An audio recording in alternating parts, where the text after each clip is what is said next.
So hey guys, how are you all? Welcome to Phoenix What If. So we are back with a brand new movie on what if Naruto fall in love with Azula's and get married, Naruto X Last Airbender. But before we start, be sure to subscribe to our channel and like this video. Now let's begin the story. It had been a year since the defeat of Fire Lord Ozai and his forces, and the four nations were at peace.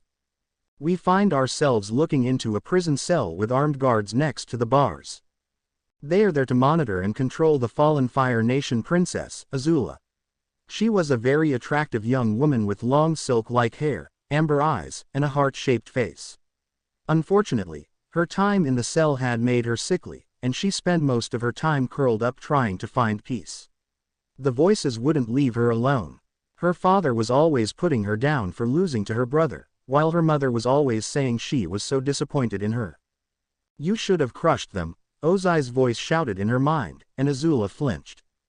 "Leave me alone," she said to the voice, "you're not real." Ozai's voice laughed, making Azula curl up more. "My dear Azula, I am very real." It said with superiority in its voice, "I am here to lead you to victory." "You gave me nothing but pain," she shouted out loud, startling the guards. She curled up as far away as she could as tears started to fall. "Please, someone, anyone, make the voice stop," she thought as she lay there. In the spirit world, the spirits watched as the former princess fought her demons. She had so much promise, but it had been wasted. A woman with long, black hair, that reached down to her back, watched as well. She wore a formal kimono and walked with an air of authority. She was Kage, the creator of this entire world and many others. She watched as Azula cried. Azula had such a promising future when she was young, but her father had ruined it for her. If she grew up with a little more love, and a lot less hate, she would have changed the world for the better, but alas, that was not to be. "She seems so sad," Kage said to herself as she watched. She switched to another world and smiled. And it was a tall blonde who was about 16 years old. He had sun-kissed blonde hair, striking blue eyes, and whisker marks adorning each cheek.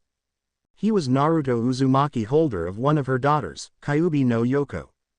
He had grown up without family or love, but had turned into such a fine and caring young man.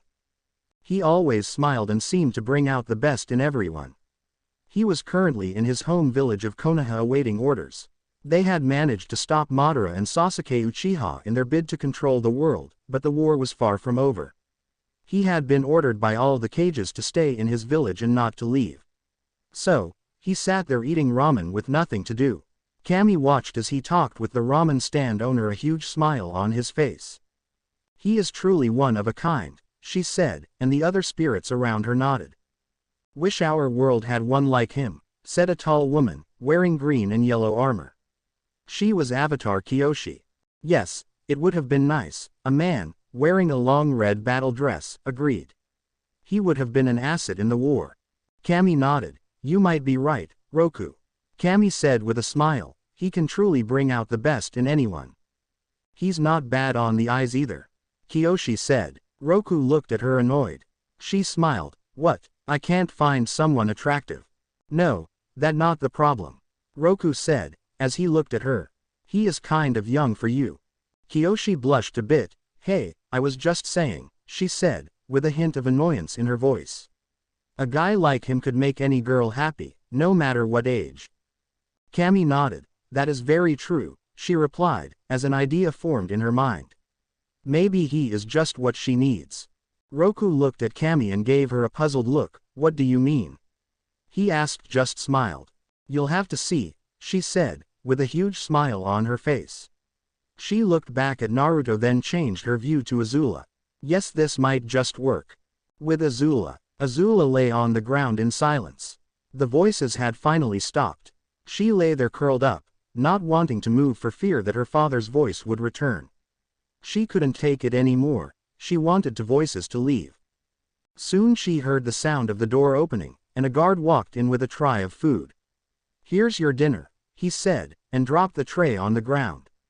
She waited for him to turn away before turning towards the tray. She quietly crawled over, grabbed the food off the tray, and returned to her spot on the ground. She quickly ate all of the food and returned to her curled up state. "Oh, Poor Azula, Ozai voice said, making her flinch. Locked away. No bending, all alone. Such a disappointment. I should have banished you instead of Zuko. Azula tried not to listen, but Ozai's voice wouldn't leave her be. Destroy your brother. Show him who truly should be Fire Lord. Leave me alone, she said, trying to ignore the ranting voice, but it wouldn't have it. You are nothing but a piece of filth for failing. Ozai voice shouted at her, you're not my daughter. You're nothing but an urchin. Azula started to sing to drown out the voice. It was the song she had heard her uncle sing to Zuko, when they were younger. Leaf from the vine, started so slow, like fragile, tiny shells drifting in the cover. Little soldier boy come marching home. Brave little soldier boy, come marching home, she sang, as Ozai voice faded. She sighed in relief for the silence. It seems this one has lost all will, said a voice in the shadows, making Azula jump. Well, you would too if your life crumbled around you, said a feminine voice. Azula lifted her head and looked around for the voices. This wasn't like the usual voices who spoke in her head, these ones seemed to be coming from all around. Oh, how cute, she's looking for us, the male voice said with amusement. Stop antagonizing the girl, the female voice said with authority. Yes ma'am, the male voice said, as Azula saw a paw come out of the shadows for a moment. Azula looked around. What do you want? She asked, letting her anger come through. Well, someone got their fire back, the male voice said, with a hint of mocking. Ren, hush, the female voice said, with a hint of annoyance. We are here to help the poor girl, not to antagonize her. She watched, as a small canine-like animal stepped out of the shadows. It was about 4 feet long from snout to tail, orange all over except for the black tips of its ears and a white tail. The animal gave Azula a smile that showed her all of her teeth.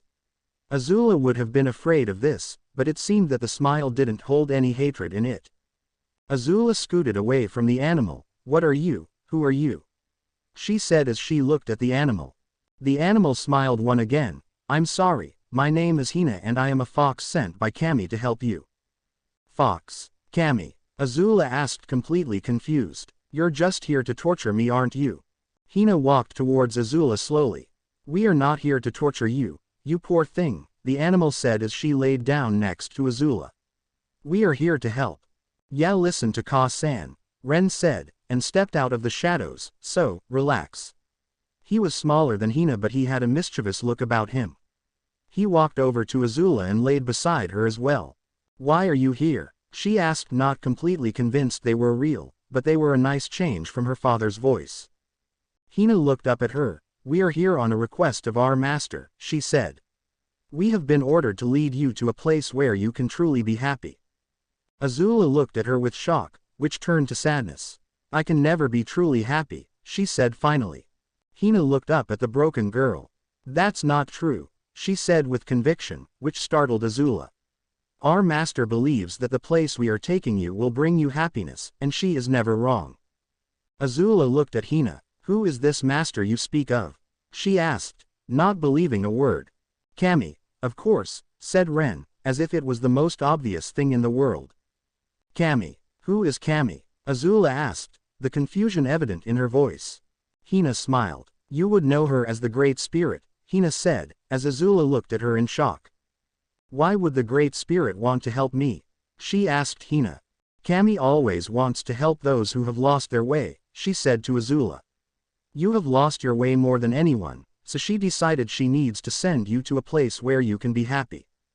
Azula was silent. Was the Great Spirit going to help her of all people? Was it true, or was it another one of her delusions? This is just a trick sent by your brother to torment you, Ozai voice shouted at her, making her flinch as her body tensed. Hina saw this, and leaned against Azula, letting her body warmth calm the girl down. It's all right, Hina said, as Azula slowly became more relaxed. Hina looked at Azula and knew, if she was in here any longer she was too far gone. Ren, it's time to move, she said, startling the young fox. Now, he asked in shock, are you sure? Hina nodded. If she stays here any longer, she won't last, she replied. So go and take care of the guards. Ren smiled a mischievous smile. On it, he said, and disappeared into the shadows. Hina looked at Azula. "Azula dear, it's time to go," she said. Azula looked at her. "We're leaving," she said, not too sure whether to believe Hina or not. "Yes dear, we are," she said and walked towards the prison door. With a swift flick of her tail the sound of the lock opening rang out. She pushed the bars open and smiled. "Come on." Azula stared at the open door with awe. She couldn't believe it. She could leave. She got up off the floor and took a step, but stopped. What if it was a trick? What if it was her mind playing tricks on her again? She stood frozen, not knowing what to do, until she felt something wrap around her hand. "Come Kit," Hina said, "it's time to go." Azula only nodded, and allowed the fox to lead her out of the room. If this was a trick of the mind, she'd rather follow the fox than listen to her father. They soon left her cell and headed out of the building. As they walked, Azula noticed the sight of knocked-out guards along their path. They proceeded slowly and finally arrived at the entrance to the prison. "Just a few more steps," Hina said, and smiled. Azula froze for a moment. She was almost free. Could this be really happening? Hina looked at her and sighed, pulling her along. They soon stepped outside and Azula shivered as she felt the night air against her body. She couldn't believe she was out. She was free. She looked around and saw nothing but rocks. "Come Kit, let's get going," Hina said, and pulled Azula along a little faster this time. Soon they reached the forest area and headed inside the tree line.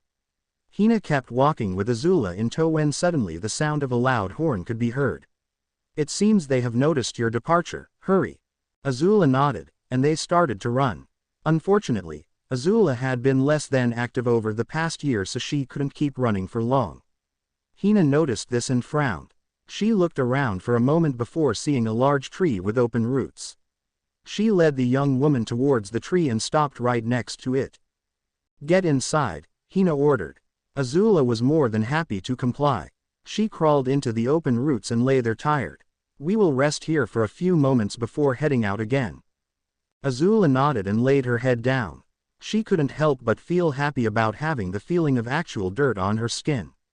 She had been in her cell for such a long time that this was the most comfortable thing in the world. The scent of leaves filled the air and how the grass felt against her skin. Suddenly, the sound of a footstep filled the air. Azula tensed and waited to be found, when suddenly, Ren burst out of the trees. "Found you," he said out of breath. "I threw them off the trail for a bit, but they will figure it out soon, so we need to move." "Okay, we will," Hina said and turned to Azula. "Are you ready to move?" Azula wanted to say no, but she knew this was probably her only chance to get away. "Yes," she answered and Hina nodded. She slowly got up and crawled out of the open roots. She stood up and Hina wrapped her tail around Azula's hand. They ran through the forest as fast as they could, not wanting to be caught. "There she is," a voice shouted. Azula turned to see a soldier running towards them. She tried to speed up but her body wouldn't allow it, and she tripped over her own feet. She tried to get up as fast as possible but the soldier was already upon her. She looked up at him, saw the skull part of his uniform, and felt fear. "No, I don't want to go back," she said and crawled away. She tried to send some fire at the soldier but nothing came. Her bending was all but gone. He watched this, and continued to advance on her. She kicked him and knocked him back, allowing her enough time to get up, but he was upon her quickly. He had her arms locked behind her back and was about to tie her hands when a small, orange blur attacked him. Azula watched, as Ren attacked the soldier, biting his throat, killing him. "Move it," he said, as the blood dripped from his fangs. Azula nodded, and Hina began to lead her once again. Unfortunately, more soldiers were heading towards them. The small group ran through the forest, dodging patrol after patrol. "There she is," a voice shouted, making the group move as fast as possible. Hina looked back and saw a trio of soldiers gaining on them. "Ren, distract them," Hina ordered, as she pulled Azula on. "Got it, Ka-san," he said, and turned around. Azula turned her head and watched as Ren started to glow. His fur grew darker. His form started to grow, till he was the size of Musselian. He bared his teeth, and attacked the advancing troops. Azula wasn't able to see the rest of the fight as Hina pulled her deeper. "Almost there," Hina said, when another group of soldiers spotted them. Soon, fireballs were whizzing past the pair, making them dodge to the ground. Hina looked at the group following them and frowned. Head straight through the trees, till you reach a cliff. I will meet you there. Azula was about to protest, when Hina gave her a stern look. Go, she ordered, and ran towards the charging enemies. Azula ran towards the trees and didn't look back. Hina watched as she disappeared in the trees. She faced her enemies and smiled. Come face your deaths, she shouted, as she started to change.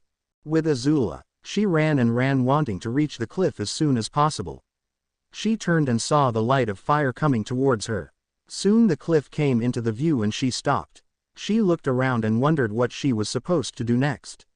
She looked, hoping to find a boat, or a group waiting to take her away, but no one was around. What's going to happen? She asked herself. You will be brought back to your pitiful little cell, Ozai's voice said, making her shake her head. No, I won't go back, she said, and stepped back closer to the edge. Ozai's voice laughed. This was just a trick, my dear, he said, with mocking in his voice. You are going to get caught and dragged back to the little cell to sit and live out the rest of your pitiful life. No, I don't want to, she shouted, drawing the attention of her pursuers. She watched as they came closer and closer. She backed away, inching nearer to the edge. Stop right there, princess, one of the soldiers said. We need to take you back. No, I don't want to go back, she shouted, as she was tittering on the edge. Please, princess, we are not going to hurt you, the soldier said, but Azula shook her head. He sighed and gave the signal. Suddenly a metal cuff wrapped itself around her wrist. She tried to get away, but another cuff grabbed her other wrist. She was brought hard to the ground. She struggled to get away but was held fast and slowly pulled away from the cliff. No, she pleaded, I don't wait to go back. Her pleas fell on deaf ears as she was slowly dragged further away from the cliff. She closed her eyes and let the silent tears fall to the ground. Suddenly, the sound of death filled the air. Azula opened her eyes. She saw several of the soldiers on the ground, blood puddled around their unmoving forms. She looked up and saw Hina standing over them, her fangs bared at her enemies. Leave the kid alone, she shouted at the soldiers, who backed away from the giant fox. Azula watched in awe as Hina charged forward, decimating the soldiers. She takes out many with her claws and tail, but more soldiers come. Soon she is hit by fire from all sides. Hina, Azula shouted, as she watched the fox fall due to her burns. Hina looked down at Azula and gave her a smile. You will be free, kid, she said, and with a flick of her tail, launches Azula in the air. Azula watched as Hina snarled and attacked, sinking her fangs into the nearest enemy. She takes out soldiers left and right, and Azula can only see as a huge blast of fire comes towards the fox. Hina is soon lost from sight, and hits the water. Her eyes close as she loses consciousness. S.B. Naruto sat by the water, bored out of his mind. He couldn't take any missions and couldn't leave the village. Because of this, he sat by a large lake in one of the training grounds. He had found it when he was younger and would go there to clear his mind. He sighed to himself as he watched the clouds. Why does Shiki find this fun? He asked aloud. He just likes being lazy, said a female voice in his mind. Naruto smiled. You're right, Q, he replied. He was glad to have Kyuubi with him. She was a great friend, and after they had worked together to push back Madara, they grew to be like siblings. She was always teasing him and wondering when he was going to find a nice girl to settle down with. Of course I am right, she replied. Naruto smiled. Of course you are, he said and looked out towards the water. He noticed something floating in the water, and he got up. He walked quickly out towards the floating thing, when he saw it was a girl about his age. He ran and pulled her out of the water and carried her to shore. She was breathing and he sighed in relief. I'm glad she's okay, he said, and looked down at the girl in his arms. She was beautiful, the way her hair fell on her face, and her body wasn't bad either. He wondered who she was.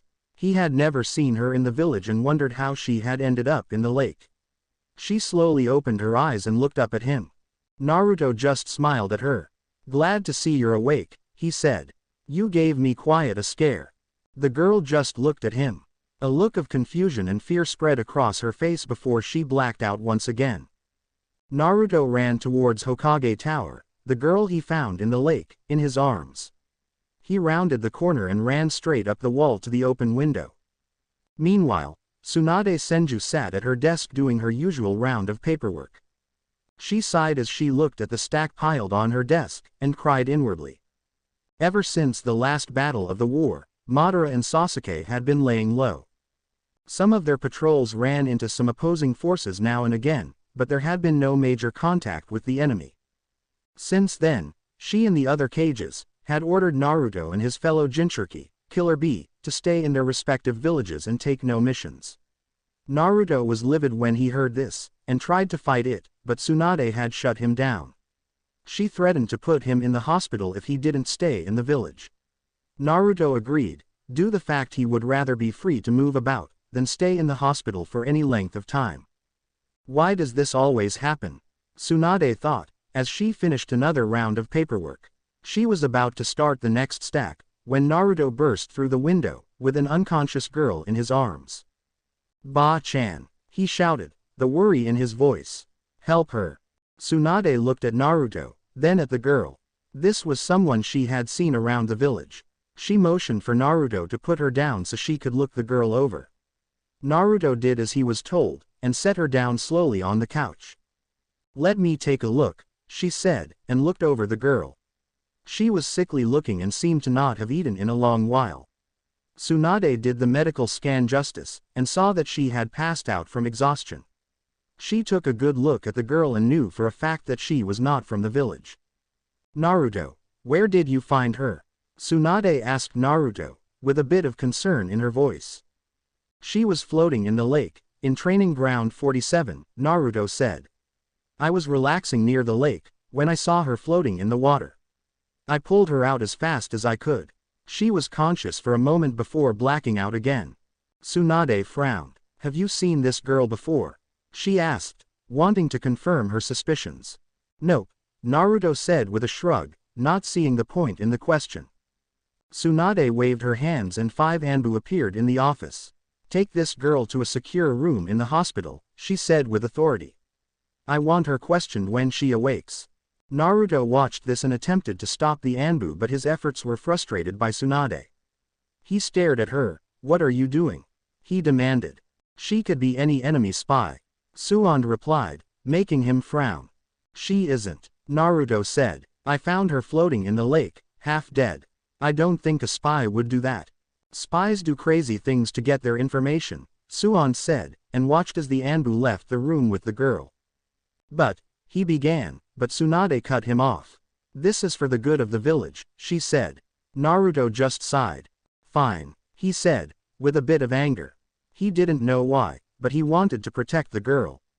She seemed so lost when he found her, and he wanted to hold her and make sure she was okay.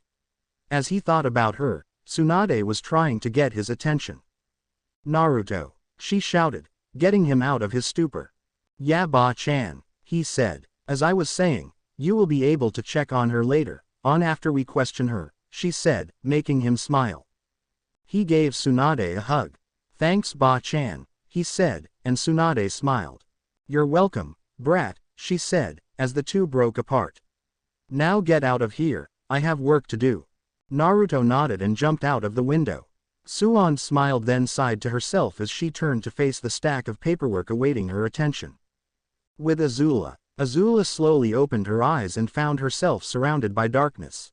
Cautiously she stood up and looked around, but saw no one. The last thing she remembered was a blond boy watching over her. She tried to make out his face from memory, but nothing came to mind.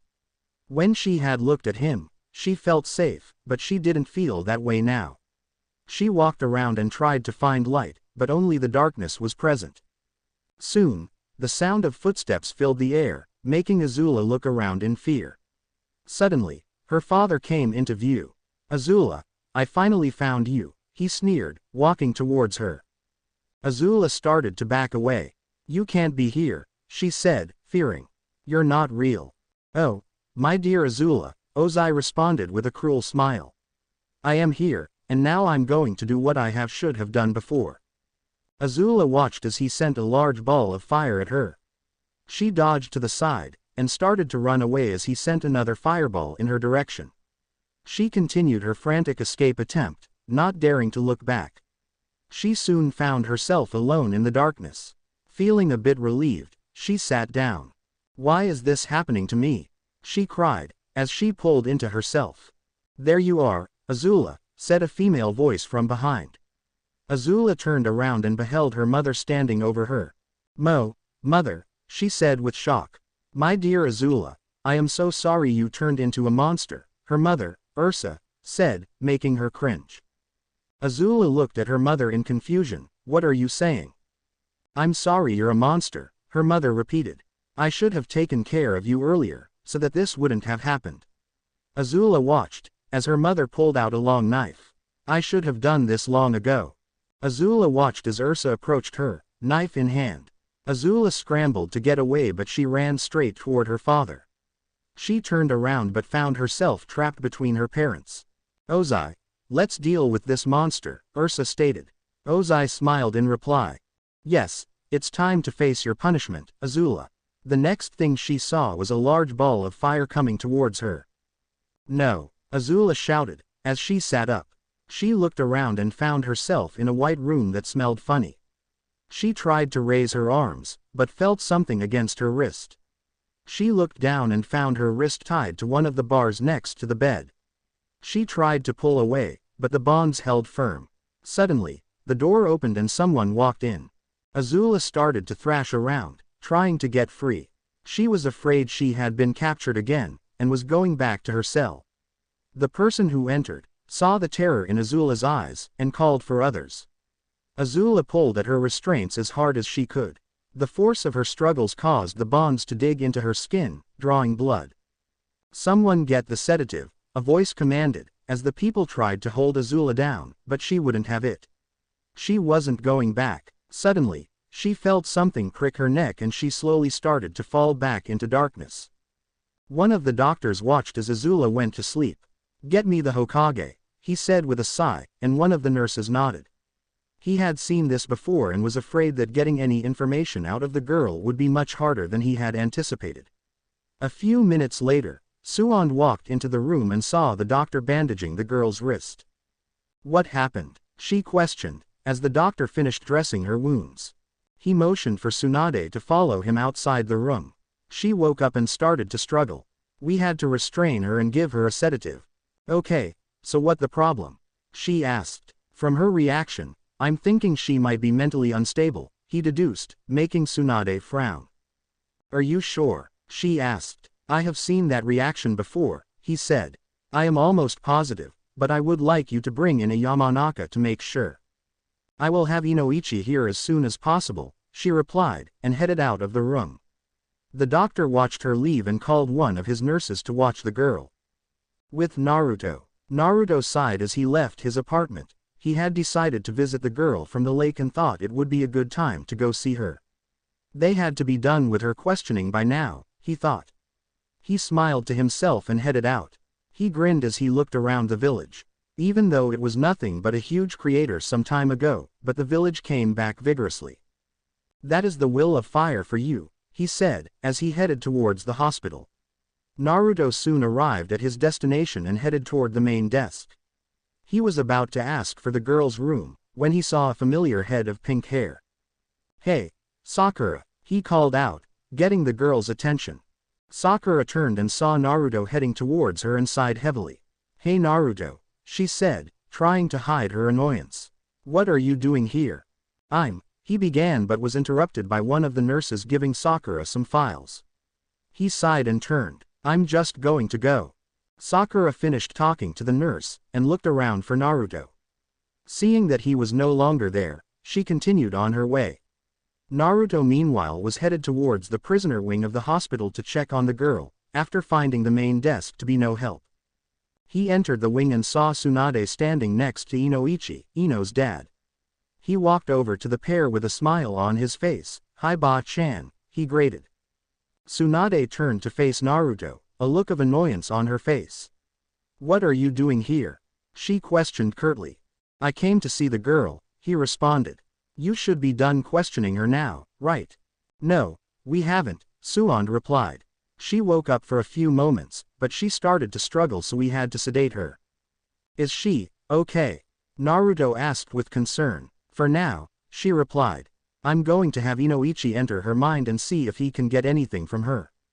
Naruto nodded. Can I come? He asked. Suan nodded. He followed the pair as they entered a room down the hall and saw the girl lying on the bed, her wrists tied to the bed bars.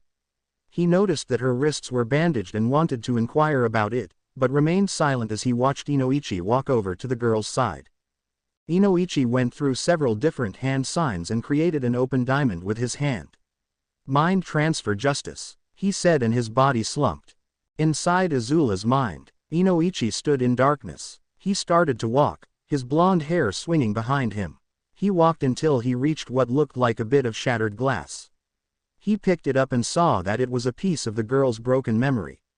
It showed when she was a young girl, talking to a woman who seemed to be her mother. He set the glass down and continued on. Soon, he found more and more shattered fragments of memories. What could have caused her mind to shatter this much? He thought to himself. He started to slowly piece together the memories. He saw that she was a princess of a great nation, who seemed to be able to control fire, without the use of hand signs. This nation seemed to be at war, with what looked like the rest of the world. He saw that she was very ruthless and always decimated her enemies. She would have made a great shinobi, he decided, as the memories continued to fall together. He watched the betrayal she received from her companions in her fight with a boy with a burn around the left side of his face. He frowned and saw that she had been in a cell ever since. He was about to leave when he saw the girl run past, the fear evident on her face. He turned and saw two people chasing after the girl. It was the woman who looked her mother and the man he assumed to be her father. He was about to chase after them when he suddenly felt himself being expelled from her mind.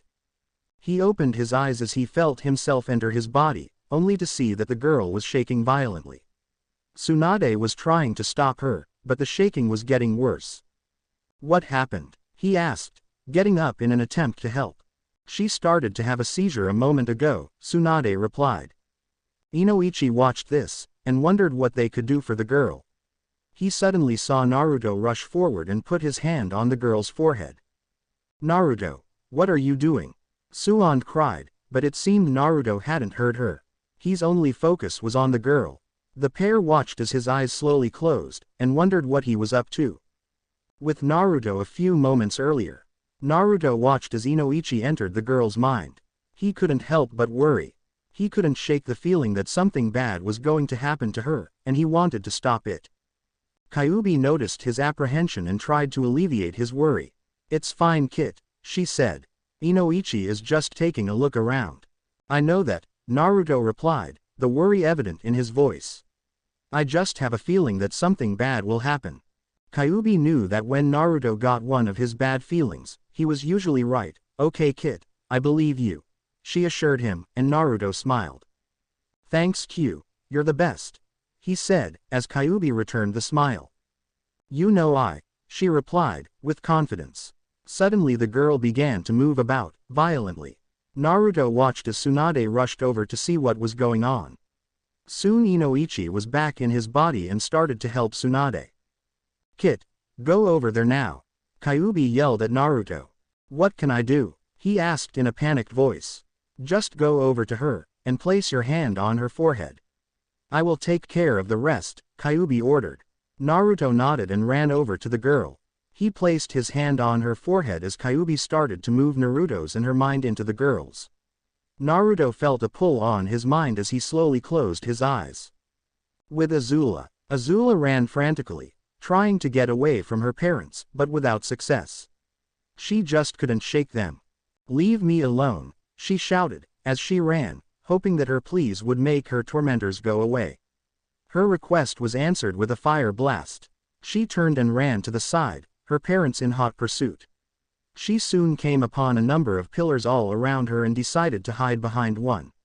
She sat down and tried to catch her breath, but soon the sound of footsteps grew louder. Oh Azula, Ursa sang out, as Azula scooted closer to the pillar. Come out Azula. Azula didn't move, not daring to make a sound. Azula, please come out, Ozai called as a pillar crashed to the ground. Azula dashed to another pillar, and remained still. Azula, come on out, Ursa begged. Azula remained frozen as she watched a huge wave of fire take out several pillars beside her. They're not real, she told herself, but she could still hear the clamor as more and more pillars were smashed to bits. She knew she couldn't stay there any longer and she took off again. She ran as fast as she could, unwilling to look back, not wanting to see what was waiting for her.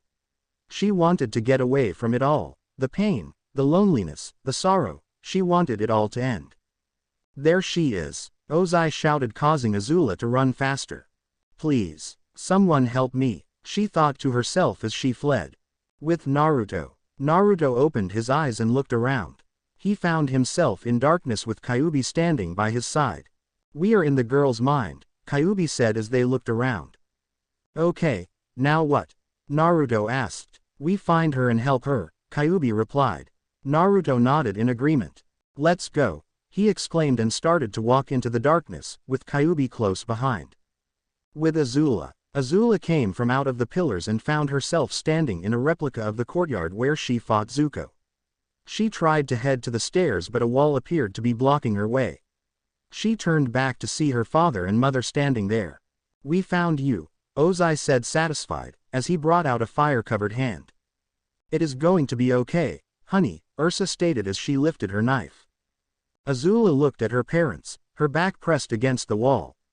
No, leave me alone, she screamed, searching for an escape. This is for your own good, Ursa said as she started to walk towards Azula. This will only hurt for a moment. Azula stammered as she watched her mother coming towards her. No. With Naruto. No. A girl's voice echoed, causing Naruto to look around with a start.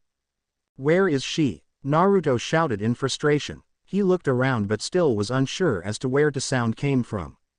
Help me. The voice echoed again. Naruto frowned in complete frustration. To hell with it, he shouted, and ran off to the left.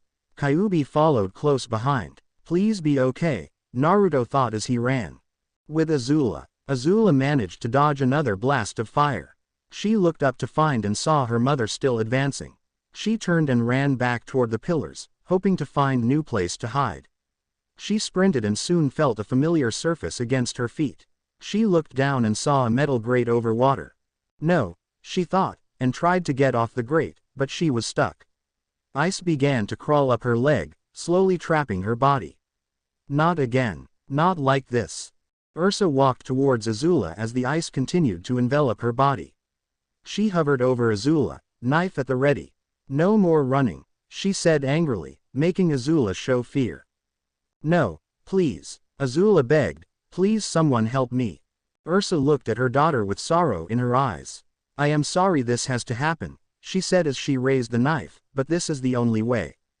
Azula watched as the knife came down and closed her eyes, waiting for the end, but the end never came. She slowly opened her eyes and saw someone new, standing in front of her. He wore a black jacket, and pants that had orange stripes going down the sides.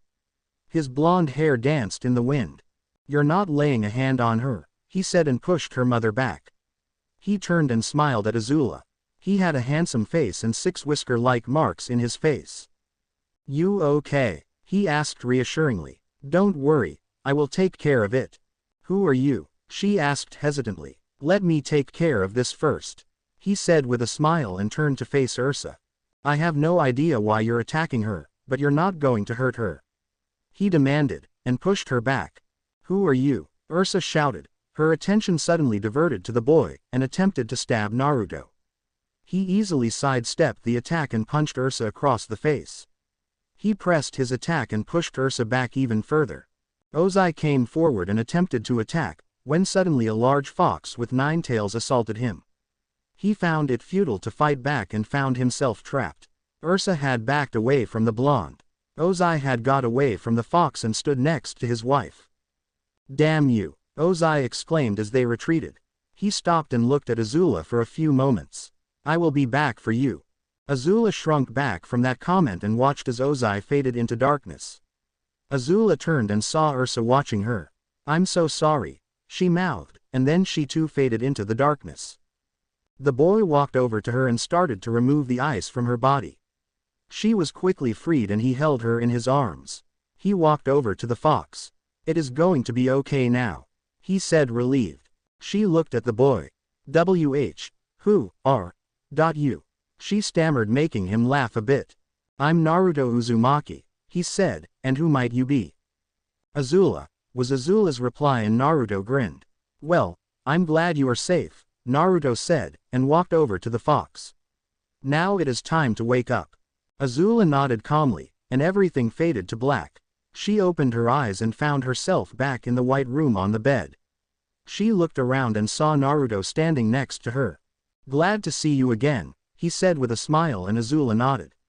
She looked at the blonde and felt safe, for the first time in a long time. Naruto looked down at Azula and smiled, glad to see her safe and sound. Azula stared at him in wonder and couldn't believe he was standing over her.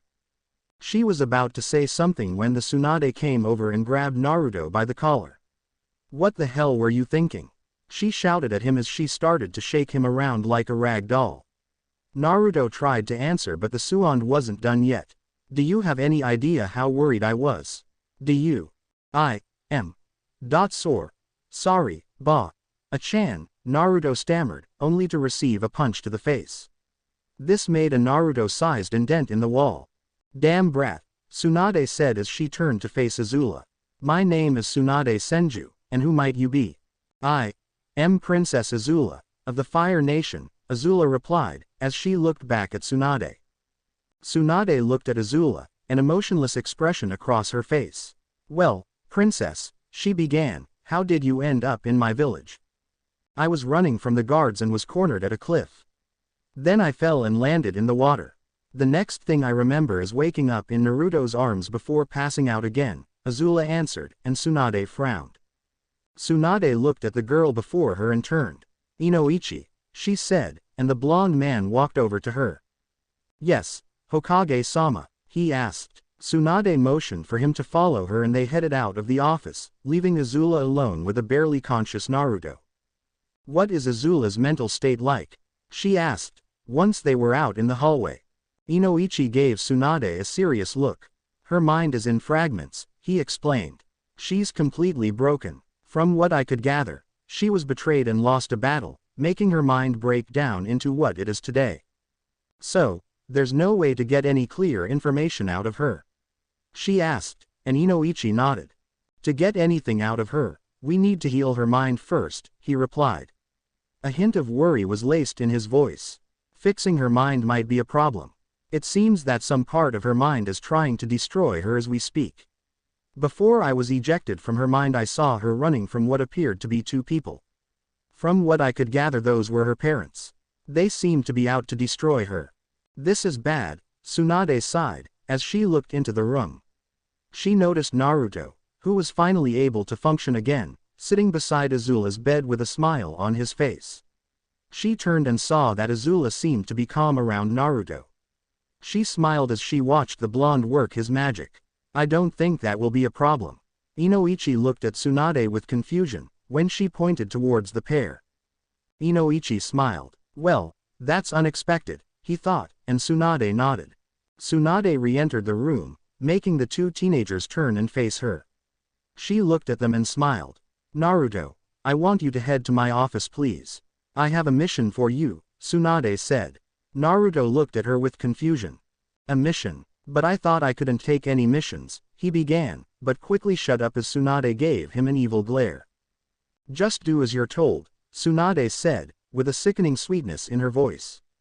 "Yes, Ba-chan," Naruto agreed quickly and turned to look at Azula. "I'll see you later."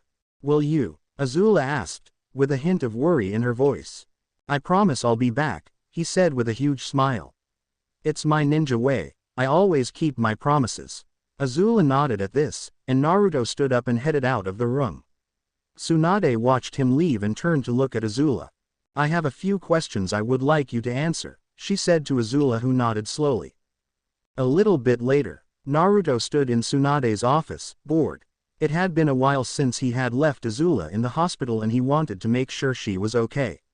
Unfortunately, Tsunade had yet to come back, so he was stuck in her office, till she returned.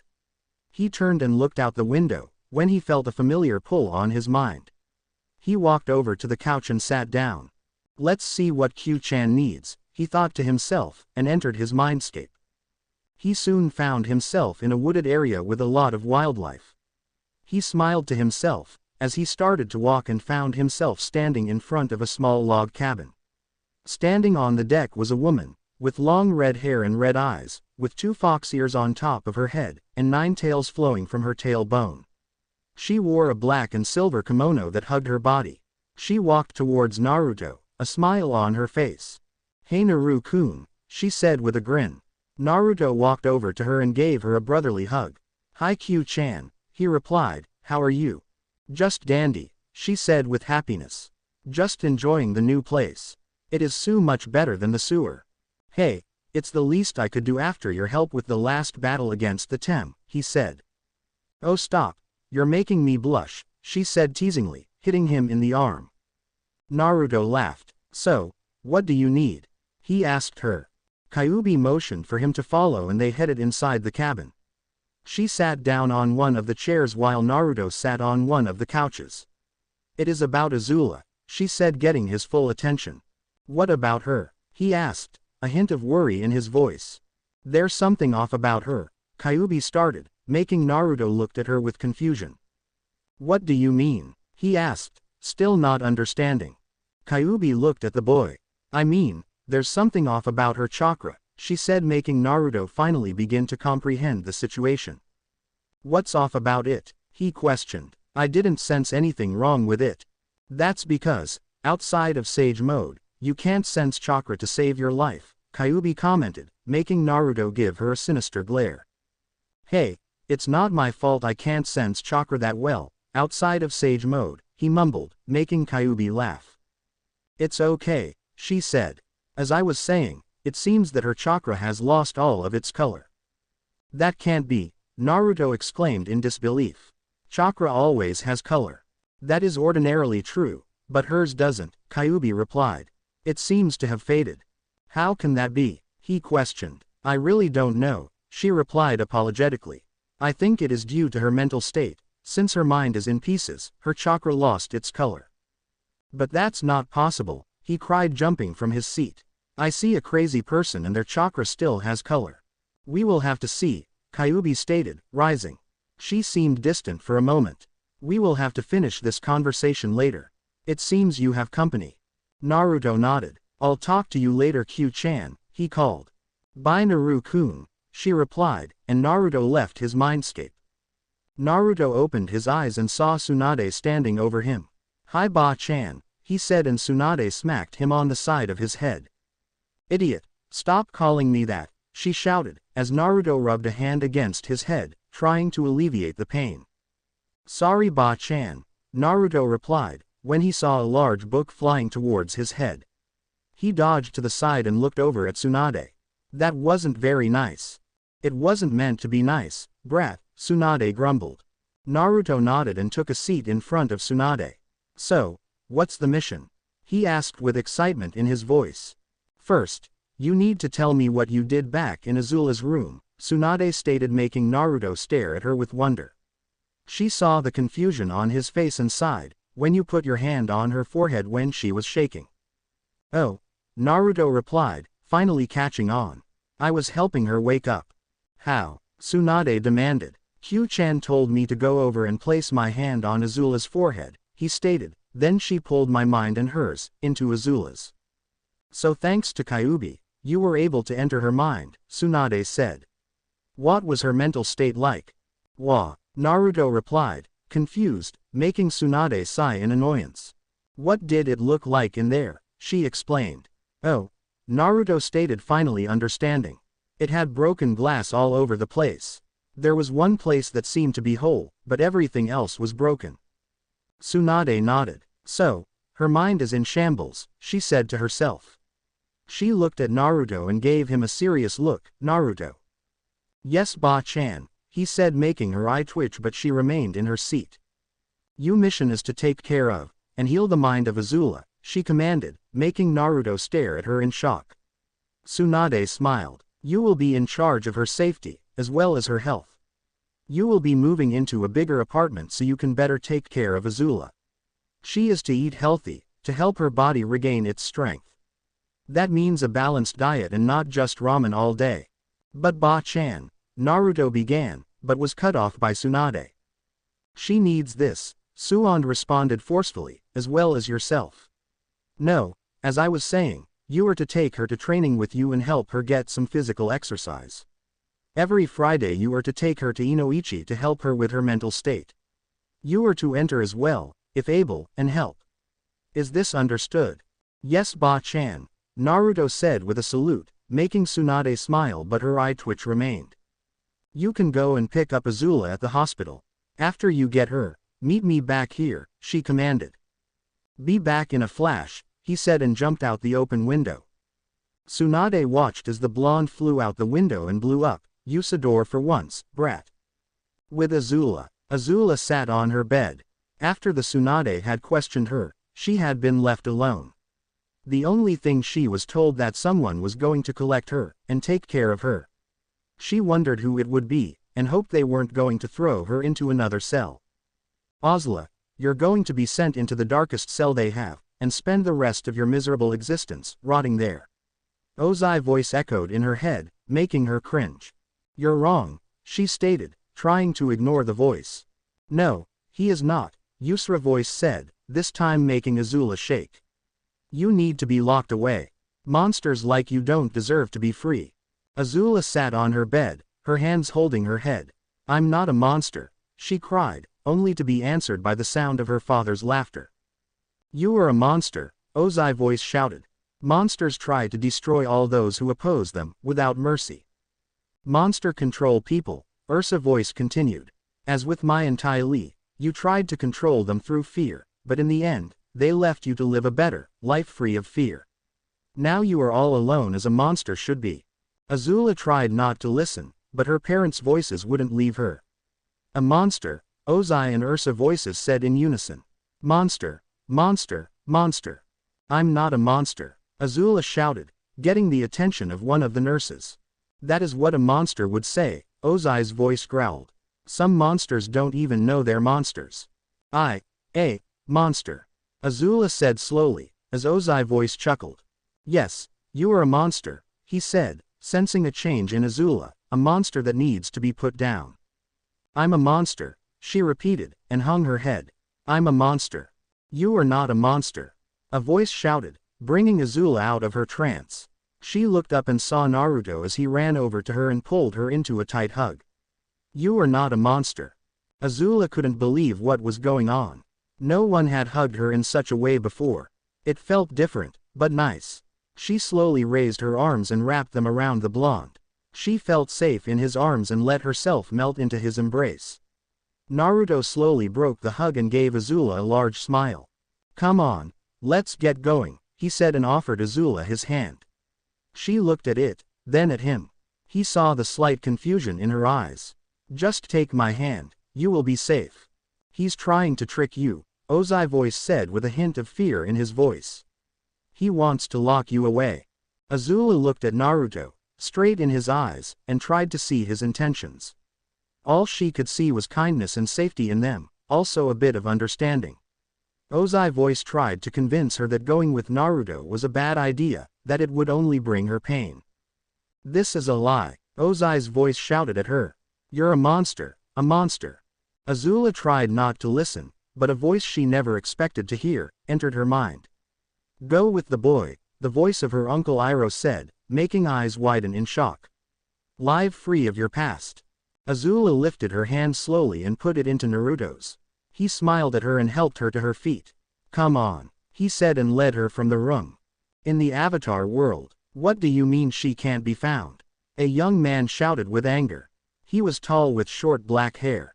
His most distinguishing feature was a large burn on the left side of his face. This was Fire Lord Zuko, brother of the Fall Princess. It had been several days since Azula's escape from her cell and everyone was on edge. We have checked all over the nation and have yet to find anything, the captain of the guard said. This made Zuko frown. This is very bad, he said. Continue your search. I want her found as soon as possible. Yes, my lord, the captain said, saluting. He quickly turned and headed out of the chamber, leaving the young lord to his thoughts. She could start another war, Zuko thought, but he knew that her mind was still broken when he had visited her a few weeks back. Could she have been faking? Zuko sighed and sent out a blast of fire from his hand in frustration. Why did this have to happen? He said to himself. Everything happens for a reason, my boy, an elderly voice said. Zuko turned to face a short man with white hair and a wise face. Uncle, he said and hugged the old man. This was Iroh, former general of the Fire Nation army, brother to the former Fire Lord, and caring uncle to Zuko. It is good to see you, Iroh said and broke the hug. Now what is this about Azula escaping? Zuko sighed and explained what had happened. Iroh listened and nodded. This is very troubling, Iroh said with a frown. She needs to be found, not just for everyone else's sakes, but for hers as well. I know, uncle, but she could be anywhere, Zuko stated, and sat down on the throne. I have all the guards and soldiers looking for her, and they haven't found her at all. Why don't you contact Aang about this? Iroh suggested. I already have, Zuko replied and looked out the window. I just hope we can find her in time. We will, Iroh stated. Now, let's have some tea. I just introduced a new flavor at my shop and wanted to get your opinion on it. Zuko just smiled at his uncle and nodded. It was nice to have him around. As they left the office, he couldn't help but feel a sense of trouble looming on the horizon. With the Avatar, Aang found himself in the spirit world.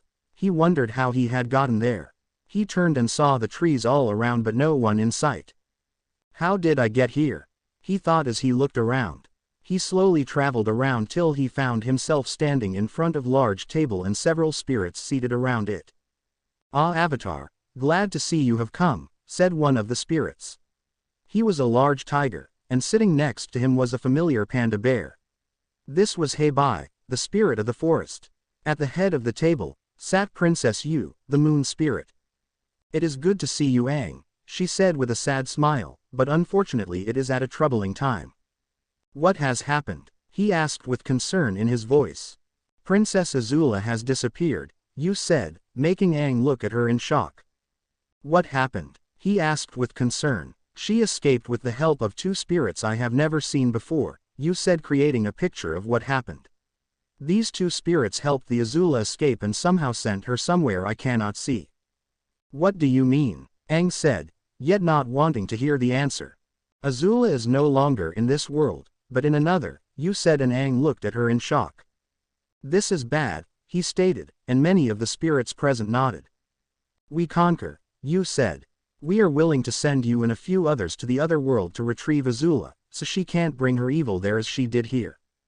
How will you do that? Aang began, but Yu cut him off. That does not matter at the moment, she stated. What matters are that you gather those you feel will be best for this mission. I understand, he said and bowed. I will gather them as soon as possible and wait for your next call. Good, now go, Yu said, and Aang felt the world around him disappear. He slowly opened his eyes and saw Kataria standing over him. We need to go see Zuko, he said. In the spirit world, Yu, and the other spirits at the table, sat there talking, when they saw two small canine-looking creatures walk towards them. Yu saw that they were the spirits who helped Azula escape. Halt, she ordered. Who are you, and why have you come? My name is Hina, and this is my son Ren, the female canine explained. We are foxes sent by Kami. Foxes, the Tigerdalo said with confusion. What is a fox? We are foxes, you idiot, Ren said, only to get smacked in the head by Hina. He is still young, and has yet to learn manners, Hina said, annoyed. As for why we have come, we are here to tell you to leave Azula alone, and not to send the Avatar and his friends after her. She's a monster, Yu shouted. She needs to be locked away. I have seen what she has done, who she has hurt. She is a menace. Hina gave Yu a threatening smile. That is where we disagree, my dear moon spirit. Azula is a lost soul who needs to be healed. That is why Kami has sent her to the other world. Who is this Kami you speak of? Yu asked. She is what you call the Great Spirit, Hina stated, making all of the spirits gasp.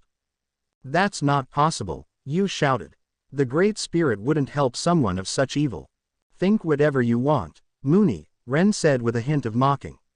But when Kami helps someone, there is generally a good reason. I don't care what reason this, Kami, has for helping that girl, but I believe they are wrong, you said, and all the other spirits agreed. Hina looked at them with anger. You are a bunch of closed-minded fools, she stated.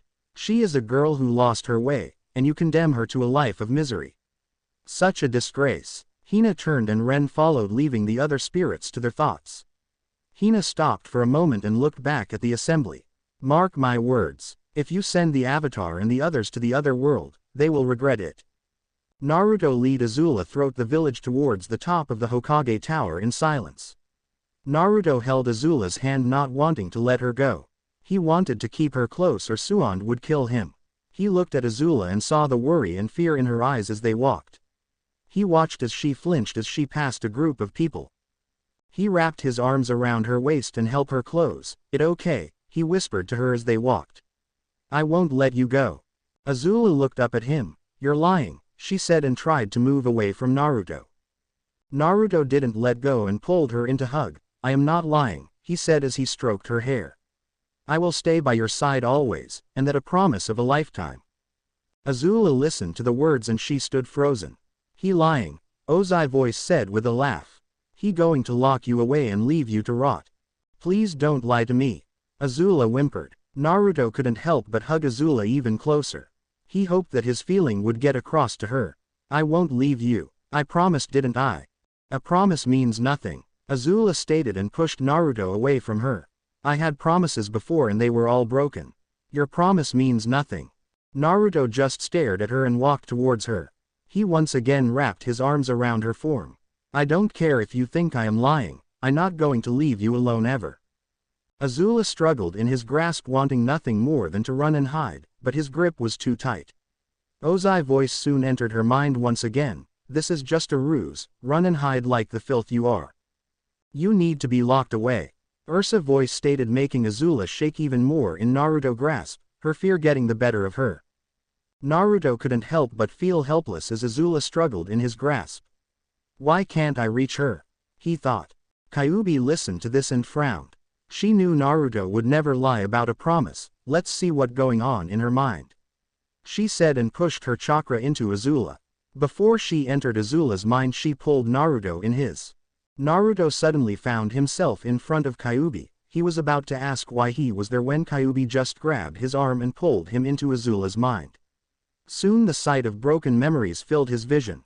"Come on," Kyuubi said and started to walk through her mind. Naruto followed behind her and looked around.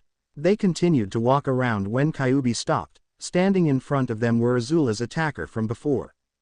"Oh, look at the two little troublemakers," Kyuubi said with a frown. "Are you two tormenting our poor girl?" "Leave, interlopers," Ozai ordered. "Azula does not need your help." Naruto looked at Ozai and Ursa with anger. "Who are you to judge what she needs?"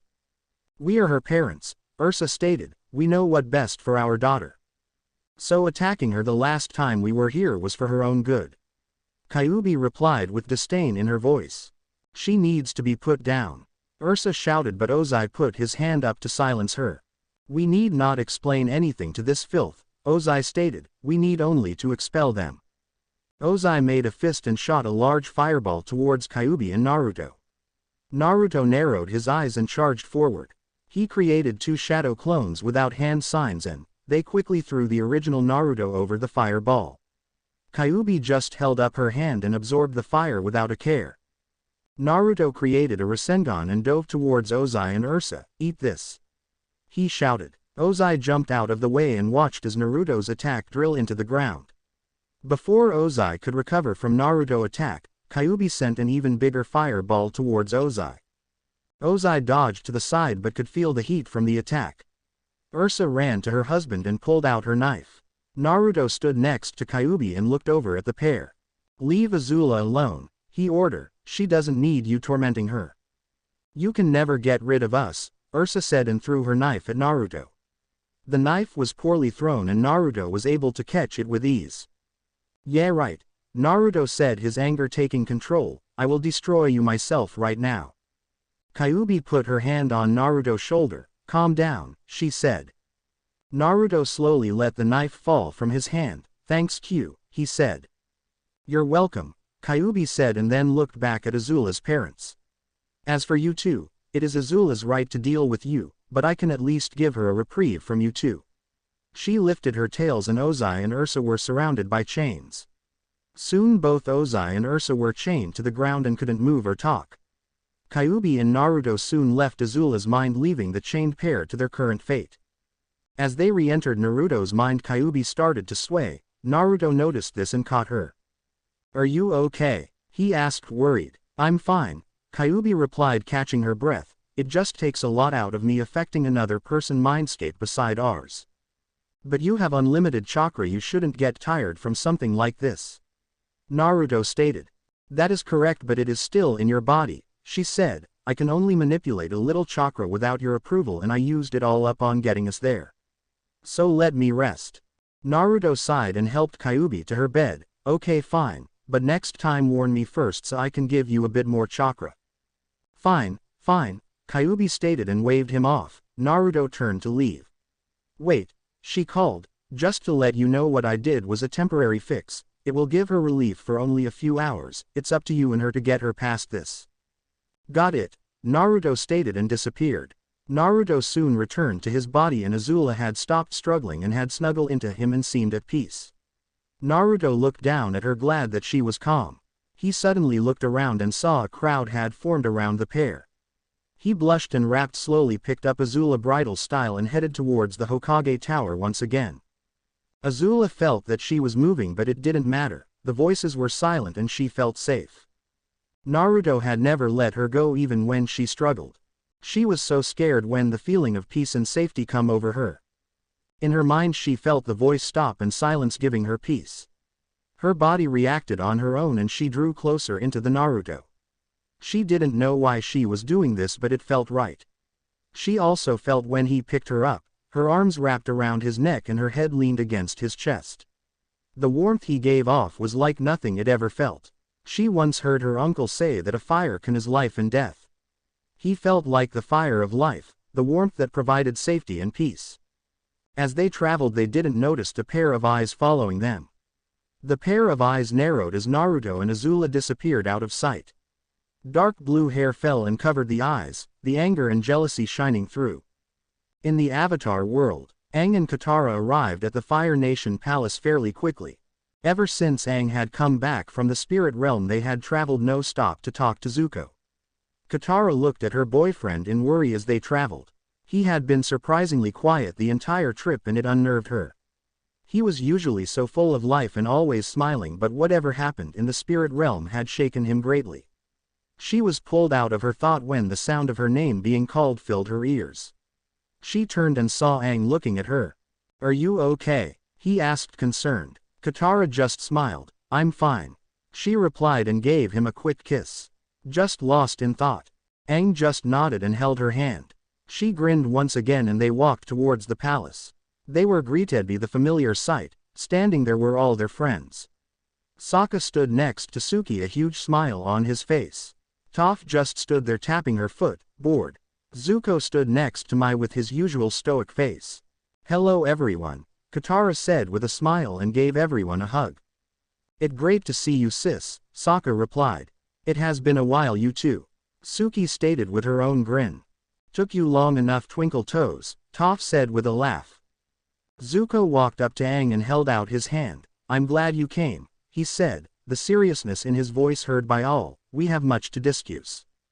Aang nodded. Yes we do, he answered, and they headed into the palace.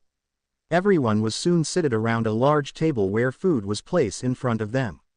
Sokka just drooled at the sight of all the meat on the table and Suki was the only thing holding him back from charging the table. Zuko took his seat at the head of the table and Aang took the seat on his right. Everyone ate in silence, except Sokka, who was stuffing his mouth with every meat on the table. Soon the food was cleared away and everyone looked at Zuko. Zuko looked at all his friends and gave them a sad smile. Everyone, I have some bad news, he stated, getting everyone attention. Azula has escaped. Everyone except Aang was surprised. What do you mean she escaped? Sokka yelled and Suki nodded in agreement. Yeah, you said she was too crazy to escape, Toph stated annoyed. She is, Zuko stated. I visited the day before myself and she was still broken. I had guards watching her at all times. She didn't escape by herself, she had help. Was it the Phoenix group again? Katara asked and Zuko shook his head. No, he stated. The guards said she was helped by two canines-like animals with amazing abilities. They cornered her at a cliff near the prison. One of the animals pushed her off the cliff and she hasn't been found since. Good, that means she is dead. Sokka said and everyone looked at her. What? I just saying. She not dead. Zuko said. A fall like that wouldn't kill Azula, even if she was broken. So we need to find her. Toph stated. So what the hold up? We have no idea where she has gone. Zuko replied. Then we tear this place apart till we find her. Toph said and everyone nodded in agreement except Aang. You won't find her, Aang stated, getting everyone attention. Katara looked at Aang in confusion. What do you mean? She asked and everyone turned their attention towards their bald friend. Aang was silent for a few moments. I was recently pulled into the spirit realm by the moon spirit and others, he said. They informed me that Azula was no longer in this world. So I was right, she is dead, Sokka said and Suki hit him in the arm. That nodded Sokka, Aang said with sorrow. Azula has been sent to an entirely different world than our own. Everyone was stunned. This wasn't possible. Tell me you're joking, Sokka stated, the fear evident in his voice. A different world, really? I'm not joking, Sokka, Aang stated. Azula is currently loose in another world in a different place than our own. This is very bad, Toph stated and everyone silently agreed with her. In the elemental nations, Naruto walked into Suon's office with Azula still in his arms. Suon watched this with a bit of surprise.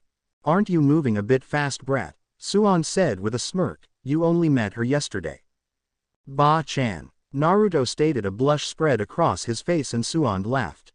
I'm just messing with you, brat, Suon said as Naruto sighed. Azula moved in Naruto's arms and he set her down. She looked at him and her hand slowly grasped his hand on instinct. Naruto felt this and squeezed her hand. Azula felt the squeeze but didn't know how to respond. Tsunade noticed this but decided not to tease the Naruto about this till Azula was better. She looked at Naruto. Since you are now in charge of Azula and her well-being, your apartment is not acceptable for either of you. Naruto nodded but didn't like where it was going. Okay, Ba-chan, where am I going to live? He said concerned. I kinda don't have the money for a new apartment. Suon smiled. Oh, I have that covered, she said with large smile. Naruto looked at Suon in disbelief. Really? He said. Suon stood up and headed out of the office. Follow me, brat, she said. Naruto nodded and followed, pulling Azula along with him. They headed to the top of the Hokage monument and Naruto wondered where they were headed. She led them through the forest behind the heads and soon a large house in a clearing appeared. Naruto just stared at the house with awe. We are living here, Naruto exclaimed. This is awesome. Suon smiled. I'm glad you like it, she said. You're not allowed to leave unless it is to take Azula to her sessions with Inoichi. Naruto nodded. Fine, but can I at least have ramen delivered? He asked and Suon smiled. No, Suon replied. This is a secret place used to protect VIPs, ramen deliveries not allowed. Yes, Ba-chan, Naruto said, hanging his head in disappointment, and Suon chuckled. I'll bring you some every once in a while, Suon said and started to head back towards the village. Have fun. Naruto watched her leave, a bit sad for not having ramen, but turned to look at Azula. She seemed to be indifferent to what had happened, but she had yet to let go of his hand. Naruto looked at her and smiled. Let's go check out our new home, he said with excitement. Azula just nodded but squeezed Naruto's hand again. He squeezed back and they headed inside. Later with Azula. Azula lay on her bed looking up at the ceiling. She was surprised at where she was staying. She thought she was being taken to a cell, but after the lady named Tsunade left her and Naruto at the house, Naruto proceeded to explore around the house with Azula in tow. The voices haven't bothered her all day and she wondered why. She thought they were finally gone. Suddenly the sound of laughing filled her head. You thought you were rid of us, Ozai's voice stated, making Azula shiver. They boy and the fox girl could only silence us for so long. No, go away, Azula said and started to curl up into a ball. No, we cannot, Ursa replied, and Azula cringed even more. We are here to end you. Azula felt the tears flow down her face as she hugged herself. You will never be rid of us, Ozai stated. Your failure caused this and you will live the rest of till you end it yourself. Leave me be, Azula shouted. She lay on her bed, tears streaming down her face. Suddenly she felt a pair of arms wrap around her and pull her close. She turned and saw Naruto holding her. She cried and cried until she had fallen asleep, feeling safe in his arms. It had been a few days since Naruto and Azula had moved into the house behind the Hokage monument. Azula had been mostly silent and only talked when it was necessary. He could see that Azula still didn't trust him, and he wanted to change that. He knew that it would take time, and he was willing to wait. Azula on the other hand was trying to think straight as she looked around. It had been days since she came to this place and she had yet to lock away. She stood on guard, not wanting to be ambushed and taken to a prison. The voices were still there and tormented her whenever they could. The one thing that was keeping her from ending it all was Naruto. Whenever he was around her, the voices were silent. He never left her alone whenever possible, he was there when she had her nightly torment. He just climbed into bed with her and held her. She didn't understand the gesture, but it made her feel safe. She understood that a hug was a form of affection. Unfortunately, the way Naruto held her was like anything she had ever felt. Naruto would just hold Azula in his arms and she would feel safe. He was the only thing she felt sure. He going to leave you like all the others, Ozai voice stated in her mind with a laugh, like I left you. Azula ignored her father voice, but his words hurt her. Everyone who she cared for left her. Her mother, her friends, and her father all left her alone in the end. She looked at Naruto as he cooked breakfast and wondered if he would leave her as well. He will leave and you will be alone, Ursa stated. When that happens, you will be nothing. Please leave me alone, Azula whispered. Ozai just laughed. Why should we leave a poor little failure like you alone?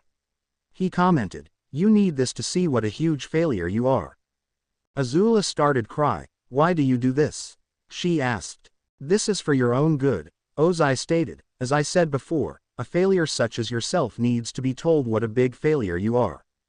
Yes, monsters such as yourself should be told what you are, Ursa commented, and soon more tears started to flow down Azula's face.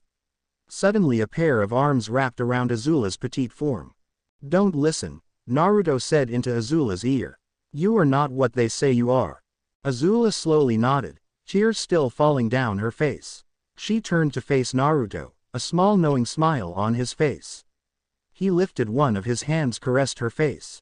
It's okay, let it out. Azula let her tears fall and Naruto just held her in the same manner he always did. It made Azula feel safe and she never wanted to leave that safety. Naruto just stroked her hair and held her. He could smell the food burning, but didn't care. Azula was more important than food. Soon the sound of Azula's sobbing lessened and the pair slowly detangled. Azula tried to say but she didn't know what to say. Naruto gave her a grin. I'm glad you're feeling better, he stated. Now wait here while I try to save breakfast. Azula watched him as he walked quickly back into the kitchen and the sound of pans and dishes were heard. She heard him curse and he walked back into towards him with a smile on his face. So who wants to go out to eat? He said. Azula just nodded and stood up. Naruto held out his hand and Azula looked at Naruto for a moment not knowing what to do. She slowly extended her hand and slowly wrapped her fingers around Naruto's hand. He gave her a soft smile and they soon headed towards the village. Azula watched as the house disappeared and they walked out onto the top of the Hokage monument. She followed behind Naruto as he led her down the monument. It was in the middle of the day and the village was full of life. She watched as people walked past and she drew closer to Naruto. Ozai's voice rang through her mind. All these people hate you. Azula tried to ignore his voice and drew even closer to Naruto. Naruto felt Azula squeeze his hand and he squeezed back. Much to Azula's astonishment, the simple squeeze, the feeling of fear left her and Ozai's voice seemed to fade away. They soon reached their destination and Azula saw a sign that read Ichiraku Ramen. Come on, Naruto said with a smile and pulled her inside. Azula looked around and saw a large counter and a row of chairs. Naruto led her to a chair and helped her sit down. He sat next to her and gave a smile. "Hey guys." Azula watched a young girl with brunette hair, wearing very plain clothes and an apron. She smiled when she saw Naruto. "Hello Naruto, welcome back," she said. "Hi Ayame," Naruto said with a smile. "It's great to be back." Quote. Ayame nodded, then noticed Azula. "Who your friend?" she asked. "This is Azula," Naruto replied. "She new to the village, so I decided to bring her to the best place to eat in the entire village." Ayame smiled. "Well, that nice of you," she said and looked towards Azula with a warm smile on her face. Azula was silent as she looked back at Ayame. She didn't know what to say. Back when she was in the cell she didn't have any choice in what she ate, and when she lived in the palace her servants always brought her favorite foods. So now she had no idea what to do. So she remained silent. Ayame seemed to notice her distress. "Let's just start you off with a bowl of miso ramen," she said, and Azula nodded. Ayame smiled and turned toward Naruto. "I will get your usual, is that okay Naruto?" "Of course," he said. Ayame nodded and headed inside. Naruto turned toward Azula. "How are you doing?" Azula looked back at Naruto. "I'm fine," she said with a hint of uncertainty in her voice. Naruto heard the uncertainty in her voice and gave her a concerned look. "No you're not," he said, making Azula flinch. He saw the flinch and gave her a soft smile. "Hey, it's okay. I am not going to hurt you." Azula looked at Naruto and was silent for a bit. She didn't know how to reply. She remained silent. Naruto reached over and took her hand. Azula felt this and slowly her fingers closed around Naruto's hand. While this was going on, Ayame had came out with their food. She saw the pair holding hands and a smile spread across her face. She set the food down on the counter. "I hope I'm not interrupting anything," she said, getting Naruto's and Azula's attention. Naruto blushed and Azula looked at her with confusion, their hands still joined. "You're not interrupting anything," Naruto said quickly. Ayame gave Naruto a knowing look. "Sure I wasn't," she said with a smile. "I leave you and your girlfriend to your meals." Naruto and Azula just watched her walk away in silence. Naruto was the first to come to his senses. He was about to shout after Ayame when Azula gave him a small tug. She gave Naruto the same look of confusion she gave Ayame. What did she mean by girlfriend? She asked him.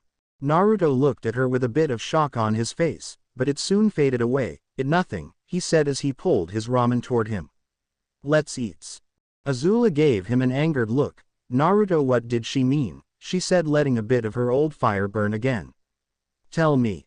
Naruto looked at her with even more shock on his face. This was the first time he seen Azula show any emotion except fear and worry. "She was just joking with us," he said as he lifted his chopsticks to start to eat. Azula got even madder. What was she joking about? She asked, a bit of steam rising off her body.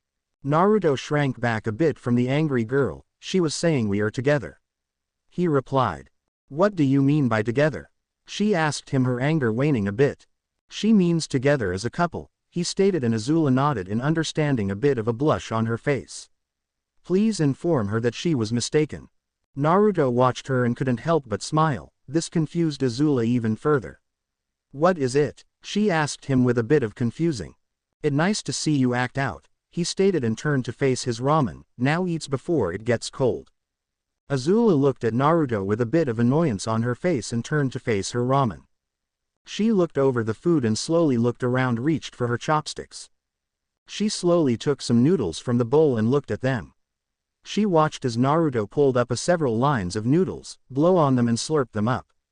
She slowly copied Naruto and she was presently surprised at how well the food tasted. She ate her food slowly as her formal training kicked in. She turned and looked at Naruto, who ate the food with gusto. He was so different from anyone she had met. He was always so happy and caring. She continued to eat, a small smirk on her face. They finished their meal and Naruto quickly paid for the meal.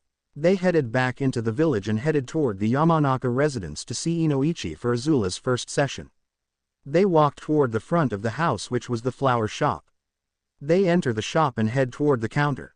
Azula saw a girl with long blonde hair sitting at the counter. She was about the same age as Naruto and seemed to reading a magazine, a bored look on her face. Hey Ino, Naruto said, getting the girl attention. She turned and looked at Naruto. Hey Naruto, she said with a sultry smile that made Azula frown. How are you? Naruto smiled back, oblivious to Ino's tone. Great, Naruto replied, we are here to see your dad. We? Ino asked and saw Azula standing next to Naruto. Who's she? This is Azula, Naruto replied. She is new to the village and she has an appointment with your dad. Ino nodded as she looked over Azula. She was silent for a few moments as she looked over Azula. A small frown forming on her face. She could be trouble, Ino thought to herself, but I will make Naruto mine. Follow me, Ino said and opened a panel in the counter. Naruto and Azula followed Ino into the back room to the home area. Inoichi was sitting on the couch and saw the group walk in. Welcome to my home Naruto, Azula, he said as he got up. It's nice to see your home Inoichi, Naruto said with a smile. Inoichi nodded and looked toward Azula. It is nice to see you again Azula, he said, and Azula nodded. Now Azula, if you would follow me to my office we will start your session. Naruto, you can wait here till we're done. Naruto nodded, but Azula took a small step back. Naruto noticed this. He turned toward Inoichi. Give us a second. Naruto turned toward Azula. He saw the worry in her eyes. Hey, it's okay. You're not going to be with me? She asked, the fear evident in her voice. I am out here if you need me, Naruto replied, but that didn't reassure Azula. He pulled her into a hug. It will be okay. Azula was silent for a moment. All right, she said, and they broke their hug. She walked toward Inoichi and he led her toward the back office. Naruto watched them leave and couldn't help but worry about Azula, but she needs the help that he couldn't provide. He was able to help with her mindscape up to a certain point, but she needs a professional like Inoichi to help her as well. Naruto sat down on one of the couches and signed. I hope it goes well, he thought to himself. It will be okay, Kyuubi replied. Inoichi knows what he's doing. Naruto smiled. Thanks Q, Naruto said as he got comfortable on the couch. He suddenly felt another presence on the couch and saw Ino sitting next to him. She gave him a very sultry smile that made Naruto get a little nervous. So Naruto, Ino said, scooting closer to her fellow blonde, how have you been? With Azula and Inoichi. Inoichi sat across from Azula, a warm smile on his face. Welcome Azula, thank you for coming. He said, these sessions are to help you heal. Since this is your first session we will take it slow. Azula just nodded, trying to hide her fear. Now close your eyes and we will begin. Azula closed her eyes and Inoichi began to go through some hand signs. He finished the final hand sign. He put his hand on Azula's head and slowly descended into her mind.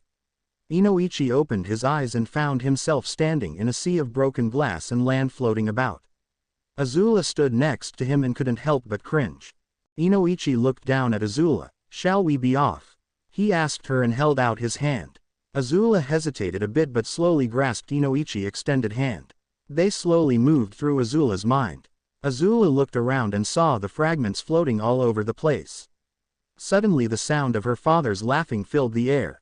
Azula flinched when she heard this and looked around for the voice. Look who here, Ozai's voice said from all sides. Our little Azula, come to receive her punishment.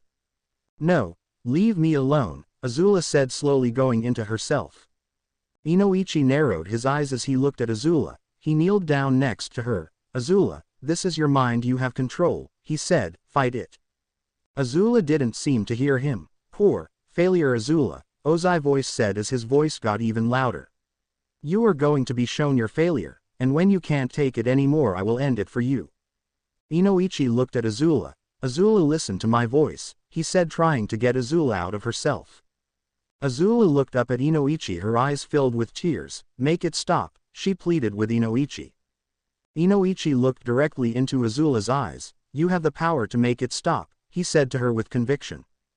Azula just looked at him with fear. I can't, she replied as suddenly a wall of fire appeared beside them. Azula turned and saw Ozai and Ursa standing before them. Well Azula, it's wonderful to see you, Ursa said with sarcasm in her voice. You've been such a bad girl being away from us for so long. She pulled out a set of knives. Now come and get your punishment for making me worry. Inoichi frowned. He hoped this wouldn't happen. He looked down at Azula and saw that she was breaking down.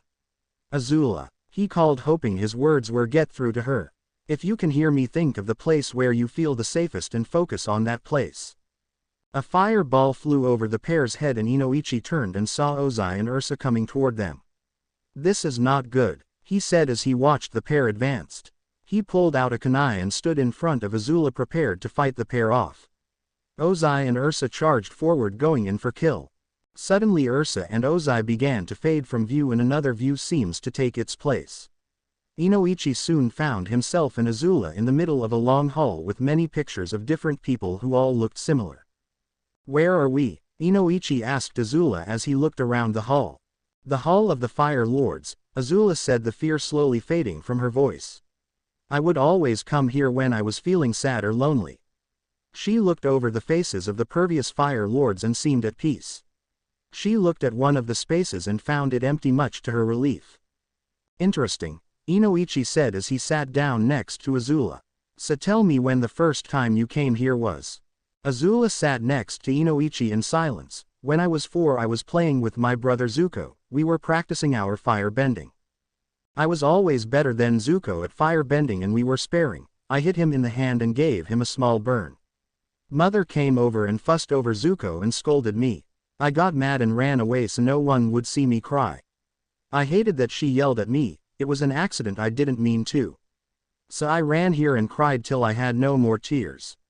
After that, this is the place where I come and show emotions that I couldn't show others. Inoichi listened with interest. That's good, he said, so why here? What makes this place so special? Azula looked at face of her grandfather Fire Lord Azulan. When I hear I feel as if they are all watching over me, helping me be the best. Comforting me and helping me through everything. That is wonderful, Inoichi said. He got up and smiled at Azula. I think that enough for today. From now on we are going to start our sessions here and move outward, is that okay with you? Azula just nodded. He watched as Azula slowly faded away back into consciousness. He found the door out of the hallway and looked out into Azula's mind. Everywhere else were broken pieces and shattered buildings for as far as he could see.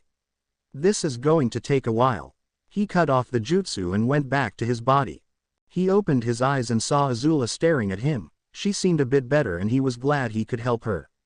Let's go see what Naruto's doing, shall we? He said and Azula nodded. They headed out office and saw no one in the room. They headed into the flower shop and saw Naruto watering the flowers. Naruto set the watering can down and turned to face the pair. Hey guys, how are you? Inoichi smiled. Enjoy yourself, he said and Naruto nodded.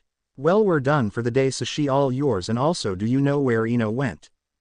Naruto grabbed Azula quickly and ran out of the shop. Sorry, no idea, bye. He called as he sped off.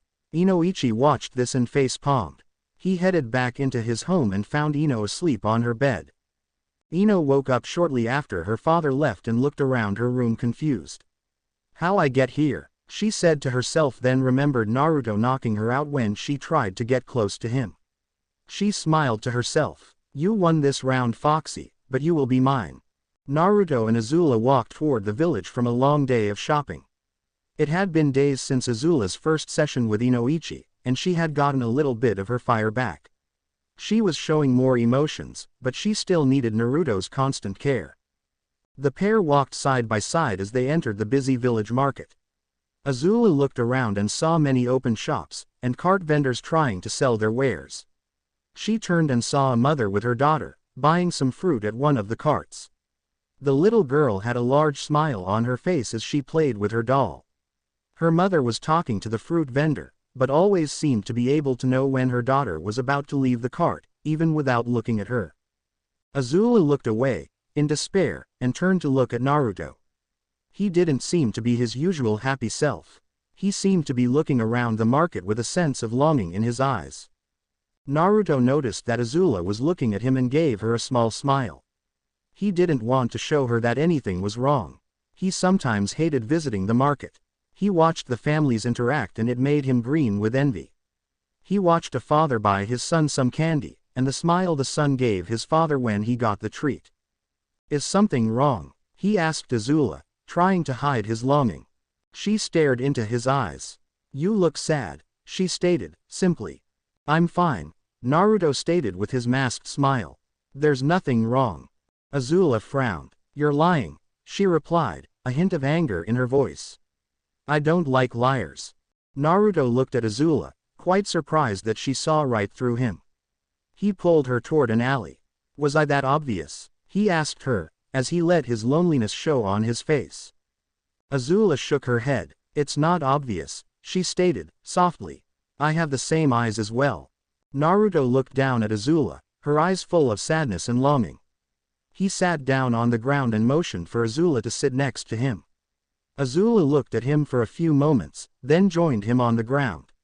He pulled her close and stared out into the bustling market. I grew up an orphan, Naruto started, looking toward Azula. The sadness of the memories spread across his face. I was hated by the village for something I had no control over. On the day I was born, the village was attacked by a giant fox, known as the Kyuubi no Yoko. The fourth Hokage, my father, went to fight the beast and try to stop it from destroying the village. The only way to stop the beast was to seal the beast away in a newborn. I was that newborn. Both my parents died during the sealing, and I was left alone. Naruto stopped for a moment as he remembered his childhood, the glares, the beatings, and always being alone. I spent most of my childhood alone. The market was especially bad. I watched families, happy together, while I sat alone. Even though a lot has changed since then, coming to the market and seeing the families still hurts. Azula looked at Naruto as he finished speaking.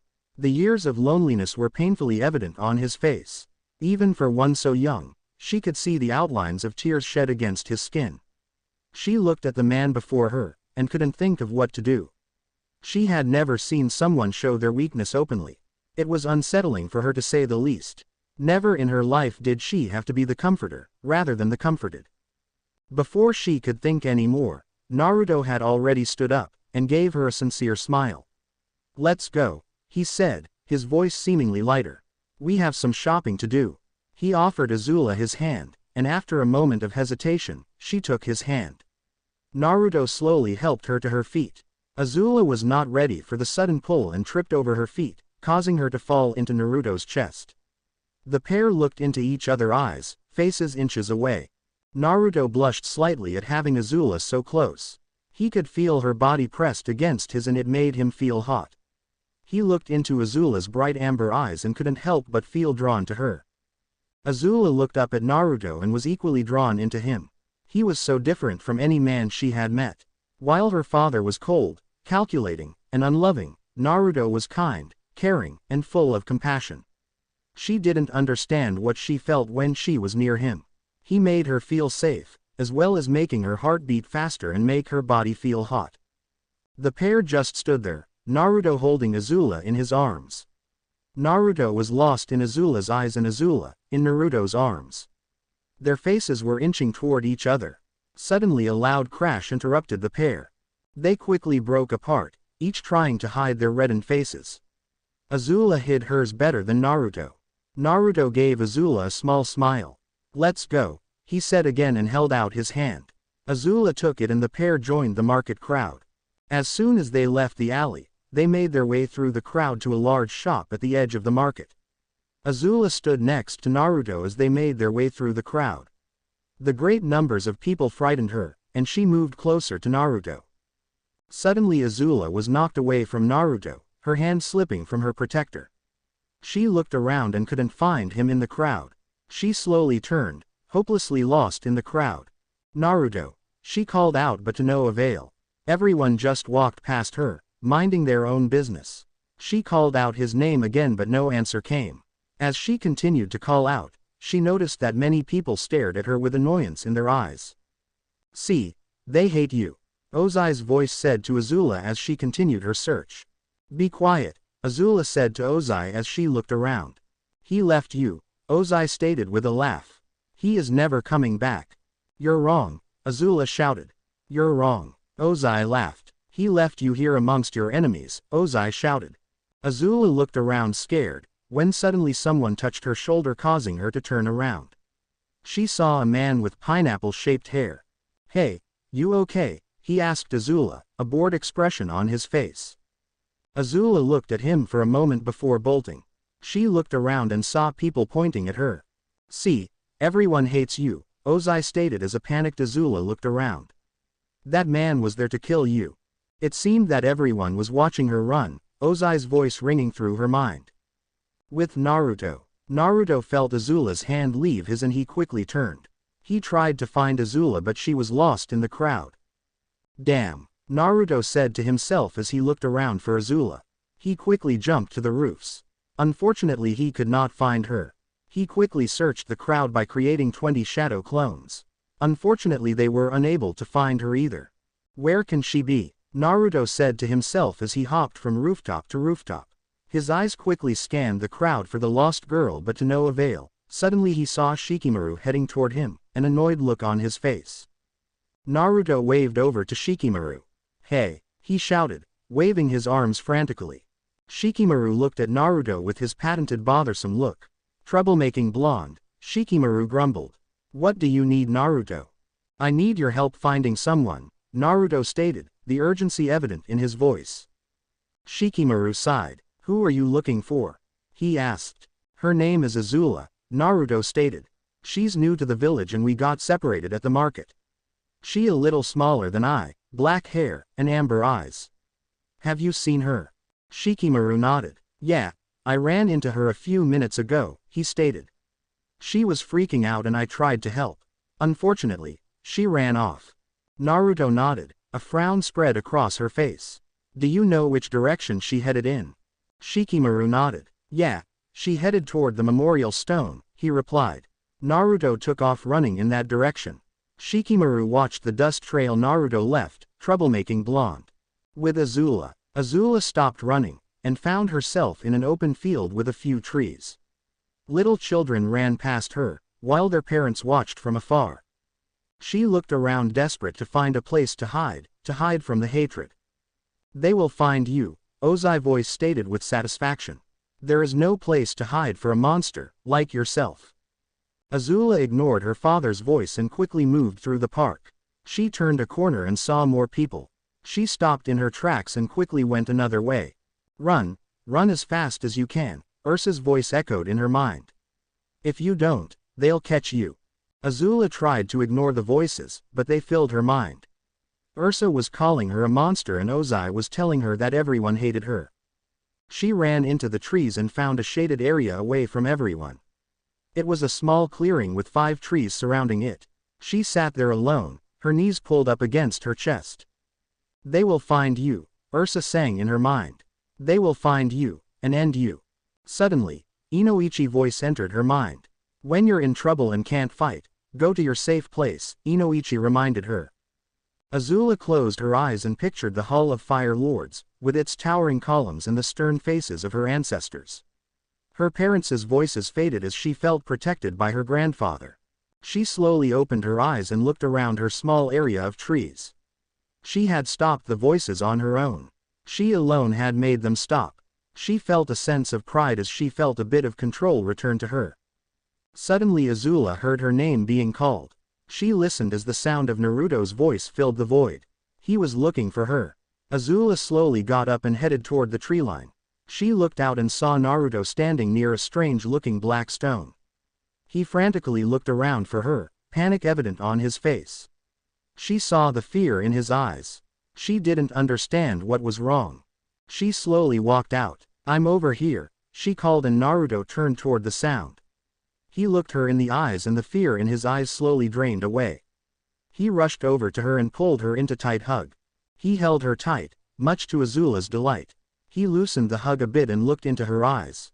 I'm so glad you're okay. Azula just nodded. I am fine, she replied, but Naruto knew she was lying. You were not okay, he said with sadness. I lost you and you were alone. I am supposed to always be here for you. Azula slowly nodded. It's true. I was frightened, at first, she said as she leaned her head into Naruto's chest. I didn't know where you were and I didn't know where to go. The voices tried to break me and I ran. I ran aimlessly, till I found a place to hide. She pulled herself closer to Naruto. Even though I was alone, for the first time, I was able to make the voices stop, all on my own. Naruto looked down at Azula and saw the fire in her eyes grow. He saw that she was becoming herself again. He didn't say anything, contented to holding her close. A few days later. It had been 3 days since Naruto and Azula were separated at the market, and the pair headed out to the village once again. Naruto had Azula learn a few places in the village so if they ever get separated again Azula would have a meeting place to wait for Naruto. They were currently headed to the Yamanaka residence for Azula's session with Inoichi. After the session they headed to the hospital, to get a check-up Azula. The pair walked side by side through the village as the morning sun splashed across their path. Soon, Yamanaka's flower shop came into view with Inoichi standing outside, waiting for the pair. He waved them over and they headed inside. Naruto stopped in the living room while Inoichi and Azula headed into Inoichi's office. Naruto sat down on the couch and sighed. He closed his eyes and went to talk to Kyuubi. With Azula. Azula and Inoichi sat in the office, an unsettling silence settled in between them. Azula was still worried that something would go wrong and she would never be rid of the voices. Even though she was worried, she felt that she could successfully make them go away. Inoichi looked over Azula noting every little behavior. She had changed a bit from their last visit. She was not as fidgety as she once was. Her body language showed that she was a bit more confident in herself, but the fear was still evident. The biggest change he noticed was her eyes. They seemed to have a small fire burning in them. Inoichi smiled. "How have you been, Azula?" he asked her. Azula looked up at him. "I am doing better," she replied, a slight confidence in her voice. Inoichi nodded, writing a few things down. "That is good," he replied. "What brought this about?" Azula was silent for a moment. "I was able to stop the voices on my own," Azula stated. "I did as you said, and went to my safe place. Once there, the voices were gone." Inoichi nodded. "That is great," he stated. "Now, are you ready to continue what we worked on last session?" Azula nodded. "Lie down for me," he said as he started the jutsu. In Azula's mind, Azula and Inoichi found themselves standing in the Hall of Fire Lords. The pictures of every Fire Lord were watching over them. Azula seemed to be at peace in the hall. Inoichi walked around the hall and headed toward the entrance. Azula watched him for a moment, not wanting to leave the safety of hall, but soon followed after. They headed out of the hall and saw the broken landscape, but Inoichi was surprised to see some of the floating pieces had gone back into place. The area around the hall was slowly coming together. He was able to make out a garden area as well as some half-rebuilt buildings. The pair walked around and soon found a small pond that was half missing. Azula looked over the pond. "This was where I played with my Inoichi," Azula said as she looked over the pond. "We would come here after school and play near the pond." Inoichi nodded. "Who are my Inoichi?" he asked as he sat down against a tree. "They were my friends," Azula stated with sadness. "I met them when I went to the Royal Fire Academy for girls. We became fast friends. Mai was very quiet and didn't show much emotion, while Tai Li was a bubbly girl who wore her heart on her sleeve." Inoichi watched as the scenery changed and the pair were suddenly standing on top of a building that resembled a prison. Inoichi and Azula watched as Mai stopped the tram systems, letting the people on board the gondola get away. He watched as Mai told Azula that she loved Azula's brother more than she feared Azula. As the pair was about to fight, the brown-haired girl stopped Azula by doing some weird martial art. "They betrayed me. Mai chose my brother over me. I was going to put an end to Mai for her betrayal, but Tai Li stopped me." The pair soon found themselves back at the half pond. Azula sat at the edge looking out onto it. Inoichi walked over and sat down next to her. "That must have really hurt," he said as he sat next to Azula. "One's friends are very important and betrayal is hard, especially when it's from such good friends." Azula was momentarily silent. "Why did they betray me?" Tears slowly falling down her face. Inoichi pulled into a hug. "It could have been many things," he said in a fatherly voice. Azula continued to cry so Inoichi held her close. He couldn't help but want to protect her. As a father, he hated seeing a girl so broken. He stroked her hair and held her like he would hold Ino when she was sad. "Let it out," he said as he rocked Azula back and forth. The pair sat by the lake, the cries of Azula filling the air. After a few minutes Azula ran out of tears. She looked up at Inoichi and he gave her a smile. She couldn't understand the warmth he gave out. It was a different version than Naruto's, but it was still a warmth she desired. Inoichi helped Azula to her feet, giving her a fatherly smile. "Let's go," he stated. "Can you tell me what made you happy?" Azula looked up at Inoichi and nodded. "I was happy firebending." "Firebending?" Inoichi asked, curiously. Azula let a small smile show on her face. "Yes, firebending," she said as another memory came into play.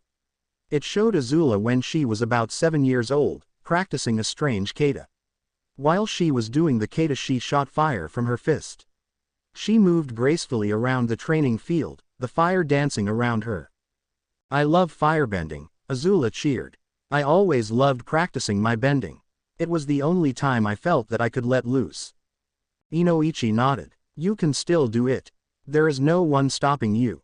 Azula frowned. "I can't firebend anymore," she replied.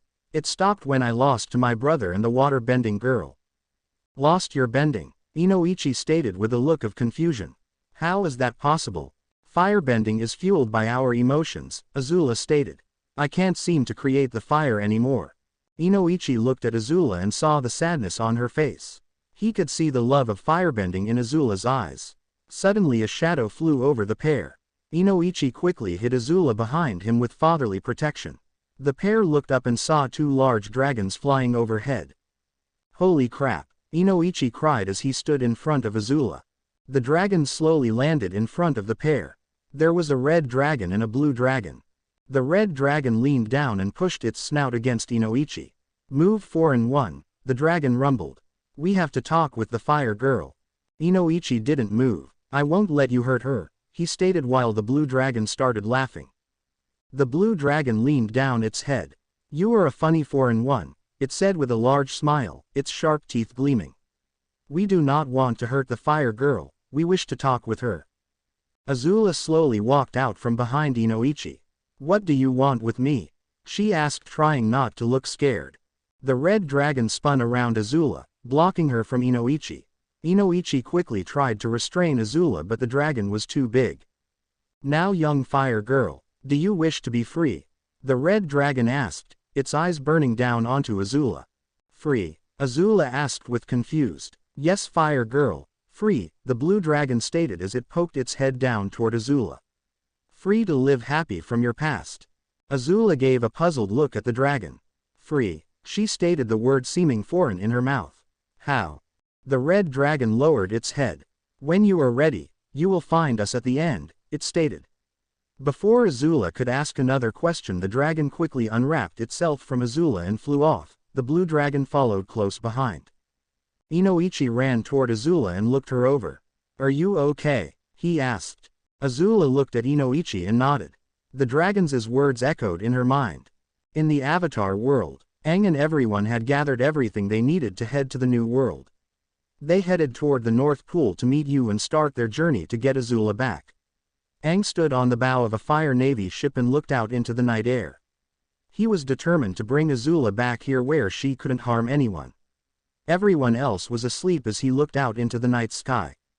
Suddenly, the stars began to move and his former selves Avatar Roku and Avatar Kyoshi appear in front of him. "Roku, Kyoshi, it's so good to see you," he said with a large smile, but the seriousness on the other avatars' faces quickly made him frown. "What's wrong?" Avatar Roku looked at Aang with sadness in his eyes. "Aang, the journey you are about to undertake is one that should not be taken," he said, much to Aang's surprise. "Why is that?" "Azula is a monster. She has hurt too many people and needs to be locked up." Koishi looked at Aang, sadness adorning her face. "For a monk, you are quite closed-minded," she stated. "Azula is a lost soul who was sent somewhere to become whole." "How do you know this?" Aang asked, surprised by this revelation. "We agreed it was a good idea to send her there," Roku explained as Aang looked on, his eyes wide as the moon. "What?" he shouted. "How did this happen?" "Kami made it so," Roku replied simply. "Who is Kami?" Aang asked. "You would know her as the Great Spirit," Kyoshi stated. Wait, the Great Spirit is a girl." Aang shouted and Kyoshi shook her head. "Men, She sighed and disappeared into the air. Roku looked over at Aang. Aang, all I ask of you is to look at Azula as you would a lost soul, Roku stated. She has had a hard life. Aang looked at his previous self. I will try, he stated with a slight frown. Roku nodded. That is all I ask, he said and disappeared into the night. Inoichi slowly entered his own mind, after his encounter with the dragons in Azula's mind. He looked over at the now waking girl, and gave her a sad smile. From what he had seen so far, he wanted to go find her parents, as well as anyone else who had hurt her, and destroy each of their minds, slowly, very slowly. Inoichi stood up and walked over toward Azula. She watched him closely, still a bit wary of him. He sat down next to her, a concerned smile still evident on his face. Without saying a word, he pulled her close to him and held her. This confused Azula at first. He wasn't saying anything but she could feel something from him. It felt warm, as well as protective. She wanted to understand what his intentions were and why she suddenly felt so safe. Inoichi slowly broke the embrace and looked down at Azula. Feel better? He asked her, warmly. Azula just nodded. She did feel better, better than she had ever felt in a long time. Inoichi knelt down in front of Azula. Now, Azula, I want you to do some things for me, okay? He stated, in a fatherly voice. Azula nodded. I want you to practice your fire-bending katas. Azula stared at him with confusion. I can't fire-bend, she mumbled, sadly. The kata are useless without fire-bending. Inoichi just chuckled a bit. Trust me, he replied with a wink. They will still come in handy. Azula looked at Inoichi, unsure about the usefulness of the katas, but agreed anyway. Inoichi helped Azula to her feet and they headed out of the office. They found Naruto, passed out on Inoichi's couch. Azula looked over Naruto's sleeping form. He seemed so serene when he was sleeping, not a care in the world. She hoped, one day, she would again sleep like that. Inoichi looked down at Naruto and sighed. He tapped Naruto, waking him up. Naruto slowly sat up, rubbing the sleep from his eyes. So, you're done, he noted with a yawn. Naruto got up and smiled at Azula. Inoichi gave Naruto a stern look. Now, Naruto, there is something I want you to do to help Azula recover. He stated. Naruto looked directly into Inoichi's eyes, his full attention directed toward the older blonde. What is it, Inoichi? He asked. Take Azula to one of the training grounds and work out with her, he said with a smile. Naruto nodded and gave a quick salute. Yes sir, he said with a huge grin. Naruto turned toward Azula and offered her his hand. Shall we head out? Azula nodded, and the pair soon left Inoichi's home. Inoichi left soon after, toward the Hokage tower. He passed by some of his fellow shinobi and smiled. He entered the tower headed to the Hokage office. He found Tsunade at her desk, working on paperwork, a frown on her face. Tsunade soon noticed Inoichi. Inoichi, how have you been? She asked warmly, setting down her pen. I am doing well, Hokage-sama, he replied, just working mostly. Tsunade nodded. I thank you for that. She opened one of the desk drawers, pulled out 2 small glasses, and a bottle of sake. Would you like a drink? Inoichi looked at Tsunade with surprise on his face. I would love one, actually, he replied, and Tsunade poured his drink. Tsunade lifted her glass. To Konoha, she toasted and drank it down quickly. To Konoha, Inoichi agreed and emptied his glass. He set the cup down and took a seat next to the desk. So, how's the family? Tsunade asked as she poured herself a refill. They are doing well, Inoichi replied, taking the some sake for himself. Ino has been doing a lot of missions lately and Mina is doing well. Business at the shop has been good. Tsunade smiled. That's good, she replied, after downing her second glass. It is, he stated, finishing his sake. I would like to talk with you about Azula. Tsunade set down her cup. What is it? She asked, pushing her cup away. Inoichi was silent for a moment. She's doing better since she's been with Naruto.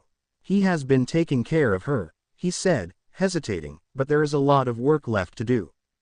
There is more than that, isn't there? Tsunade questioned as she looked over Inoichi. He sat there, the sadness and anger in his body language.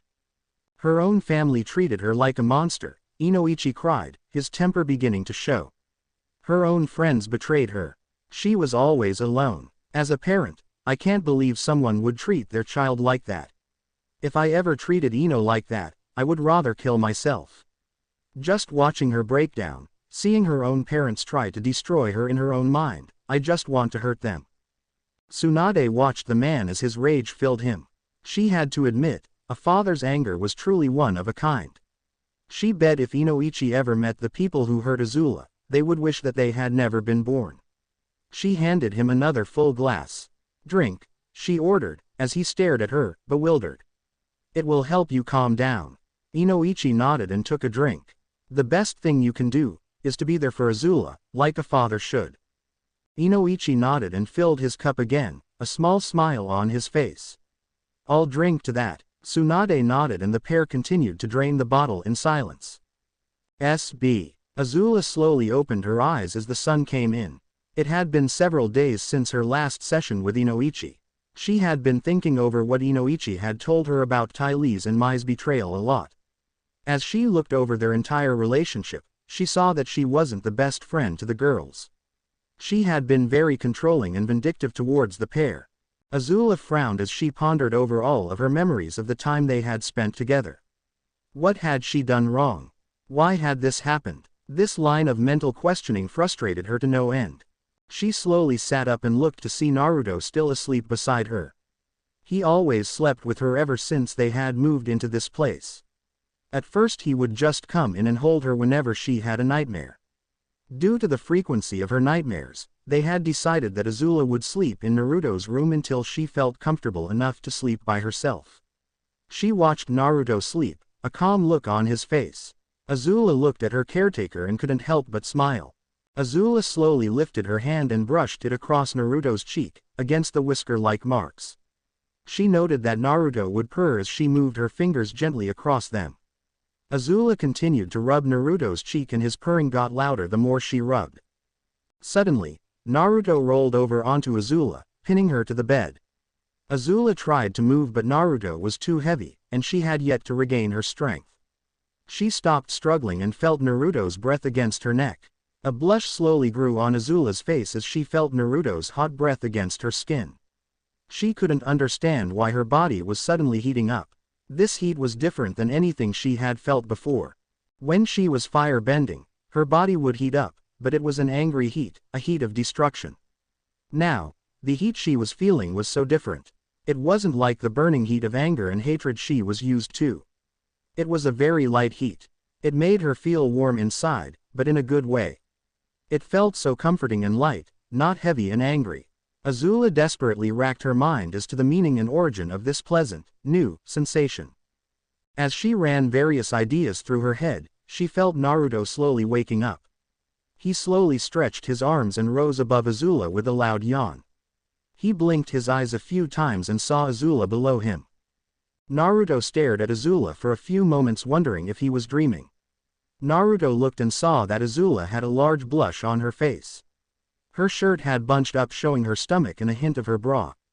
Naruto's eyes grew wide and he quickly jumped off the bed. "I'm sorry," Naruto cried as he waited for Azula to hit him and accuse him of being a pervert. After a few moments had passed and he hadn't received a punch of divine justice, Naruto hesitantly glanced at Azula and saw a confused look on her face. Naruto looked at Azula, unsure of what to do. Why wasn't she attacking him? He would expect that if this had happened with any other girl they would have beat the living daylights out of him. "Why are you on the floor?" Azula asked him, curious. "Well," Naruto stammered, "I was on top of you, and I saw something I shouldn't have." Azula stared at him. "That doesn't explain why you were on the floor," she replied, awaiting his response. Naruto chuckled nervously and slowly got up. "I was surprised, that's all," he replied as he walked toward the door. "Why were you surprised?" Azula asked, tilting her head slightly. Naruto looked at the girl before her, the way her pajamas hugged her form and the way her hair fell around her face. "I was just surprised," Naruto stated as he quickly got up, the redness spreading across his cheeks. "I'll see you in the kitchen." Azula watched as Naruto dashed out of the room, still confused about what had just happened. She felt him look over her entire form before he left, and his face had turned red the longer he looked at her. What was that all about? Azula thought to herself as she got out of bed and prepared for the day. Azula soon exited the room and joined Naruto in the kitchen. She watched as he moved around the kitchen with practiced ease. She also noted that there were 2 other Naruto clones working with the real Naruto. When she first witnessed this talent of his, it freaked her out. It took her a bit, but she was finally getting used to it. She sat down at the table and continued to watch as the Narutos cooked. One of the Narutos turned and looked over at Azula. Almost done, he promised, sweetly. Azula just nodded as she stretched. Soon the sound of her name filled her mind. She ignored it and focused on Naruto. The voice grew louder and louder. Azula slowly led her mind to the safety of the halls of the Fire Lords. The voice faded away and Azula let out a quick sigh of relief. She had been getting better at blocking out the voices the more time she spent with Naruto. Azula was pulled out of her mind at the sound of a plate being put in front of her. She looked up and saw Naruto standing beside her, smiling. Someone seems to be in a good mood, he stated, as he set down his own food and sat down next to Azula. Azula nodded. Just quieting the problems, she stated as she started to eat. The pair ate quickly and Naruto conjured up a few clones to clean up the mess. Naruto stood up and stretched. Now, let's get going, he said with excitement. Where are we going? Azula asked a bit surprised. She thought that the day was going to be spent at home. Training, Naruto said with glee, and headed out the back door. You need to get back into shape. We can't have the princess in anything but her top form. Azula let a small smirk grace her face. That's obvious, she stated, a hint of excitement and fear in her voice. As a princess of the Fire Nation, I must be prepared for battle at all times. Naruto smiled. That's the spirit, he cheered. Now, more training and less sitting. Azula just shook her head at Naruto's antics and soon joined him in the backyard. It was a spacious area, perfect for training. We're going to start off with some light exercise, Naruto said with a smile as he motioned for Azula to join him. Let's start with some push-ups, 30, exact. In Avatar World, the royal airship had stopped at Kyoshi Island for a much-needed resupply. Everyone had exited the ship and was mingling with the local townspeople. One person stood away from the rest. Mai watched from the sidelines as everyone talked and laughed without her. She sighed and walked away. She walked around Kyoshi village, looking for a familiar bubbly girl. It had been such a long time since she last saw Ty Lee. Mai walked around the village with her usual, unreadable expression on her face. When she had first heard that Azula had escaped, she didn't know what to think. Because of the fact that she didn't know in what state of mind Azula was in, she was a bit scared. The last time she saw Azula was when she visited her in her cell. Azula didn't even notice Mai when she had visited. She was too far gone in her mind to notice anyone else.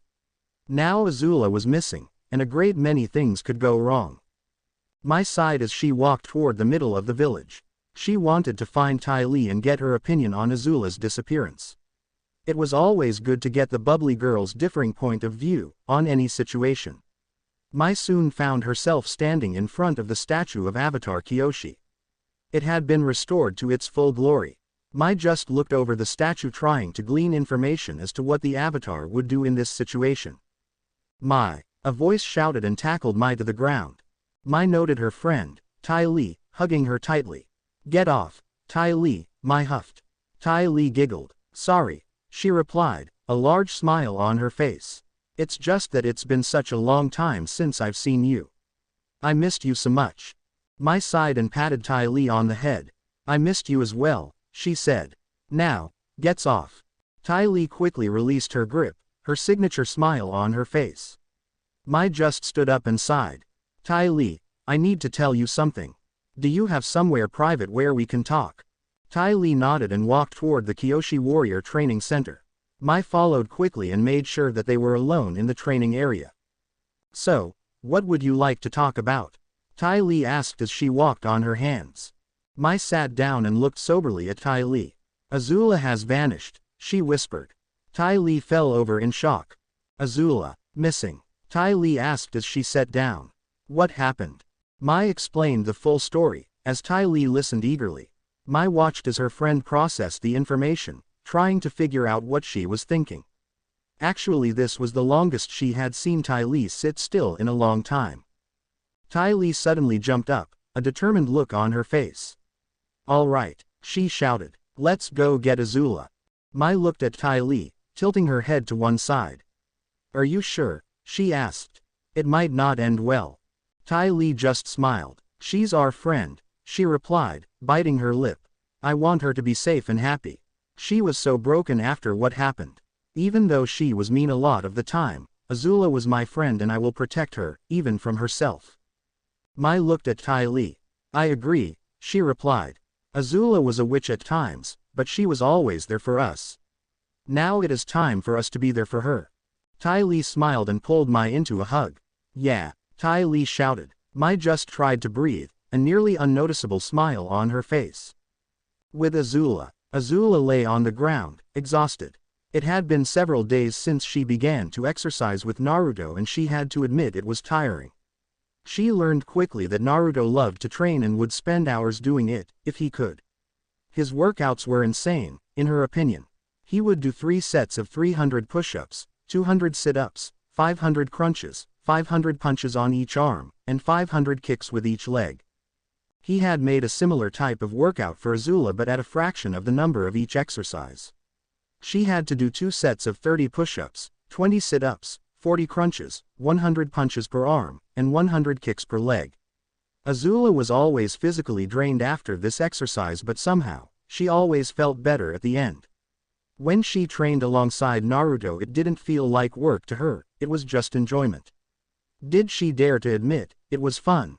Azula slowly sat up when suddenly she felt something cold against her cheek.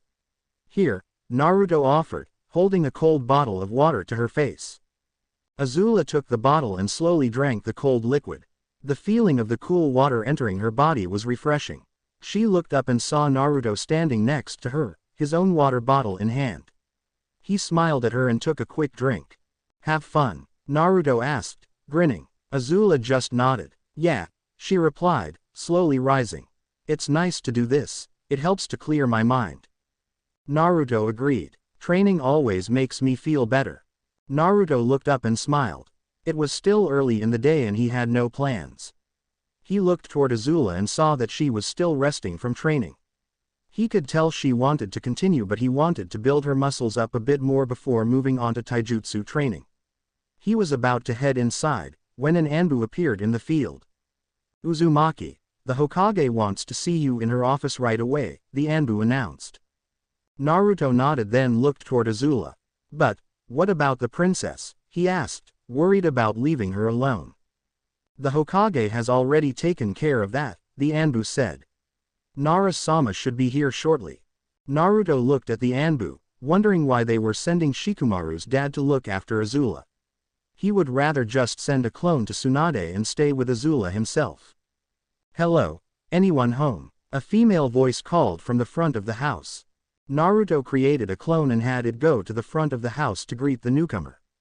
Soon they were joined by a woman with long brown hair, kept in a ponytail with 2 tails that framed her face. She wore a pink blouse with a brown skirt. This was Yoshino Nara, mother of Shikamaru. From what Naruto had heard from Shikamaru, she was a troublesome woman, very strict and overbearing. Based on Naruto's interactions with her, she seemed like a pleasant enough woman. "Hello, Nara-san," Naruto said, bowing slightly.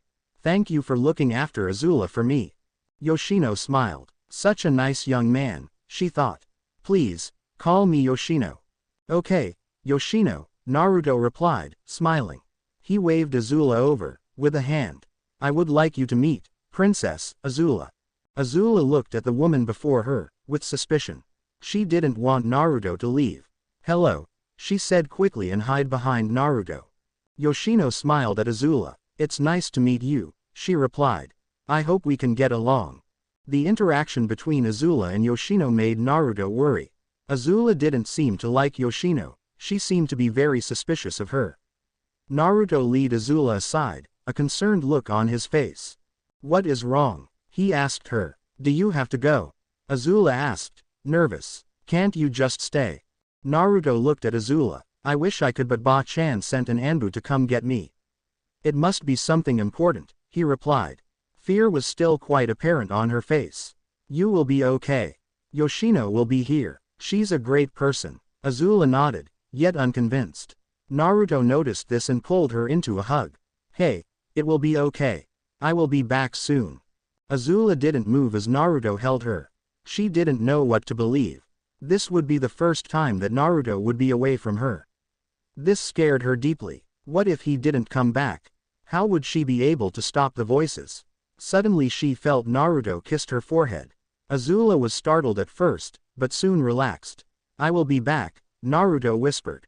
Naruto led Azula over to Yoshino. Keep her safe, Naruto said to Yoshino, a worried undertone in his voice. Yoshino nodded. You can count on me, she replied. Now go. Don't keep the Hokage waiting. Naruto looked at Azula once more and gave her a smile before leaving the house and a nervous Azula behind. Azula watched as Naruto disappeared from the house and quickly headed inside, wanting nothing more than to find something to distract her mind. She was afraid that the voices would come back, and now she didn't have Naruto to help her. Azula was about to disappear into her and Naruto's room when she felt a hand on her shoulder. She turned to Yoshino. Azula, where are you headed? Yoshino asked, concerned. I am just tired, Azula replied. I was going to take a nap. Yoshino nodded and Azula disappeared into her room. She quickly lay down on the bed and closed her eyes, hoping the voices would leave her be. She slept peacefully for a few hours, when suddenly she was pulled into her mind. She found herself standing in her old room in the Fire Nation Palace. The room looked pitiful and unfit to live in. Azula turned and walked toward the door, wanting to leave. She pulled at the handle, but the door wouldn't budge. She began to panic as she tried, unsuccessfully, to leave the room. Let me out, she cried as she pulled at the door. Suddenly she heard a voice from the other side. I'm sorry, Azula, but I cannot let you out, said Ursa. This is your home. It's perfect for you. Azula pulled at the door. Let me out, she screamed again. Ursa just tapped the door once. Sorry, I cannot, a monster needs to be locked away, she said. And this is perfect for you. So, enjoy your new life. Azula heard her mother walk away, leaving her locked in the room. Azula banged at the door with all her might, even attempting to break down the door, but nothing worked. She was trapped with no way out. She sat down with her back to the door. Someone help me, Azula cried, as tears started to fall down her face. Help me. Suddenly Azula opened her eyes and found herself being held by someone. She was back in her room and Yoshino was holding her close. Azula was surprised by this but was so relieved at being out of the locked room, and away from her mother, that her tears began to flow uncontrollable as she lay in Yoshino's arms. Aang stood on the bow of the Royal Fire Nation airship. They were approaching the North Pole and soon would be on their way to the world Azula was currently in. He was thinking about what Avatar Roku had told him earlier on his journey. Was Avatar Roku right? Was Azula just a victim to her circumstances? Aang looked out into the air and sighed. He didn't know what to think. The first time he met Azula she had been trying to kill him and his friends. The next time they met she had nearly killed him. Every meeting thereafter consisted of Azula trying to kill him and his friends again. After her fight with Zuko for the final time, she lost her mind. This is the Azula that Aang had known and he couldn't imagine her being any different. Yet he was taught that everyone deserves a chance to change, but it was their choice to change. What should I do? Aang said out loud as he looked out. Am I doing the right thing? He knew he wouldn't get an answer but he felt better letting it out. He wondered how Azula was doing in this new world. With Azula had finished crying in Yoshino's arms and was drying her eyes. She looked up at Yoshino and saw a caring look on the older woman's face. Azula tried to understand the look, but she couldn't. She had never seen this look on her mother at all. Her mother always looked at her with disappointment or anger. The look that Yoshino was giving was filled with caring and concern. Yoshino looked down at Azula. Are you okay, dear? She asked with concern in her voice. Azula slowly nodded. Yes, she replied quietly. Yoshino smiled and slowly stood up. That's good, she stated in a motherly tone. Now let's get some food in you. Azula just nodded and slowly rose, only to lose the strength in her arms. Yoshino caught her. Let me help you, dear. Azula allowed Yoshino to help her up and led her down to the kitchen. Azula watched Yoshino in wonder. Is this what a true mother would do? With Naruto. Naruto walked into Tsunade's office, a bit annoyed at being called in. He didn't want to leave Azula alone for too long, even with Yoshino watching her. He always felt better when she was near and enjoyed her smiles. So he hoped Tsunade just wanted to visit and that was it. Hi Ba-chan, he said as he stood in front of her. What can I do for you? Tsunade looked at Naruto, a serious look on her face. A meeting of Kages has been announced. She stated, all of the Kages have requested that you be there. Naruto stared at Tsunade in shock. He wasn't expecting this. He thought he was going to give a report on how Azula doing. He didn't want to leave now. Azula needed him. Do I really have to go? Naruto stated in a nervous tone. Tsunade just nodded. You have to, Tsunade stated in her Hokage tone. This is a demand by all the Kages. Naruto frowned. But what about Azula? He asked, worried. I can't leave her alone by herself. We don't know what could happen. She could regress back to her former self. Tsunade saw the look of worry on his face. She knew that he didn't want to leave Azula alone, but he was needed at the Kage meeting. I understand your concerns, she said with a calming voice. But, I will have someone, who is very capable, to watch her. This wasn't helping Naruto to alleviate his fears. He didn't think there was anyone capable to watch Azula and help her heal as well as him. Is there anything else, Ba-chan? Naruto asked, disappointed. We leave tomorrow, Tsunade replied, and Naruto turned to leave the office. He slammed the door behind him as he walked out, making Tsunade flinch. She sighed to herself. I knew this was going to be a bad day, she stated in a tired tone, pulling out a bottle of sake and pouring herself a glass. Naruto stormed down the road toward home, angered by his most recent orders. He told her that he would always be by her side when she needed him. Now he was leaving her alone. What was so important that he needed to temporarily abandon his charge? He slowly watched as his home came into view. He stopped in front of the front door and stood there, unsure of his next step. He slowly turned and headed back into town. He wanted nothing more than to have time to himself and wondered who he could leave Azula with, someone he could trust. The only person he could think of was Inoichi, but he was too busy. Naruto stopped in front of the memorial stone feeling defeated. There is no one I can leave Azula with, he decided. She not yet ready to be around other people. Q listened to Naruto as he fought with himself. Naruto, she called from inside the seal. Come talk to Big Sis. Naruto slowly nodded and sat down in front of the memorial stone. He started to meditate and soon found himself standing in front of Q's cottage. He slowly entered and found Q sitting on the love seat next to the bay windows in front of the cottage. She smiled at her little brother and motioned for him to sit down. Naruto sat down next to Q and looked longingly out the window. What's wrong? Q asked, concerned. Naruto faced her. You should already know, he replied quickly. Q nodded. I know, but just the same, I want to hear you say it, she stated, comforting. It is always better to say it aloud to someone. There's a meeting of the Kage in a few days, and all the Kages have requested that I be in attendance. Naruto struggled with the words, as if they were poison. Since I have to go, I have to leave Azula by herself or with someone I trust. Unfortunately, with Azula in her current mental state, I don't trust her with anyone but Inoichi, but he is very busy with his job at the interrogation department. I don't know what to do. Naruto put his head in his hands and let out a sigh. Q just patted him on the back trying to comfort him. You will find someone. I know you will. Naruto looked at Q, a small smile on his face. Thanks Q, feeling a bit of relief.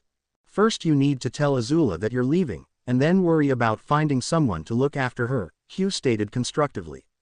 Naruto paled at this. He was not looking forward to going home.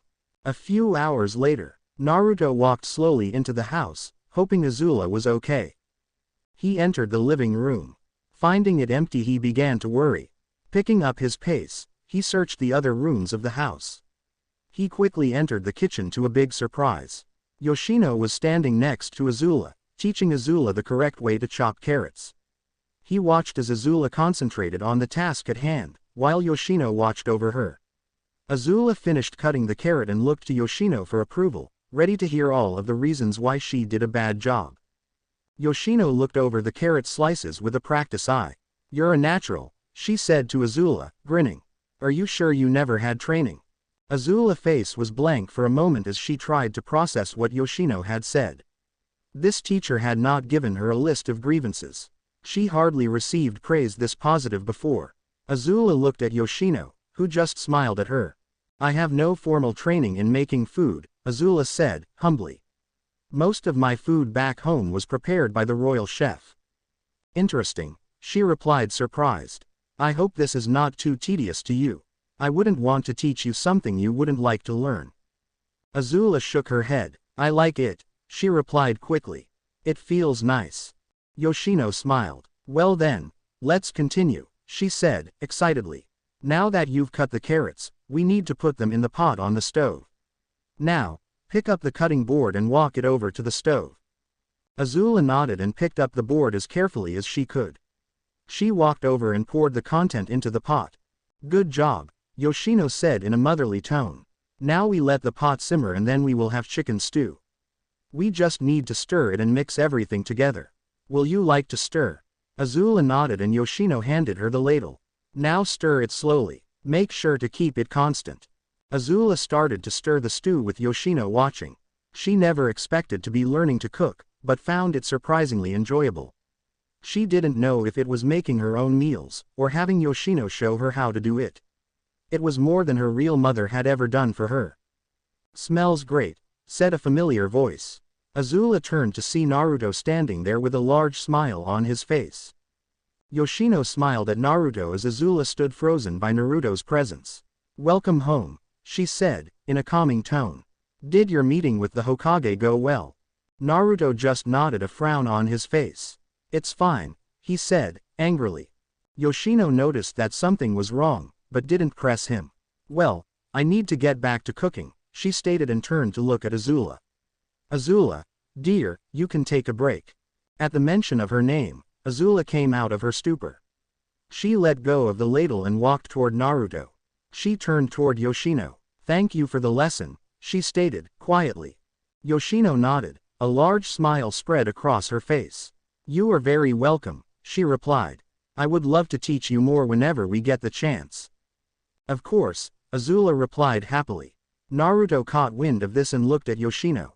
Maybe finding someone to watch Azula won't be that hard, Naruto thought. He was amazed at how easily Azula bonded with Yoshino in such a short time. Azula had not been this open to anyone except Inoichi and himself. Azula walked over to Naruto. "What did the Hokage need?"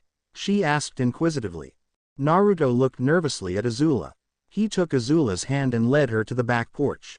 He closed the door behind them so as not to be disturbed. He looked Azula in the eyes and sighed. "The Hokage called me in to tell me that I will be accompanying her to a meeting with the other village Kage," he said, sadly. "It is mandatory that I go to this meeting and I will have to leave you here in the village while I am gone." Azula looked at Naruto, fearful. "You're leaving?" she asked, shocked. Naruto slowly nodded. "I have no choice," he stated, vainly trying to console her. "I will try to get back to you as soon as possible." Azula didn't seem to hear him, already lost in her own thoughts. "You're leaving me," she deadpanned. "Just like all of the others that have come before you, I will be alone." "That's right, Azula," Ozai's voice whispered with glee. "He's leaving you like I did. He doesn't want to be with a pathetic girl." "I'm alone," Azula cried, starting to shake. "I'm alone." "Yes," Ozai's voice shouted happily. "You are alone. You need to curl up and wither away, like the trash you are." Azula felt a pair of arms wrap around her. "You're not alone," Naruto shouted as he held her. "I won't leave you alone for long. I will come back to you, I promise." Azula looked up at Naruto, a look of uncertainty on her face. "How do I know you will come back?" she replied, tears streaming down her face. "How?" Naruto looked at the distraught Azula, trying to think of way to comfort her. Suddenly an idea popped into Naruto's mind. He reached his hand up and took hold of his crystal necklace given to him by Tsunade. "This is how," he said as he handed the necklace to Azula. "This is a very important necklace to me. I am leaving it in your care till I get back." Azula looked at the necklace then back to Naruto. "You will come back?" she asked scared. Naruto pulled her into another hug. "It is the promise of a lifetime," he replied, sincerely. Azula felt Naruto's warmth and looked at the necklace. She didn't know why, but she felt that Naruto would eventually return to her. "You'd better come back," she said in a feisty tone as she rested her head on his chest. "I wouldn't want to destroy such a beautiful necklace." "Well, then I have to get back quick, won't I?" he replied with a smile. "Now, while I'm gone, you will be staying with someone I trust." "Who is it then?" she asked. Naruto gave her a sheepish smile. He didn't know what to say. "I can answer that," said a familiar voice. They both turned to see Yoshino standing there with a motherly smile on her face. "Lady Tsunade asked me to watch Azula while you were at the meeting. So, don't worry, she is good hands." Naruto nodded. A hint of happiness appeared on Azula's face. "Thank you," Naruto stated, relieved. "It's my pleasure," Yoshino replied, gladly. The next day, Naruto, Azula, and Yoshino walked toward the main gate. Azula's hand was buried in Naruto's hand as they walked, scared to let it go. Naruto was going to be gone for a while, one of her main lifelines. With him gone, she was even more vulnerable to attacks than before. She wished that he didn't have to go, but she knew that an order was an order and he couldn't refuse. She watched as the gates came into view, and squeezed Naruto's hand tightly, not wanting to let go of the warmth and protection he provided. Naruto squeezed Azula's hand in reassurance. He hated leaving her here on her own. He looked at the scared girl and then at Yoshino, hoping she would adequately be able to protect Azula. He watched as Tsunade and Shizune came into view, a slight frown on his face. "Hello everyone," Shizune said smiling. "How is everyone doing?" Naruto gave her a small smile. "Fine," he stated, sarcastically. Tsunade saw Azula as she clung to Naruto. She felt bad separating the pair, but Naruto was needed at this meeting. Also, she would be able to tease Naruto about his feelings for the young princess. "Good, you're finally here, brat," she stated, bored. "Let's get going. I have some important work to get to." Naruto glared at Tsunade. "You're going to drink and gamble the entire way there," he corrected, annoyed. "So, there is no hurry." Tsunade glared at Naruto. "Cheeky brat," she replied, smirking. "Now, say your goodbyes. We need to get going." Naruto sighed and turned toward Azula. "Remember, be safe and listen to Yoshino," Naruto ordered. "I'll be back as soon as the meeting is over." Azula looked at Naruto, still unwilling to turn him loose. She held his hand tightly and put her head against his chest. "Please don't leave me alone," she pleaded, the fear evident in her voice. Naruto pulled Azula into a tight hug. "I promised I would return to you," he whispered to her. "I always keep my promises." Azula looked up at Naruto and slowly nodded. The pair broke apart and Azula watched as Naruto joined Tsunade and Shizune.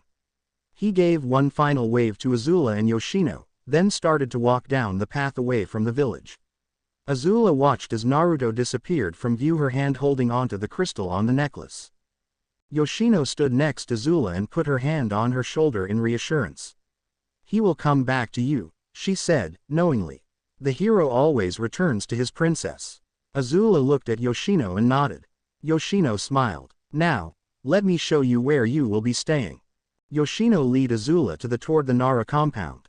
Azula looked over her temporary home. It was larger than her home with Naruto.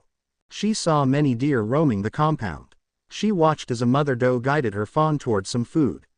She was gentle in her prodding but didn't let her young one get distracted by the flowers on the other side of the field. Azula frowned at this. She began to realize that in all her memory, her mother never acted like a true mother should. Soon the deer disappeared into the trees and Azula continued to walk toward the main house on the compound. Yoshino opened the front door and led Azula inside. "Welcome to my home," Yoshino said with a warm tone. "I hope you will think of it as your second home. Now, let's get your things to your room." Azula followed Yoshino through the house and saw many pictures on the walls. She saw many with Yoshino and 2 males. She saw that everyone in the pictures were all smiles and happy, or at least Yoshino was. The 2 males looked like they would rather be sleeping than taking a picture. Yoshino noted where Azula's attention was currently held. "That is my husband Shikaku and my son Shikamaru," she said with a fond voice. "They are both lazy, and good for nothing, but I love them even when they don't do what they need to." Azula just nodded and soon found herself in her new room. It was a decent-sized room with some nice furniture.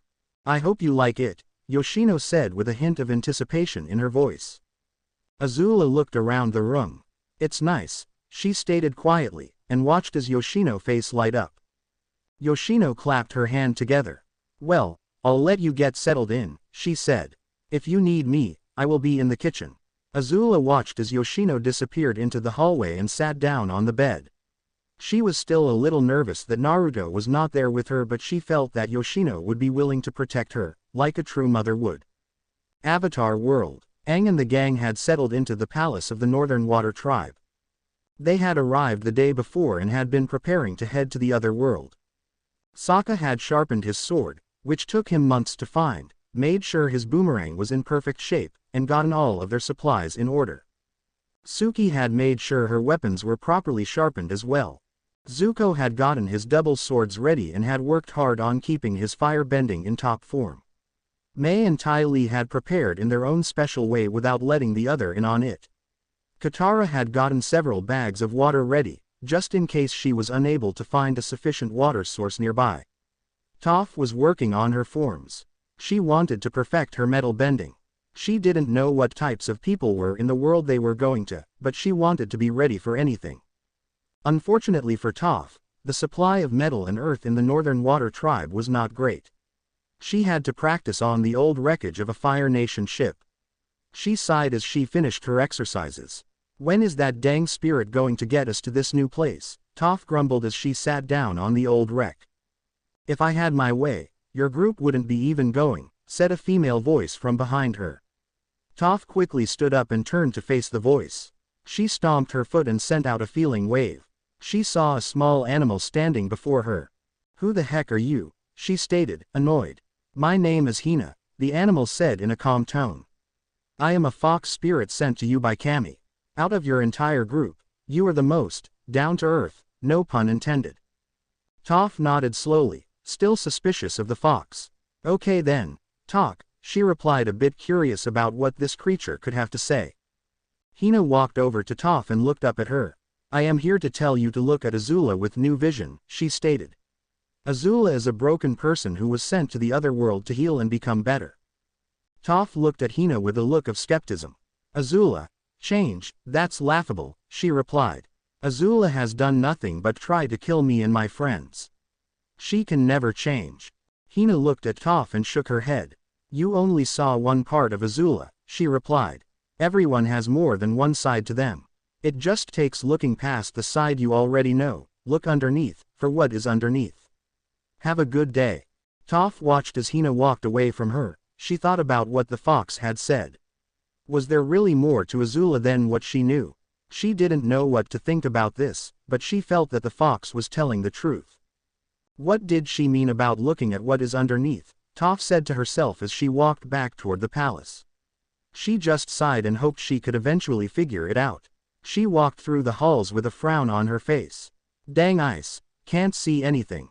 The next day, Aang and his friends stood next to the moon pond, in the spirit oasis, waiting on you to come down from the moon and led them to the other world. Toph watched as everyone stood around, just happy to be on solid ground instead of ice. "That the spirits for Earth," she said to herself, but then remembered Hina and frowned. Stupid fox. She wished the fox had never spoken to her. She couldn't get the voice out of her mind, no matter how she tried. Is Azula really just the angry monster that tried to kill me? Toph thought as she tapped her foot on the ground. Or, is she really someone entirely different?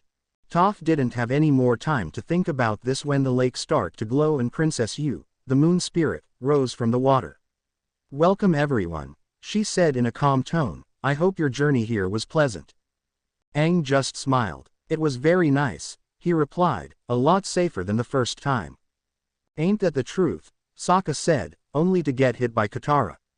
He glared at his sister but remained silent. I see you've gathered all who you feel are needed to go on this journey, you stated. Are you all prepared to go to the other world? Zuko nodded. Yes we are, he said confidently. We are ready to find Azula. One question Moon Spirit, Toph said, surprising everyone.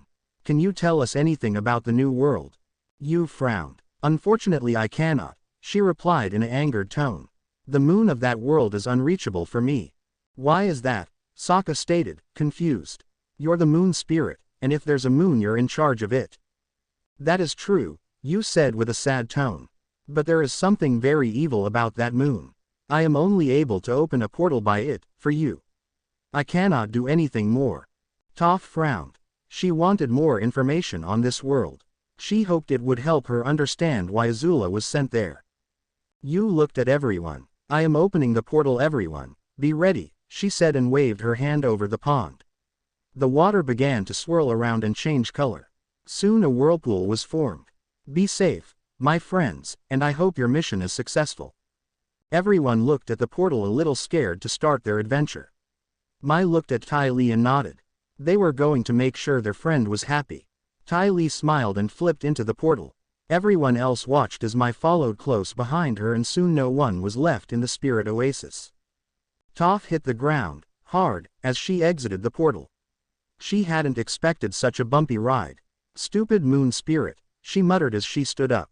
She quickly tapped her foot and sent out an earthbending wave. She noted that she was in a forested area near a lake. She saw that Aang, Katara, Sokka, and Suki had been thrown into a pile a few feet away from he. Mai, Ty Lee, and Zuko were all standing and ready for battle. Is everyone okay? Zuko asked as he walked over to help the others. Great, Sokka said as he slowly stood up and swayed a bit. I feel like I drank 3 gallons of cactus juice. That would be scary, Katara stated with a shudder. Yuan cactus juice is not a pretty sight. Suki looked to Gong. Am I missing something? She asked, a bit confused. Toph walked over to her and patted her on the shoulder. Let's just say, you would rethink dating Sokka if you saw him on cactus juice, she stated in a knowing tone. Sokka overheard the conversation. Was I really that bad? He asked, worried. No, you were worse, Toph corrected. Sokka was soon kneeling on the ground, a dark cloud hanging over him.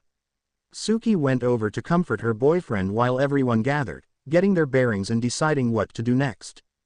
So, what now? Mai asked. We are here, but we have no idea where Azula is. How are we going to find her? Sokka seemed to suddenly appear out of nowhere. First, we need to find a village and see what we can learn about this world, he stated in an authoritative tone. Then we see if we can find any information on a crazy girl throwing around fire, and we'll have her.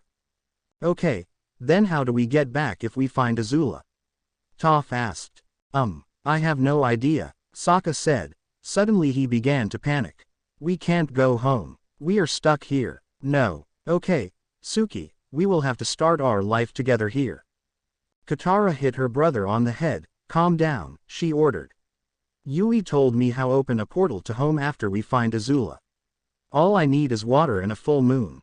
Thank heavens, Sokka said as he hugged Katara tightly. Toph just sighed and began walking. Let's go, she stated as she walked through the trees. The sooner we find Azula, the sooner we can get back. Everyone nodded and followed after Toph. Toph walked quickly. Yes, the sooner I find Azula, the sooner I can see what the fox meant. Toph led the group at a brisk pace and they soon arrived at a clear path. We found the road great, Sokka said with a smile. Now we can find people. Thanks for stating the obvious, Toph stated with a sigh. Now we need to decide which way we head.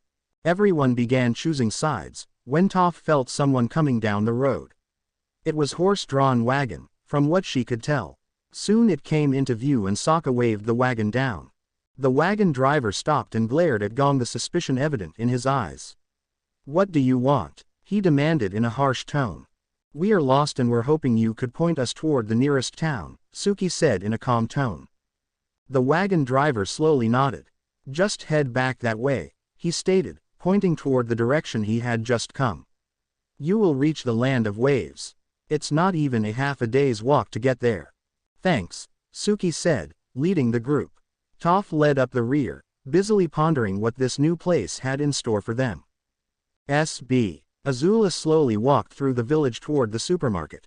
It had been 2 days since Naruto had left the village, leaving her feeling more exposed than ever. Her first night alone, she was relentlessly assaulted by her father's voice. It was only due to Yoshino's timely intervention that she was able to survive the night. Azula thought of Yoshino and let a small smile appear on her face. Yoshino was the first older woman to provide loving support to her. It was so different from what she was grown up with. With Yoshino she felt safe and loved, even though she could be scary when her husband and son were around. She chuckled to herself as she remembered watching Yoshino chase her son around with a large frying pan. It was very amusing watching someone in pain. Yoshino had sent Azula to the grocery store by herself. She had been unable to go due to some clan business that needed her direct attention. The idea of being alone in the village made Azula a bit nervous, but Yoshino just smiled and pulled her into a loving hug. "You will be fine," she said in a caring tone. "You are strong, smart, and a good person. Don't let those, in your mind, tell you otherwise." Azula's eyes widened when she heard these words, unsure of how to respond. No one had ever said anything remotely positive to her except from those in the Fire Nation who were trying to suck up to her. She didn't believe the words at first, but the warmth that Yoshino emanated let Azula know that it was true. "No, you are pathetic and weak," Ursa angrily stated in her mind. "You are not strong. You're weak." Azula ignored Ursa's words and basked in Yoshino's kindness, the expression from a mother who truly cares. She walked the streets toward the grocery store, a list of things she needed, in her pocket. She watched as people passed, going about their business. They just walked past her like she was one of them. They didn't worship the ground she walked on. It was a different experience for her, but then again, no one knew she was a princess except Naruto, Tsunade, Inoichi, and Yoshino. As she walked she failed to notice that someone was watching her. It was Ino Yamanaka, the daughter of Inoichi. Ino was on her way to buy some new clothes when she noticed Azula walking on her own. She watched Azula with interest. She knew little of this new rival for Naruto attention, but she planned on changing that, real soon. She followed Azula into the grocery store and watched her gather the items on the list. She seems normal enough, Ino thought to herself as she watched Azula look over the meat section. Something told Ino that there was more to this mysterious visitor. Azula had first appeared in the village 2 months ago, with Naruto at her side at all times. She had weekly counseling sessions with her father, so, obviously, something was wrong with her. Ino just wasn't sure what. Ino continued to observe Azula as she headed home. She smiled when she saw her enter the Nara clan home. A plan started to form in her mind as she walked away. First, she needed time to prepare, and then she would have all of the information required to defeat this rival. A week later, Azula woke up the next day, with a yawn. The previous night's rest was one of the best she had had, on her own, in a long time. No nightmares came to her, and she was finally able to peacefully sleep on her own, for once. She rose from her covers, rubbed the sleep from her eyes, and felt Naruto's crystal bounce against her chest as she moved. She moved a hand to the crystal and held it tightly. It reminded her of the Naruto's promise, a promise she knew he was going to keep. Azula got out of her bed and prepared for the day. She quickly headed down to the kitchen and found Yoshino waiting for her. Yoshino had been teaching Azula all about the fine art of cooking, and Azula had to admit, she really did enjoy it. She was amazed at how various ingredients combined into an amazing dish. Before, when she was in the Fire Nation, she didn't care what effort went into preparing the food, just how it tasted. Now she could understand the joy of cooking and watching others and herself enjoy the meals. "So Azula, dear, what shall we make today?" Yoshino asked happily. Azula looked over the ingredients before her, indecisively. She began. Yoshino smiled. "Take your time, just pick what feels good to you." Azula nodded, a small smile gracing her face. She pondered for a while before finally settling on a carton of eggs. She then gathered a few pieces of bacon, some tomatoes, cilantro, ground pork, and banana peppers. She pulled a bowl down from the cabinets and slowly started to crack open 3 eggs. She quickly whisked them together, forming a smooth, yellow liquid. Azula then added a pinch of salt to the eggs, before heading for the stove. She got out a pan, placed a little oil in it and set it in the stove to heat up. Next she walked over to table and began to chop up the tomatoes and cilantro. She then cut the bacon into tiny pieces and set them aside. She checked to see if the pan was hot. As her hand passed over the flames from the burner, she couldn't help but miss the feeling of controlling the fire with her own hands. She couldn't allow herself to dwell on it and proceeded to pour the eggs, she had whisked earlier, into the pan. She then got a spatula and watched as the eggs cooked. She noted the cooked egg edges, and added the tomatoes, cilantro, and banana peppers to the middle of the eggs. She then carefully folded over the eggs, encasing the veggies and slowly flipped the omelet over. She then put in the cut-up bacon and let it cook next to the omelet. Soon the dish was done and the omelet was on a plate with freshly cooked bacon bits on the top. Yoshino looked over the dish, approvingly. "Very good, Azula," she said, excitedly. "This is very well made. Shall we dig in?" Azula nodded, picked up a fork and picked up a piece of the omelet. She took a bite and smiled. It had a good balance. The eggs were fluffy and filling. The veggies provided contrasting flavors and textures, and the bacon on the top added a sweet kick to the dish. "This is amazing, Azula," Yoshino said as she finished another bite of the omelet. "You're becoming quite the cook. Once Naruto gets a taste of your cooking, you will have him wrapped around your finger in no time." Azula nodded, a bit confused on how physically impossible it would be to have Naruto would be wrapped around her finger. Suddenly a knock was heard and Yoshino left to answer the door, leaving Azula alone in the kitchen. Azula began to clean up and pondered Yoshino's strange choice of words. She knew that she cared for Naruto, and that he cared for her, but how would learning how to cook help? She was soon pulled from her thoughts when Yoshino and the guest entered the kitchen. Azula looked over the guest and saw that it was Ino Yamanaka, the daughter of Inoichi. She had met Ino before one of her sessions with Inoichi. She only knew of the girl in passing and wondered her reason for being there. Yoshino smiled at Azula. "Azula, I like you to meet Ino Yamanaka." "Nice to meet you," she replied wearily. Ino gave Azula a large smile. "It's nice to meet you as well," she replied sweetly. "I just came to visit Mrs. Nara and she told me you were staying here. I hoping we could get to know each other and have a girl's day out. I can introduce you to some of Naruto's and my friends." Yoshino smiled at this. "I think that's a wonderful idea," she said with exuberance. Azula nodded again, her nervousness building. Yoshino noticed this and turned toward Ino.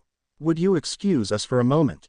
Ino nodded. "Sure thing," she replied as Yoshino and Azula left the kitchen. Yoshino gave Azula a worried look. "Are you okay?" she asked in a motherly tone. Azula was silent and looked at the floor. Yoshino pulled Azula into a hug. "Hey, it going to be okay," Yoshino said with a smile. She leaned down and looked Azula in the eyes. "I want you to be safe, but socializing would be good for you. Ino is a wonderful girl and will take care of you." Azula nodded and gave Yoshino a small smile. "Thank you," she whispered. "Let's get you ready for a night out on the town," Yoshino said, leading Azula back to her room. SB. Ino and Azula walked through the streets in silence. Ino was excited that she had Azula alone and was planning on milking her for information. First, she wanted Azula to lower her guard, but that was going to be extremely difficult based on Azula's cautious nature. So far, Azula had been extreme silent as they walked and wondered where they were headed. Ino hadn't said a word since Yoshino's house. She was very nervous on what they were going to do. She had never had a girl's day out. When she spent time with Mai and Tai Li, they spent most of their time at the palace. They never really went out unless it was for big events. Ino turned and looked over Azula, a slight frown on her face. Her clothes were fairly plain and the inner fashion lover in her wouldn't stand for it. "Azula, who bought your clothes?" she asked in a troubled tone. "Naruto," Azula stated as they walked. "Oh no, this will not do," Ino exclaimed in a girly tone and grabbed Azula's arm. "You need better clothes than these. No self-respecting girl would be caught dead in those in public." Azula looked down at her clothes, oblivious to the problem. She wore a simple red shirt, pants and a pair of sandals. They looked like the clothes that she had seen most of the villagers wear. I think they're fine, Azula said, confused. She never really picked out her own clothes. Back home, clothing was provided by the royal tailor back home. She mostly wore her war armor when she was out in public. Ino shook her head and sighed. You poor girl, Ino stated, sadly. You are missing out on the wonderful world of clothes and fashion, but do not fear, I will be your guide. Azula didn't have time to answer before when Ino grabbed her arm and started to run like lightning, down the streets, dragging Azula behind her. Soon Ino stopped in front of a stop and Azula fell to the ground, dazed from the trip. She slowly stood up and saw a smile on Ino's face. Welcome, Azula, to one of the best places in the village, Ino said in a grand voice. Kona has beautiful leaves, the best clothing store in the world. Now, let's get you into something that will knock guys' socks off. SB. Naruto, Tsunade, and Shizune had just entered the Land of Iron and were headed toward the Three Wolves Mountain where the Kage meeting was taking place. Naruto was bored and eager to get back to Azula. As they traveled, she was always on his mind. Ever since she entered his life, he couldn't help but want to be near her. At first it was just to help her get better, but as time went on there was more than that. It just felt right when he held her in his arms as they slept together every night. Leaving her alone in the village was one of the hardest things he had done. I hope she is safe, he thought. Q listened to her brother's worried thoughts. She will be fine, she said in a caring tone. Yoshino will keep her safe. I know, Naruto replied, but I still can't help but worry. She means a lot to me. Q smiled. She knew that Naruto was falling in love with Azula, and she couldn't be happier.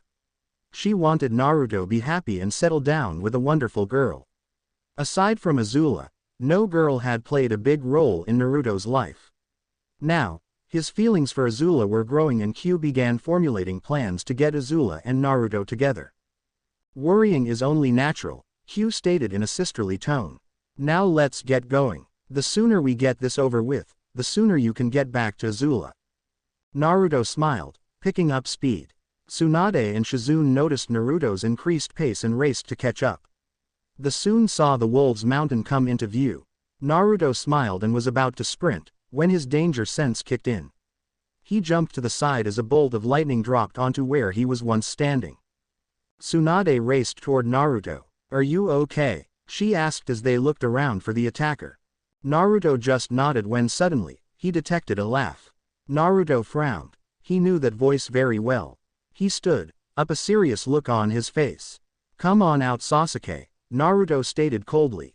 Tsunade angrily looked at Suisake, but her attention was diverted when she was attacked by a few kunai.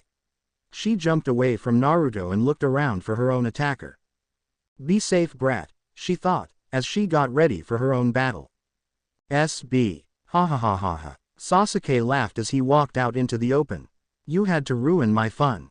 What fun, Dobi? Naruto replied coldly. Trying to kill me, again. Sasuke just shook his head, and slowly drew his blade.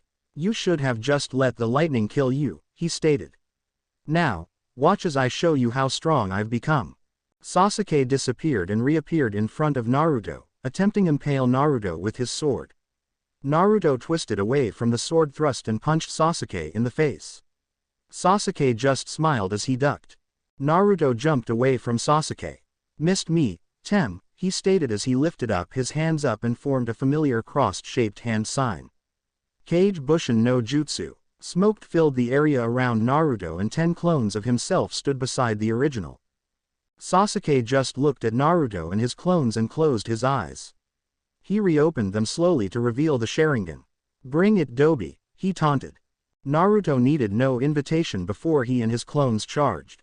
While the clones charged, Naruto created 2 more clones to go and gather nature chakra. The clones swarmed Sasuke, who used his sword to destroy clones left and right. The real Naruto charged in with a small blue sphere in his hand. Rasengan, he cried as he thrust the sphere toward Sasuke's stomach.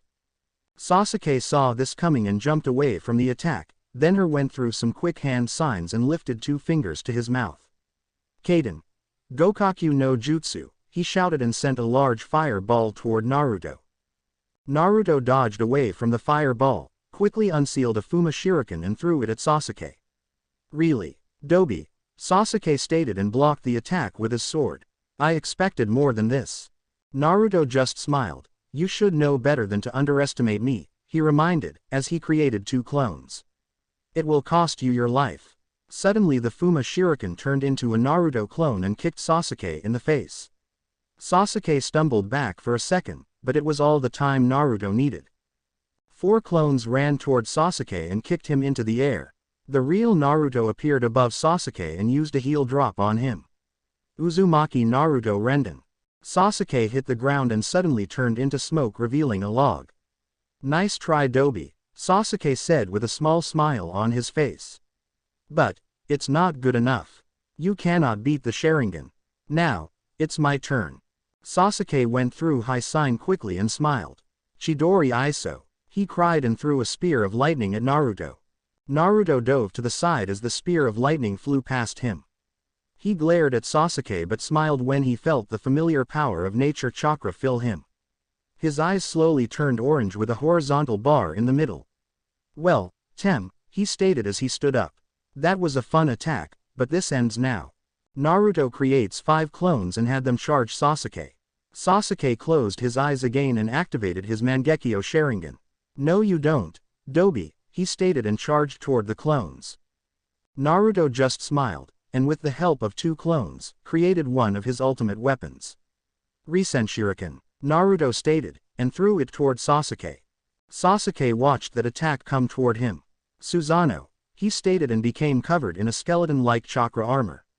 The Risen Shuriken hit Sasuke's Susanoo and expanded. Naruto watched as the ultimate defense faced against his great attack. The air filled with smoke as Naruto waited to see if his attack was effective. Suddenly, a large arrow flew out from the fog and struck Naruto in the shoulder, passing his Sage Mode defenses and sending him flying back, pinning him to a tree. Naruto screamed out in pain as he lost his Sage Mode. The smoke cleared to reveal an unharmed Sasuke. See, Dobi, he stated as he walked toward the trapped Naruto. You can't defeat me. Now, be a good little Dobi and let me take the fox. Naruto glared at Sasuke and grabbed the chakra arrow holding him in place. You will not take Q, he growled as he grunted in pain while pulling the arrow out of his shoulder. I won't let you. Naruto was suddenly covered in an orange glow as he entered Tail Beast mode, allowing he and Q to work as one. Sasuke watched as Naruto's wound quickly closed and frowned. Naruto stepped from the tree and charged forward at high speed. Naruto gathered a small black ball in his hand. Cho Mini Bijudama, he cried and thrust the attack toward Sasuke. Sasuke quickly activated Susanoo and blocked the attack. The 2 forces pushed against each other resulting in a massive explosion, sending both boys flying in opposite directions. Naruto landed on his feet and looked around for Sasuke. Susanoo, Sasuke shouted and charged Naruto at full speed. The Susanoo's bow pulled back, ready to fire. Naruto quickly created another Cho Mini Bijudama and charged forward. Suisake fired the arrow and Naruto thrust his Bijudama. The 2 attacks collided and exploded on impact, destroying everything in a 3-mile radius. Naruto landed on the ground hard, and slowly stood up. Sasuke was in the same shape as Naruto and was struggling to stand. Damn you, Dobi, Sasuke shouted and was about to attack when the sound of others filled the air. Sasuke knew he was out of time. I will kill you, Dobi. Count on it. Naruto watched as Sasuke disappeared. Not if I kill you first, Naruto whispered as he sat down on the ground, tired from the battle. Soon he was joined by Killer Bee, Jinchuriki of Gyuki, the 8-tailed beast. You all fine? He asked as he entered the battlefield ready to fight. Naruto slowly nodded. Yeah Bee, he replied in a tired voice. That cool fool, Bee replied, only to be hit in the head by his older brother, the Raikage, leader of Kumo. Stop rapping you idiot, he stated in an annoyed tone. The enemy could still be in the area. Sorry bro, Bee replied. No, he is gone, Naruto replied in a cold tone. He left as soon as he felt you guys coming. Damn coward, stated in an angered tone, attacking again at the meeting. What do you mean? Naruto asked in a worried tone. All the Kage were ambushed like you were, stated. It seemed that the Uchiha wanted to take us out, but we all made it out okay. Naruto nodded, glad that all of the cages were safe. So what now? He asked. We finish the meeting then head home, stated, and prepare to wipe all Uchiha from the face of the earth. Naruto was silent when he heard this but slowly nodded in agreement. That's right, he said in a quiet tone. They need to die so that the world can survive. S.B. Sasuke appeared in Madara's secret hideout, the anger evident on his face. Damn Dobi, he cried, sitting down. Madara and Obito walked over. It's fine, Sasuke, Obito stated. We just wanted to keep him distracted while our forces took out their leaders. But we failed, Sasuke shouted. They are all still alive. Yes, but this war is far from over, Madara stated. We have many ways of striking them. Like how? Sasuke demanded. We strike the ones they love, Obito said simply and walked away, leaving Sasuke to contemplate their words. Sasuke thought for a few moments and smiled. I will destroy you, Dobi, he stated in a crazed tone. You won't even have a chance to stop me.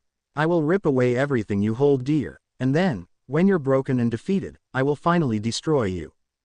Aang and his friends walked through Wave Country and were observing the people looking for any signs of Azula's influence.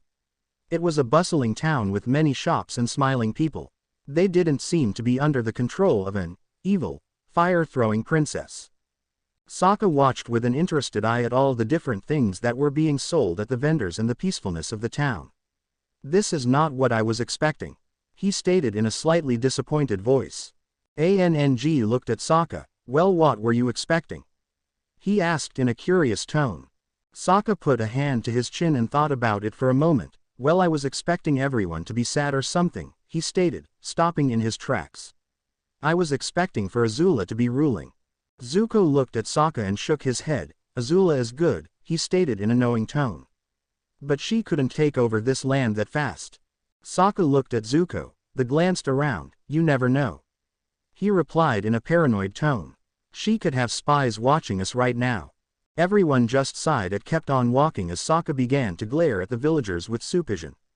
Toph walked in the back of the group as this was going on, using her earth bending to see if anyone was watching them. Some of the villagers had stopped to look at them, but it was only for a moment, just normal curiosity when someone new comes into town.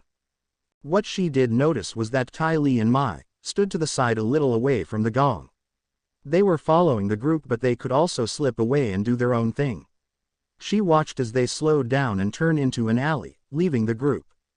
What are they up to? Toph thought and was about to voice the disappearance of Azula's former friends, but something kept her silent. The words of the foxes coming to her mind. Maybe if she went with Mai and Ty Lee she would get her answers. Toph used some earth bending to create a hole in the ground and disappeared into it, following Mai and Ty Lee as they went their own way. With Mai and Ty Lee and Mai walked quickly through the village, wanting to put some distance between them and the Avatar's group. They wanted to find Azula on their own and see if they could convince her to come quietly with them home. Mai was against the plan at first, but after much begging from Ty Lee she relented. Secretly she wanted to find Azula first as well. She wanted to see how her former friend was doing. Ty Lee, she stated as they walked, and appeared onto another main road. Let's ask one of the villagers for help. They might know of a bigger city we can go to and find more information about Azula. Ty Lee smiled at this and did a quick cartwheel. That's a great idea, Mai, she stated in a happy voice, and looked around for someone to ask. She spotted an old man wearing a black shirt, black pants, white scarf, with glasses walking by. Hello, sir. Ty Lee called out and skipped over to the old man who stopped at the sound of her voice. He looked at Ty Lee with a warm smile. What can I do for you today, little lady? He stated in a grandfatherly tone. My friend and I are new here, Ty Lee stated in a happy tone. And we are looking for our lost friend, but don't know where to look. Do you know of a large city or place we can go to see if we can get more information on our friend?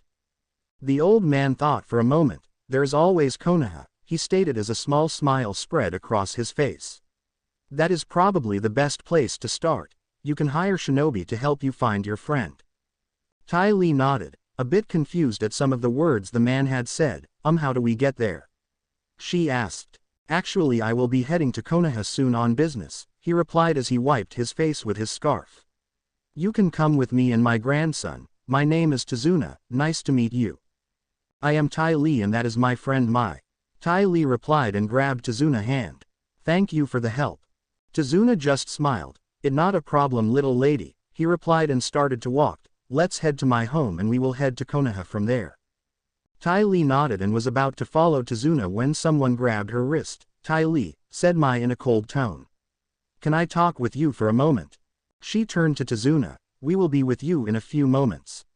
She stated and Tazuna nodded. Tai Li nodded. What is it Mai? She asked in a confused tone. Should we trust this man? Mai asked in a quiet voice. He might be leading us into a trap. Tai Li smiled. He's fine, she replied with a smile. His aura is quite nice, and is someone you can trust. I have to agree with Tai Li, a voice said from behind the pair, making them jump. They both quickly turned and saw Toph standing before them.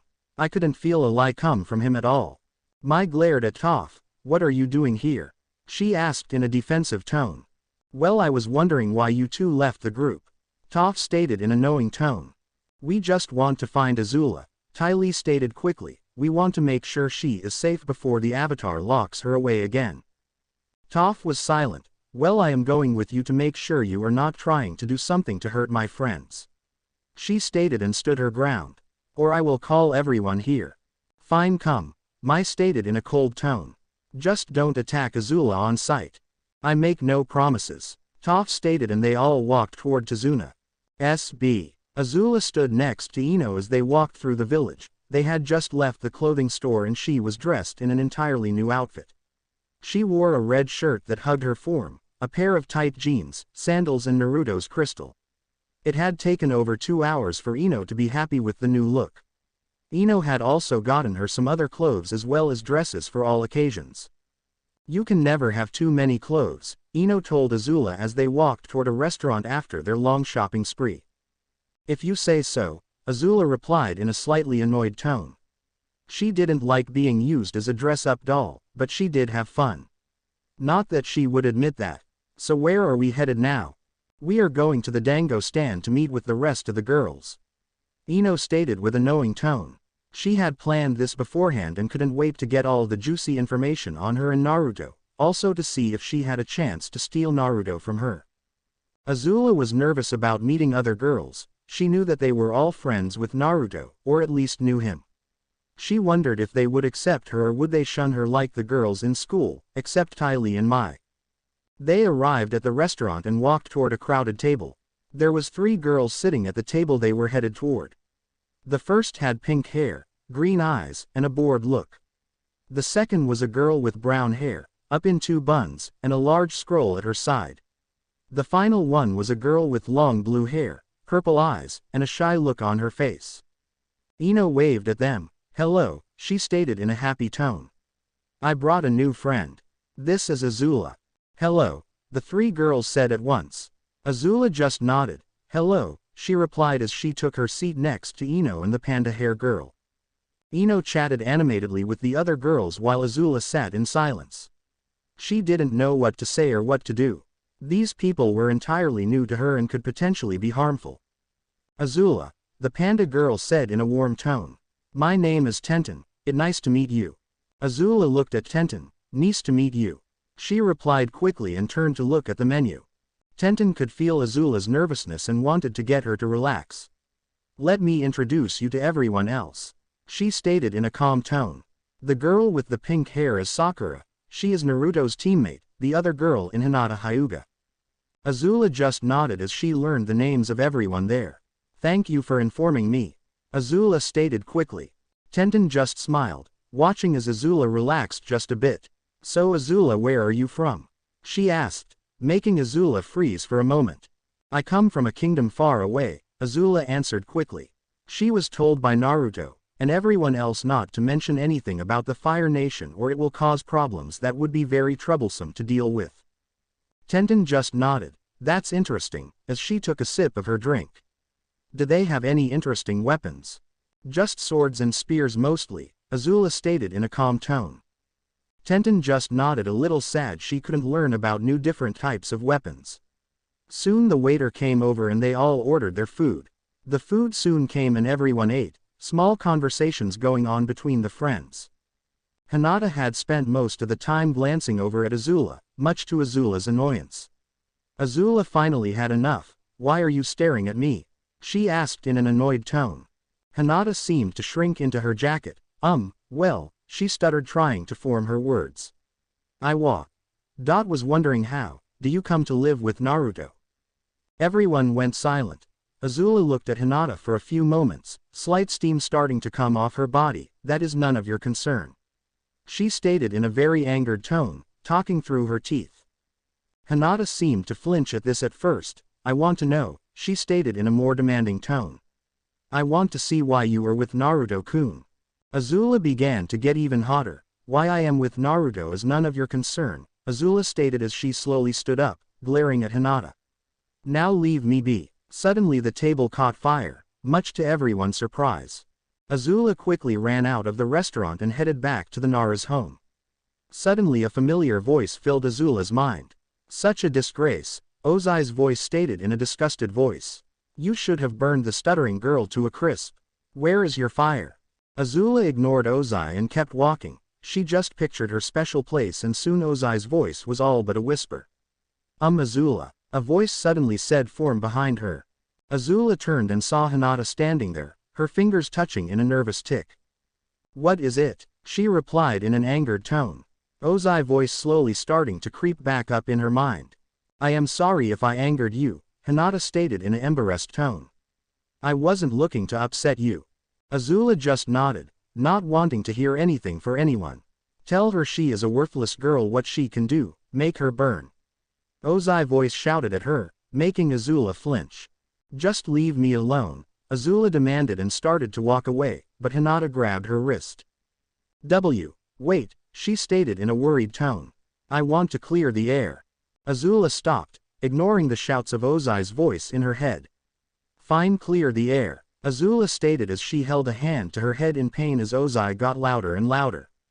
"I just wanted to make sure Naruto was okay," Hinata said as she looked at Azula with a concerned expression. "I have always been worried that Naruto is happy." Azula looked at Hinata with confusion. "Why are you worried about Naruto?" she asked in a heated voice. Hinata looked away. "Well, she stammered much to Azula's annoyance.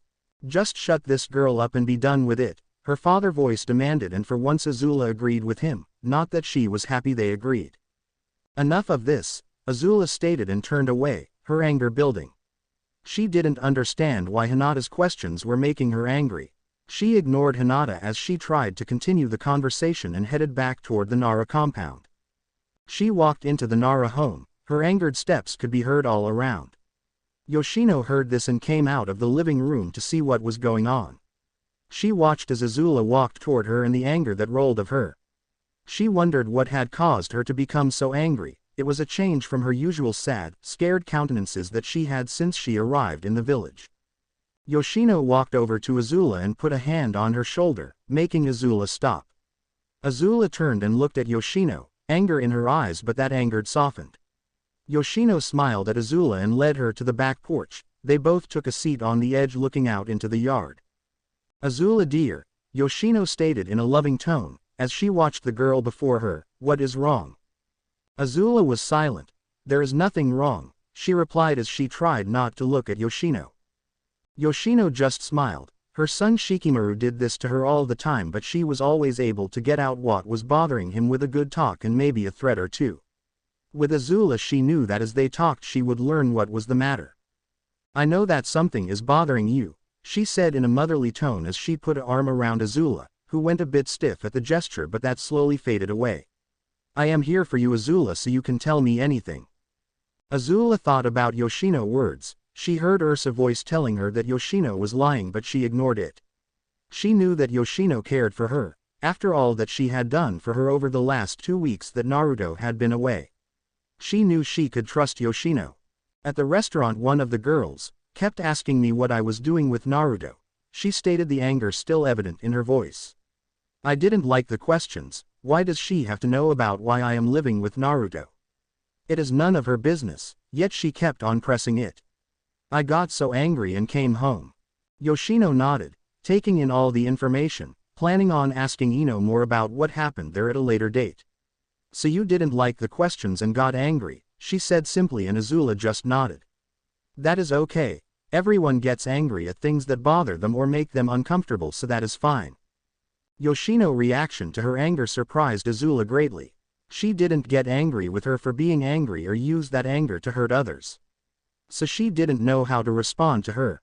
She just looked at her with slight awe, not much if could be seen on her face though.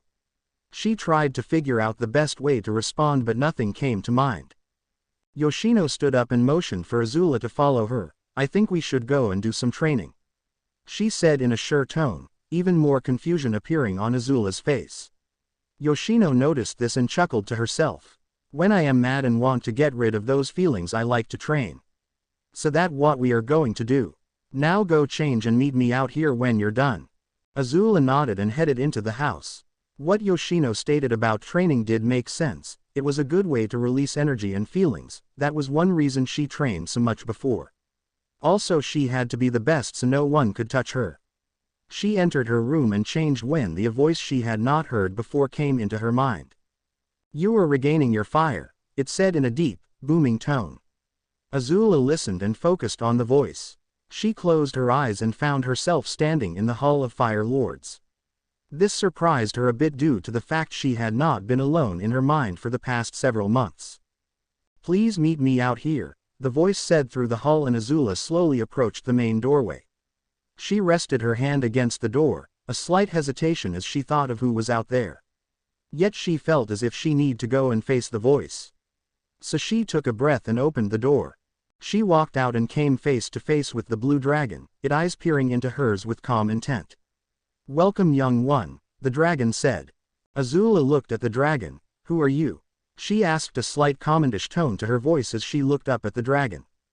The dragon chuckled for a few moments. You will find out when you are ready, my dear child, he replied in a sage-like tone. He leaned in closer till his eye was directly in Azula's face. I am here to give you back a small piece of your fire. Before Azula could say anything, the dragon had moved away from her and opened its mouth, breath a large breath of blue fire at her. Azula was consumed in the fire and soon found herself back in the waking world, laying on her bed. She slowly sat up, a bit dazed from the small adventure in her mind. She heard Yoshino call her and she went outside, the talk with the dragon still on her mind. As she reached Yoshino, she saw that she had changed from her usual outfit to one that was suited more for training. Are you okay? Yoshino asked her in a slightly worried tone. You took a bit longer than I expected. Azula just nodded. I am all right, she replied in a calm tone. Yoshino looked at Azula for a few moments, trying to detect anything amiss, but found nothing, much to Azula's relief. Okay, now shall we begin? Yoshino led Azula through a series of different exercises and other things. She even showed Azula how to throw a kunai. Using weapons was something foreign to Azula, since before all she did was fight with fire bending, so it took a bit to get her throws on target. As they moved on to the next part of the training, Azula vowed to become proficient at kunai throwing as soon as she possibly could. Yoshino walked back to the house and sat on the porch. She let out a small tired sigh. I haven't trained like that in years, she said in a tired tone as she rested. I need to get back into shinobi state. Azula had joined Yoshino and nodded. So you were a shinobi before? She asked. She had learned about the shinobi after talking with Naruto about it before. She liked the system a lot and was very interested in all the abilities they had. She could see how if they had shinobi were much more adaptable than most of the people back home. Yoshino nodded. Back before I was married, she said in a nostalgic tone. I only made it to Chunin level, but I was still pretty good. I was known for my skills in taijutsu, one of the few Naras who could do it very well. Azula just nodded. Can you show me some of your taijutsu? She asked, a hint of excitement in her voice. Yoshino looked at the younger girl before her, a smirk appearing on her face. Shall we have a small spar? She asked. Azula thought for a moment and slowly nodded. I would like to, but all I have is my fire-bending stances, and I can't fire-bend. So they are useless, she stated in a frustrated tone. Yoshino nodded. Noting the frustration on Azula's face, she placed her hand on Azula's shoulder. How about you show me some of those stances? she said in a caring tone, standing up. We can see what training you have and work from there to help you learn something new. Azula was silent as she processed the information. Learning a new way of fighting would be hard for her, but it would give her something to focus on. She knew that without her fire bending she was useless, and she didn't want to be useless because in her experience people always throw away useless things. I would like that, she replied in a calm tone as she set her resolve, she would not be useless. A small smile spread across her face as she prepared to move forward. She could hear in the back of her mind the voices of her parents but they couldn't touch her. S.B. It had been over a month since Naruto had left the village and Azula was on her own once again. She had started her training with Yoshino and she had been slowly getting back into fighting shape. Yoshino had looked over her stances and stated that they were perfect for adapting to close combat. She had taken her to see a funny-looking man named Kage, who looked over her stances as well and agreed with Yoshino's assessment. He did say she needed to gain some more muscle to have power behind her strikes. So they created a training regimen to help her gain muscle as well as get used to fighting hand to hand. She enjoyed the training and it helped to block out the voices of her parents even more. She had spent the last few weeks without their torment in her mind. She was happy to be free of their cries for the time being, yet she knew she would have to get rid of them completely at some point. She let the thought drop as she entered the home of Inoichi. They had made progress in her mind and more of the broken pieces had reformed, bring much of the landscape back into place. What was once a broken set of floating lands were forming a beautiful island and castle.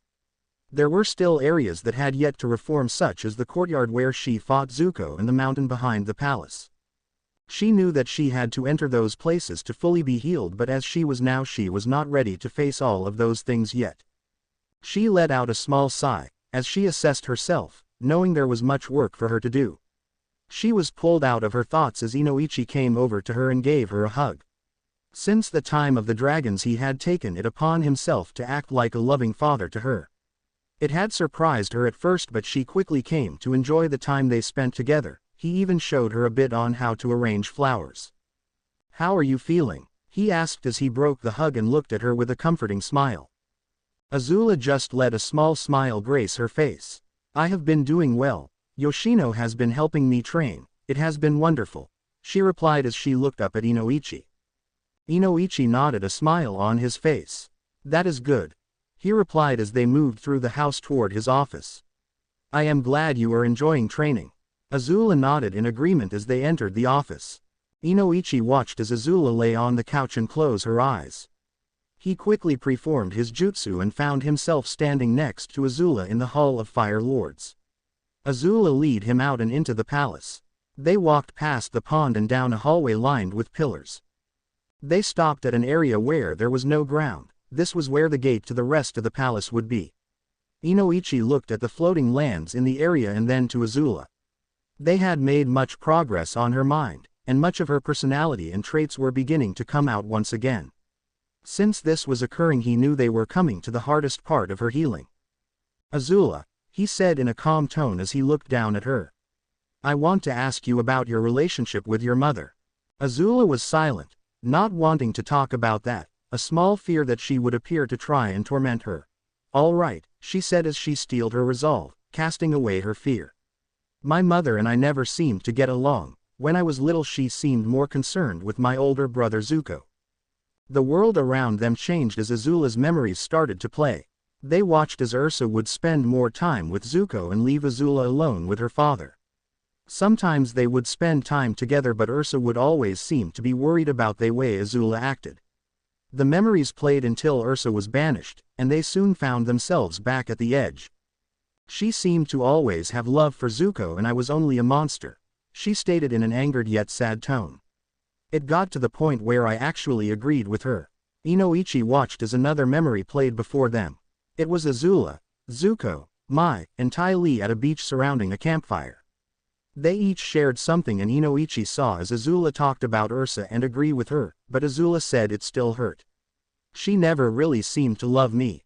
Inoichi nodded, placing an arm around Azula's shoulder. "I do not know her reasons behind why she was the way she was," he stated in a comforting tone, "but one thing I do know is that you are not a monster."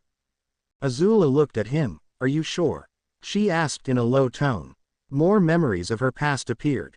The taking of Ba Sing Se, the hunting of the Avatar, capturing the Kyoshi warriors, and other things played for Inoichi to watch. Azula looked at him. I did all these things. I enjoyed the suffering of others. I controlled others. If you did not do as I say, I got rid of you. Does that not make me a monster? Inoichi was about to answer when Ursa's voice rang about. That makes you a monster, she said in a sad tone as she appeared before the pair. Only a monster does those things. Azula just stared at her mother with anger and hatred. You did nothing to stop it. She shouted at Ursa, her right arm thrown to the side to emphasize her statement. Ursa just looked at Azula with confusion on her face. What could I have done to stop it? You seem to enjoy being that way, she replied in a matter-of-fact tone. Ever since you were a child you were that way. Azula began to shake. That was the only way I could receive attention from your father, she replied through her teeth, her eyes bearing into Ursa. You only loved Zuko. You never cared for me at all. Azula was about to head towards Ursa when she felt a hand on her shoulder. She saw Inoichi give her a calm smile. He turned to Ursa. She is not a monster, he stated in an authoritative tone. A monster indicates someone who cares for no one, who hurts all those around them. From what I can see, Azula is not a monster. She did cruel things, but she cared for others, the few that she had. Your opinion does not matter, Ursa stated as she started to walk towards them, slowly drawing a knife. She is and will forever be a monster. Azula was shaking as she listened to the conversation. She had listened to Inoichi's words and saw the truth in them, yet her mother's words still clung to her. She looked down and saw Naruto's crystal, remembering the times they had been together and how she had come to care for him. Azula looked up at Ursa, fire slowly building in her eyes. You say I am a monster, she said to Ursa in a heated tone, slowly taking an attack stance. Well, your opinion no longer matters. Azula shot her fist forward and a large ball of red fire shot from her fist, surprising Ursa, who barely had time to dodge out of the way. Azula didn't stop there. She sent another large blast of fire at Ursa. Ursa moved out of the way, an angered look on her face as she faded away. Azula panted as she stopped her attacks. She turned towards Inoichi, a small smile on her face. I am not a monster, she said in a quiet tone. Inoichi smiled as well. That's right, he replied as they walked back toward the Hall of Fire Lords, his arm around her shoulders in a parental manner. Naruto jumped quickly from tree to tree. The meeting of the Kages had ended 3 days prior and they were headed back home. He had wanted to travel at a quicker pace to get back to Konoha, but Tsunade had taken a day to talk with Gaara. Naruto was happy to see Gaara, but he wanted to get back to Azula.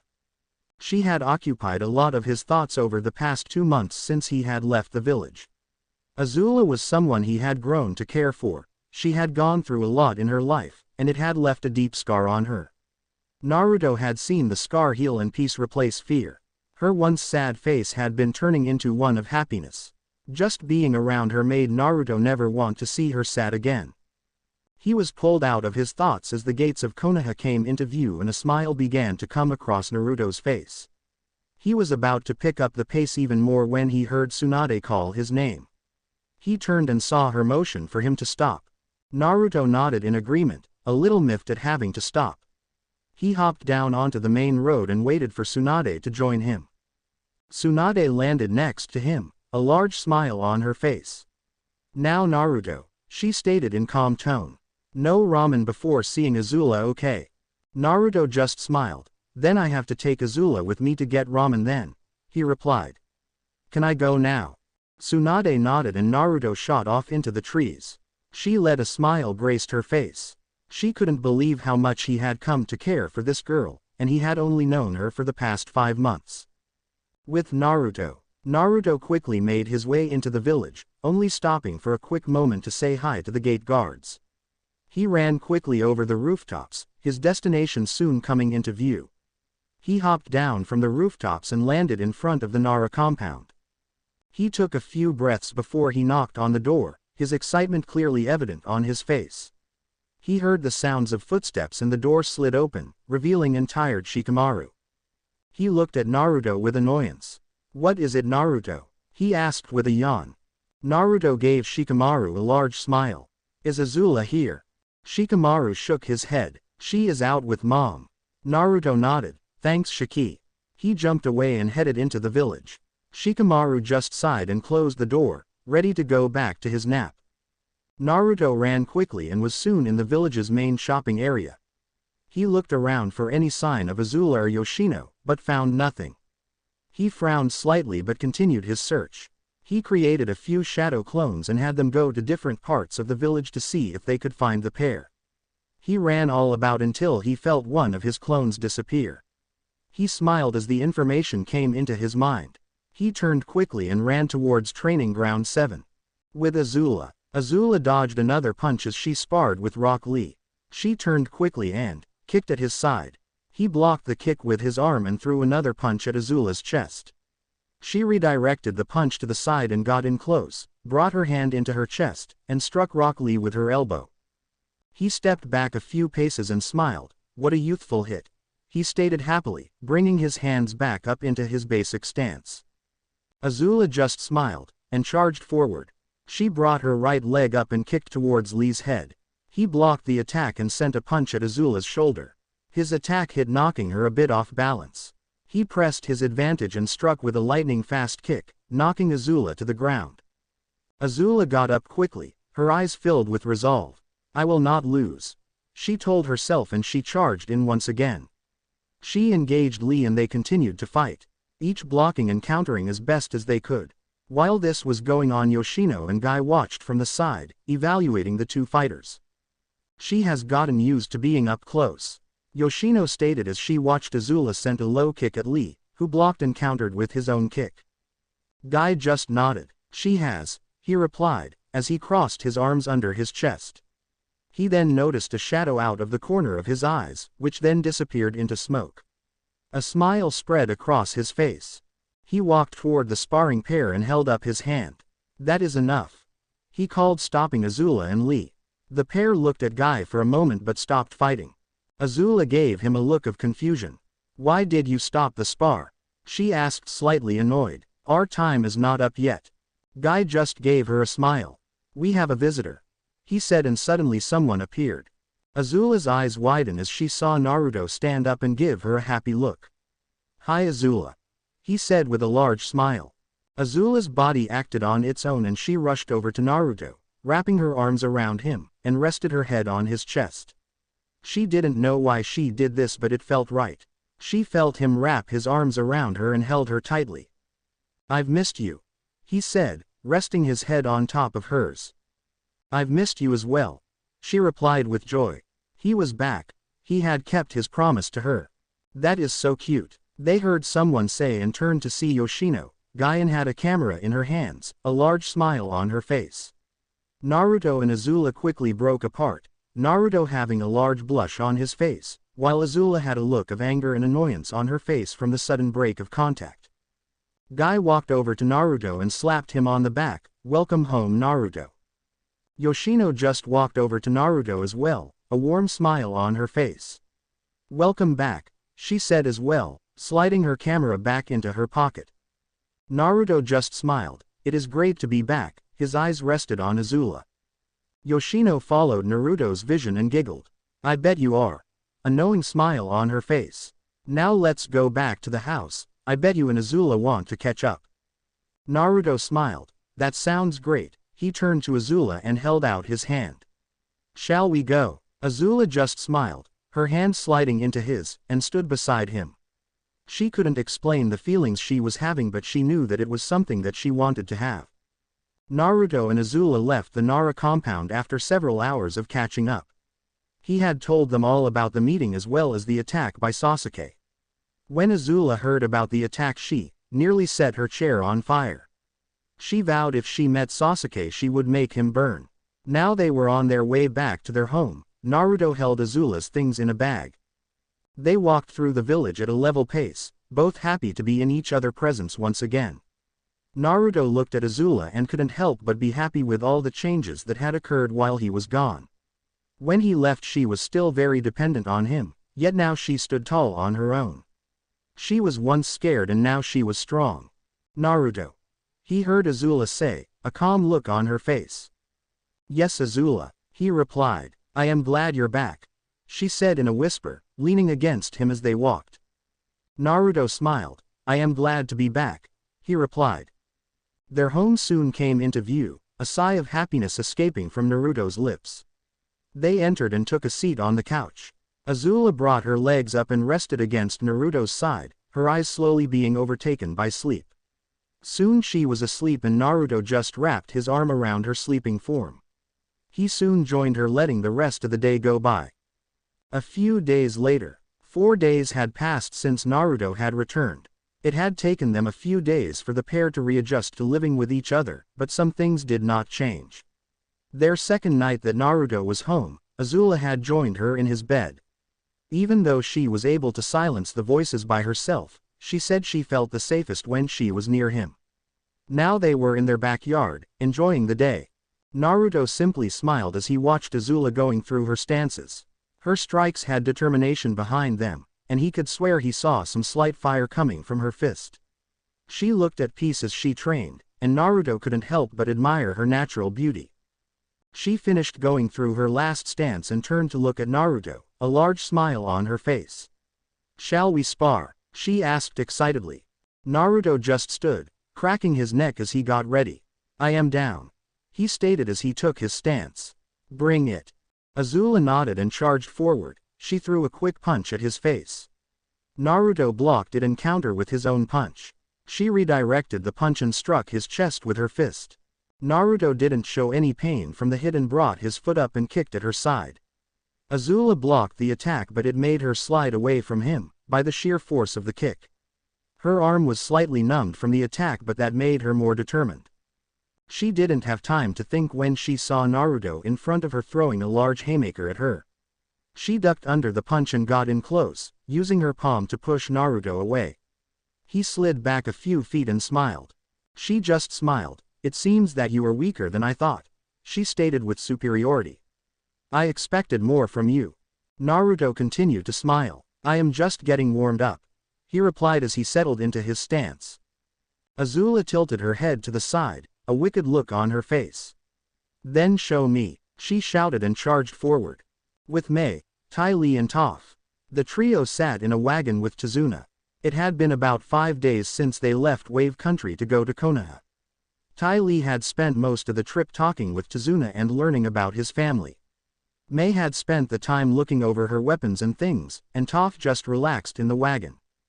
Toph let out a yawn. As the wagon moved, she wished that Aang and the others were there. She could picture Sokka freaking out by their disappearance and being more paranoid around the people of this world. She was pulled out of her thoughts when the wagon came to a halt. We here. She heard Tazuna called and felt as everyone exited the wagon. She soon joined them. As soon as her feet touched the ground, she looked around at the surrounding area. She saw that they were in a large forested area, a large wall in front of them. She let out a whistle. Man, that is big, she stated. She felt as Mei and Ty Lee nodded. Tazuna just laughed. Yeah, most people are always amazed by the wall of Konoha, he said calmly. Now come on, let's get checked in. They nodded and soon were in a line to enter the village, many different vendors and merchants about. Toph just kept tapping her foot, watching for any hidden attackers. To her surprise, she felt as people came and went through the trees at amazing speeds. The guards seemed to take little heed of the people in the trees, most likely due to the fact they were allies. After about an hour of waiting, they were at the head of the line. The guards had Tazuna, Mei, and Ty Lee signs their names down. When they found out Toph was blind, they put some ink on her finger and had her push it against the paper. She wondered why they did that but thought little of it afterwards. They walked through the gates and found themselves in the village. Toph couldn't help but be in awe at the sheer size of the village. It was bigger than Ba Sing Se. Mei and Ty Lee were also in awe, and Ty Lee could not contain her excitement. This place is amazing, she stated as she walked with the group. It's so big. Tazuna just chuckled. It is pretty big, he replied. Konoha is the biggest of all the hidden villages. Mei looked at Tazuna with slight confusion. Hidden villages. The hidden villages are the home of the shinobi, ninja that protect the land. Ty Lee stated as they walked. Isn't that right, Tazuna? He nodded. That's right. Mei just nodded. So where do we go now to find out information about our friend? She asked. You go the Hokage Tower, which is the center of the village, and hire some shinobi to help you find your friend. Doesn't that cost money? Toph stated in a knowing tone. Money that we don't have. Ty Lee frowned slightly, but that didn't deter her. It will work out, she said happily. We just have to talk with them and see what we can do. Tazuna nodded. That the spirit. Shall we be off to the tower? Everyone nodded and they followed after Tazuna. A while later, they had gone to the tower, but due to the current times no new missions were being taken. Tazuna was nice enough to give them some money to use for the next couple of days. So now they were sitting in a park trying to figure out what to do. Mei sat with her arm resting on the bench armrest, her chin resting in hand. Ty Lee sat with her legs crossed Indian style, playing with her braid, and Toph just tapped her feet on the ground tried. This was a bust, Toph stated in annoyance as she watched the people around her. Ty Lee shook her head. It's okay, she exclaimed as she flips forward to her feet. We will think of something. Mei just shook her head and stood up. Let's just find a place to stay for the night and continue our search later. Ty Lee and Toph nodded and started to follow Mei toward the hotel district at a leisurely pace. Toph continued to watch all those around them, as she thought about leaving her friends. They are probably freaking out right now, wondering where we went. With the gong, Sokka ran around Wave Country like a madman. Toph, Ty Lee, Mei, and where are you? He shouted as people looked at him with shock. Katara ran over to her brother and slapped him on the back of the head. Stop making a scene. She shouted at him and looked at the crowd, a sorry smile on her face. She grabbed his arm and dragged him away from the crowd, quickly. What are you doing? She demanded as she dropped him on the ground in a heap. Sokka looked up at his sister. I was looking for the others, he replied as he sat up. They just disappeared on us. What if they were taken by Azula's forces? They could be in danger. That may be true, but you running around screaming their names are not going to help. Katara countered and watched as Sokka deflated even more. Then how do you propose we find them? Sokka demanded. I have the answer to that, said Aang as he stood in front of them, with a young man their age wearing a hat. Sokka jumped up. Great, and who's the kid? The young man looked at Sokka with contempt. I'm not a kid, he stated with confidence. I am Inari. Well, Inari, Sokka stated as he walked over to him acting all tough. Where are our friends? Inari just smiled. They went with my grandfather to Konoha. Sokka just looked confused. Where the heck in Konoha? Back with Toph. Toph just shook her head as she imagined how Sokka would be going crazy, when she suddenly felt a familiar presence walk by. She tapped her foot once again, but the familiar presence was gone. Toph just shook her head. Was that Azula? A few days later, the trio walked around the village, going from store to store, gathering supplies for the trip in finding Azula. Tazuna had given them more than enough money to gather more supplies as well as pay for their room. They planned to try one of the other major villages to see if they could get any leads on Azula. Ty Lee walked on her hands as they traveled through the village, which usually back home got some attention, but here it seemed as the villagers didn't care. Mei had a bag with all the supplies as well as some of the thrown weapons of the village. She was surprised by the level of craftsmanship and balance they had and nearly spent 2 hours talking one of the store's employees that had her hair up in 2 buns.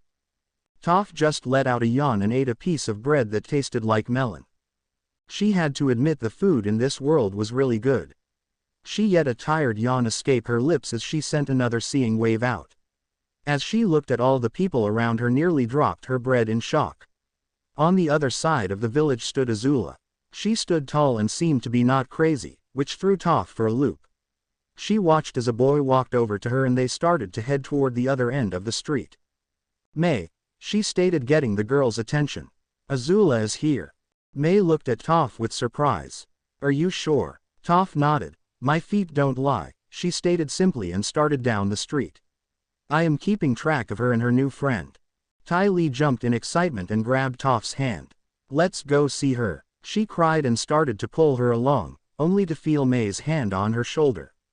We got to approach this with a plan, she stated, making Ty Lee deflate a bit. She turned to Toph, who nodded. Can you keep track of them? That not a problem, Toph stated as she started walking. Now make a plan, because mine is to trap her in rocks. Mei just nodded. Just follow my lead. She replied in a quiet tone, as they followed after Toph. We can hopefully get Azula to come with us without any fighting. Toph just snorted. This is Azula we're talking about. It is always a fight with her. Naruto and Azula had just started up the path to their home. Azula had just had her latest session with Inoichi and progress was slow. Azula still was having trouble with facing her father, and a bit with her mother, but it was slowly getting better. Yet she still had a ways to go before she could fully be healed and at peace in her mind. She was pulled out of her thoughts when she felt Naruto squeeze her hand gently. You okay? He asked with concern. Azula just nodded. I am fine, she stated as she moved closer to him. Just tired from the session. Naruto nodded. What did you talk about? He asked as they walked, happy to have Azula so close. We talked about my mother, she stated in a slight angered tone. We talked about how she treated me and how it made me feel. Azula just felt his arm wrap around her. That is in the past, he stated with understanding. She won't hurt you ever again with me around, that a promise. Azula looked at him and let a small smile graced her face. Thank you. They walked toward the house when they noticed a trio of people standing in front of them. Naruto looked at them and couldn't recognize who they were. He had never seen them around the village and wondered how they found the house. He let a hidden kunai drop into his hand as he watched the trio. He felt Azula freeze as she stared at the people before her. She began to shake and hold her head. No, she stated as she stared at them. You can't be here. Azula, the one with black hair, stated in a monotone voice.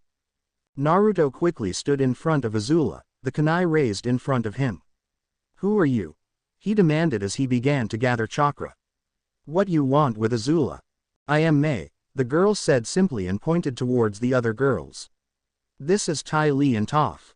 We are from Azula's world. We have come to take her home. Azula glared at them. You are here to lock me away again, aren't you? She shouted at them, her anger growing. We are here to help you, Ty Lee stated in a caring tone. Azula's anger grew as she heard these words, the memories of their betrayal coming to the forefront of her mind. You are here to hurt me, like all the others, she retorted, the rage showing on her face. You never cared for me. Ty Lee looked like she had been struck. That is not true, she replied with conviction. We are your friends. Azula began to laugh, but quickly stopped. Then why did you betray me? Mei looked at Azula. You know why, she said simply, but we still are your friends. You are no friends of mine. Azula shouted, grabbed the kunai in Naruto's hand and charged the group. Ty Lee and Mei were surprised by the sudden charge, but a wall of earth blocked her way. Toph stamped her foot down and sent the wall of earth flying at Azula. She was then surprised to feel it gets destroyed by the boy. He stood in front of Azula protectively, who just pushed past him and continued her charge at Mei and Ty Lee. Toph went to block her way again when the boy appeared in front of her. Toph was slightly surprised by his speed but quickly sent him flying away from him. He reset himself and landed on the ground lightly, which made Toph raise her eyebrow. She had only met one person that could end that lightly, and that was Aang. She quickly shifted her feet and sent rocks flying at him in quick succession. He dodged the rocks with ease and sent a few knives flying at her. Toph just smirked and blocked the attack with a rock. If that all you got, then this will be easy. Toph taunted as she launched more rocks at him. He kept dodging, but she waited until his foot touched the ground and surrounded him with walls of earth. She cut off his escapes and hit him square in the chest with a large rock. He flew back and through the wall, not moving. She smiled and turned to face off with Azula when she heard a popping sound and felt the boy's body disappear. That a crazy strong jutsu, she heard from beside her and felt with her feet that he was right next to him. Where you learn that? Toph just twisted her foot and sent him flying away from her, followed by several more blasts of rocks. He dodged the rocks and landed on the ground. His feet spread and he shot forward at amazing speeds. He jumped in the air and Toph lost sight of him. When he landed there was 3 of him, which threw her off a bit. She quickly went of the offensive and threw rocks at 3 attacking boys, taking out 2 who went up in smoke, but she had to dodge the last attack from the remaining one. She rolled and got to her feet, glaring at the boy. What the heck was that? She stated. Naruto just smiled at him as he formed the seals and was covered the air in smoke. Toph wasn't fazed by the smoke but was shocked when suddenly 10 copies of the boy appeared around him.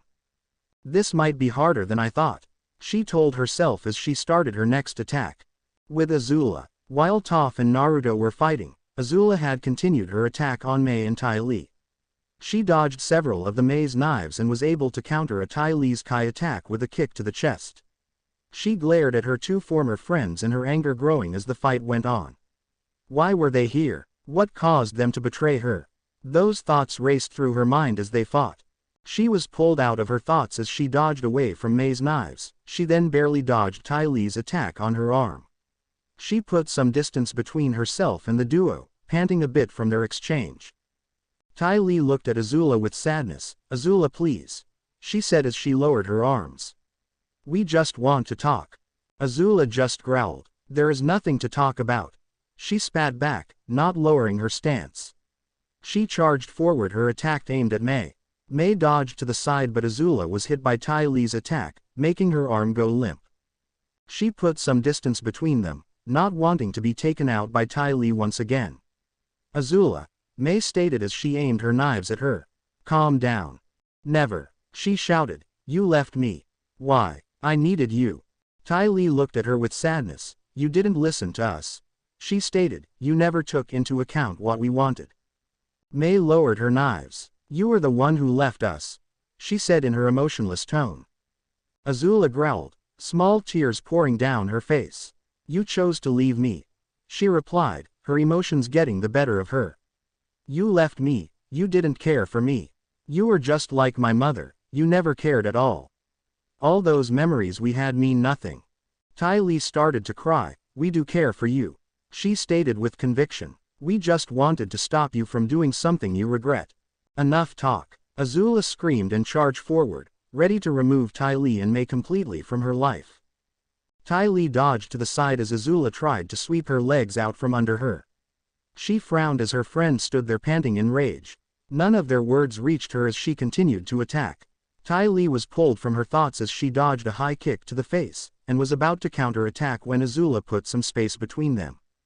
Mai stood next to Ty Lee, her knives at the ready. What do we do? She asked her bubbly friend as she threw several knives at Azula to keep her at bay. Ty Lee looked at Mai with a worried look. I don't know, she replied. We just need to stop her from attacking and go from there. Mai nodded and was about to start another attack on Azula when she heard a familiar voice fill the air. She turned and saw Toph flying towards them at amazing speeds. She and Ty Lee jumped back as Toph landed. Toph slowly got to her feet, stumbling a bit. That hurt, she stated with annoyance in her voice, spitting a bit, which had a slight red tint to it. She stomped her foot on the ground and launched 10 rocks into the air. She turned to Mai and Ty Lee. We need to go now. Ty Lee looked at Toph with confusion. Why? She asked. She heard the rush of the wind and saw the boy that was protect Azula appear in front of them, looking as if nothing had happened. Toph pointed at him and frowned. He's why. I can't hit him and he can do crazy magic stuff. The boy cracked his knuckles as he stared at the trio with anger. Azula was behind him, her anger still evident in her eyes, yet she had not moved. You three will stand down and be taken in. Mai frowned. We need to speak with Azula, she stated in a diplomatic tone. If he was powerful enough to make Toph worry, she needed to be cautious. The boy just stared at her with suspicion and confusion, not moving from his place in front of Azula. Why did you not go to the Hokage and present yourself to her? He said, his voice biting at Mai's words. If you were here to talk, you would have gone through the proper channels. Toph just stomped her foot, rock shooting up next to her. We don't have time for that, she stated in annoyance. Then attacking her was the best course of action, he countered, making the confidence Toph extrude falter a bit. Princess Azula is currently under the protection of this village. As a leader of a foreign power, we have offered her asylum. With you three attacking her, you have just made yourself enemies of Konoha. I must detain you three for questioning by the Hokage and the IT department to see what your true intentions are. Toph just shook her head. How about no to all that and you hand Azula over to us? Ty Lee put a hand on Toph's shoulder. We do not need to fight. she stated as she walked forward slowly. We came to talk, so we will talk. We are sorry for the misunderstanding, but we truly wish to speak with Azula. We are her friends. You are no friends of mine. Azula spat at Ty Lee, her eyes burning in rage and sadness. Friends do not betray each other. Ty Lee gave her a pleading look. We had no choice, she stated, her word filled with anguish. You were going to kill Mai. I couldn't allow you to do that. She chose Zuko over me. Azula countered. She showed where her true loyalty laid. She was to be removed for her betrayal. If you killed her, I know you would have feel so much anguish in your soul. Ty Lee stated, tears starting to flow from her cheeks. You were going to break at that moment if I let you go through with it. Azula looked at Ty Lee and suddenly began to laugh. It started off slow but began to build into a hollow laughter of sadness and rage. I would have broken, she said finally after the laughter died. Talking stepped towards Ty Lee. She stopped only a foot away from Ty Lee, her eyes looking directly into the girl before her. Unfortunately for you, Ty Lee, I broke. Azula brought her palm back and slammed into Ty Lee's chest, the sound of a bone break filling the air. Ty Lee stumbled back, the look of surprise on her face from the force of the attack. Ty Lee quickly reacted as she dodged Azula's next attack, but stumbled from pain from her broken ribs. Azula continued her attack and brought her leg up, high and dropping it down towards Ty Lee's head. She was stopped when large rock hit her in the shoulder, sending her sprawling to the ground. She saw Toph with her foot planted firmly on the ground with more boulders next to her. Azula stood quickly, the rage of her lost vengeance evident on her face. Toph launched another rock at her, which was dodged, but she failed to notice a second rock coming at her quickly. An orange blur quickly appeared in front of Azula, and stopped the rock with a punch. Enough, Azula's protector shouted. Azula looked at him. Naruto, she stated, her anger subsiding a bit. Naruto just looked at Azula, a warm smile appearing on his face. It will be okay, he told her with assurance. These people will be dealt with, and you are safe. Azula slowly nodded, the anger still in her eyes. Just make them go away, she told him, turning away, flanked by one of his previous clones, her body still tense in anger. Naruto just nodded and he turned to look at Mai, Ty Lee, and Toph. I will ask you again to stand down, he stated in a level tone, or I must do it by force. Toph frowned at his words. She had fought him for a moment and got her butt handed to her, but they needed Azula. Sorry, but how about no? Toph stomped her foot hard on the ground, launching a barrage of large boulders at him at rapid speeds. Naruto smiled. The hard way it is then, he stated and made a cross-shaped sign with his hands. The boulders reached him and smoke covered the area. Mai looked at Toph. Did you get him? She asked as she had several knives at the ready. Toph just shook her head. Not even close. The smoke clear and standing before them were 5 Narutos, each ready to attack. Mai looked at Ty Lee, with shock, but was quickly brought out of her shock as she dodged Naruto's attack. She tried to retaliate but lost sight of him as he punched her directly in the stomach. Mai's eyes widened as she was sent flying back. She felt as she was hit by a boulder, her ribs breaking as she landed on the ground. Mai, Ty Lee cried as she dodged the other clone of Naruto, her flexibility the only thing keeping her from getting hit. Yet she faltered, and took a hit to the shoulder, making her sprawl on the ground. Toph stomped her foot hard, pulling the 2 girls towards her. She watched Naruto as he charged, twisted her hands and brought up 5 levels of thick earth walls all around them. She let out a small sigh but quickly reacted as Naruto came from above. Crap, she shouted as she dodged out of the way of his attack, sending several rocks at him to keep him busy. Mai looked at Toph. We need to get out of here, she stated as she slowly stood up, looking at Ty Lee. We can't fight him. Ty Lee nodded but frowned. But we need Azula, she replied, the sadness evident in her voice. We need to help her. We can't help her if we are captured, Mai countered. We need a better plan. Ty Lee just nodded, clearly not happy with the situation and how it had played out. They didn't have time to think when 5 clones came at them at once. Mai could barely get one knife out, hit a clone, and dodged to the side. Ty Lee was not so lucky and was grabbed by one of the clones, pinning her to the floor. Toph was not faring better than Mai and Ty Lee, Naruto had her on constant guard as he continued to attack relentlessly. She kept sending rock after rock at him, but it didn't stop him in the slightest. She didn't have time to think of a plan when she felt him hit her across the face. "Okay, I think it's time to go," she stated as she groaned in pain, standing as fast she could. She stomped her foot to find Mai and Tai Li. Mai was fighting and Tai Li was pinned to the ground by one of the clones. Toph growled and stomped her foot hard, sending the earth around her in a large shockwave, sending everyone in the area flying. She then saw that clone disappear from Tai Li and made her way over to her companions. She stomped her foot. "Get in the hole," she shouted as she shot rocks flying toward a large group of clones running towards them. Mai nodded and she went to grab Tai Li, and threw her in. Toph felt the two enter the hole and smiled, stomping her foot once more creating a large cloud of smoke, then made her way into the hole. "Later copy boy," she stated as she closed the hole behind her. Naruto, not one to give up, as the hole closed, formed a big ball Rasengan in his hand and drove it into the ground where they once stood, creating a large crater from the attack.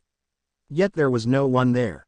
He pulled out a kunai and threw it in the air, letting the Anbu know that there was trouble, and made his way over to the clearly emotional Azula. She sat on their porch, her head down, body shaking, the heat of her anger and rage rolling off her in nearly visible waves. He sat down next to her, finally getting a good look at her face. She was clearly angry, but tears seemed to be falling from her eyes at a steady rate. "I hate them," she stated, breaking the silence, her tone clearly distraught. "I hate them so much." Naruto slowly drew the girl into his arms, pulling her into his chest, worried about her words. With Mai, Tai Li, and Toph. Toph opened the hole, allowing Mai and Tai Li to walk out slowly. Both were injured and barely able to move. Toph set a wave out to make sure the coast was clear, and helped the two injured girls move and lean against some trees.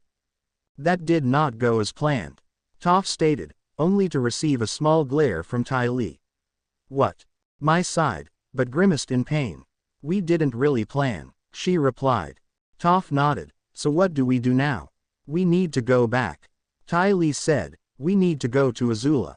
"We can't," Toph countered, walking over to Tai Li. "She is protected by that boy who can make copies of himself and stuff. We won't get close." "I don't care," Tai Li replied as she slowly stood, and tried to walk but couldn't. "She needs to know that we didn't mean to hurt her. She needs us." Mai stumbled over to her usually bubbly friend, and pulled her into a hug. "We can't right now," she stated in her usual flat tone. "We can say sorry next time." Tai Li let her mask drop and tears began to run down her face. "I want to tell her I'm sorry," she said through her tears. A few days later, with Naruto and Azula. Naruto stood next to Azula as they went through their respective kata, the morning rays washing over them. After the girls had left, Yoshino and Shikamaru showed up, and soon the entire village was on high alert for the three girls. They had yet to be found by Tsunade was already putting together a team to track them down and bring them in for questioning. This was good news to Naruto, but as he looked at Azula as she went through her katas, he couldn't help but worry. She had become more distant to him, and he could feel the rage roll off her as if it was a storm. For the past several days she had done nothing but train and eat. She missed her session with Inoichi, stating she didn't want to take up his time, and that she was fine. Yet Naruto knew she was not. As they finished the kata, she saw several strands of hair in her face, and growled in anger. "Not good enough," she stated, and began the kata again. Naruto stopped and looked at her. "It was fine," he told her, only for her to glare at him. "It was not," she stated, her anger rising. "I need perfection. I need to destroy those who hurt me, and that was not good enough." Naruto frowned, not liking this part of Azula at all, and stood before her, blocking her way. "You're done," he stated with authority. Azula looked up at him. "I say when I am done." "You are not thinking clearly," he countered. "You are letting your anger get the better of you." "This is none of your concern," she countered as she balled her fist. "Now out of my way." She threw a punch and hit Naruto directly in the face with all her might. Yet it only turned his head. He looked at her with caring eyes, and this made Azula even more angry. "He doesn't know what I've been through," she thought to herself as she threw another punch at him, wanting to make him fall before her. I need to be prefect so nothing can hurt me. Suddenly the voice of Ozai filled her mind, his laughter becoming louder and louder. Azula, Azula, Azula. He stated in a condescending voice. You are showing your true colors, show those who are not needed their place. Azula slowly found herself agreeing with her father. Just burn him away, he told her, show them all who you really are. She let out a large scream and started to throw punch after punch at Naruto, as he stood there not moving, taking all her attacks. He did not fall as she continued her assault like an animal possessed. Why won't you fall? She cried as tears started to stream down her face. Why must you be in the way? Why must I feel pain? Azula's next punch was barely had power behind it when she felt Naruto catch her wrist gently. She felt the pull as he surrounded her form with his own. She struggled in his grip, wanting to get away, the warmth was too much for her, yet he held firm. They stood together in silence, letting the cries of sadness fade into the air. The end. Now we will see you in the next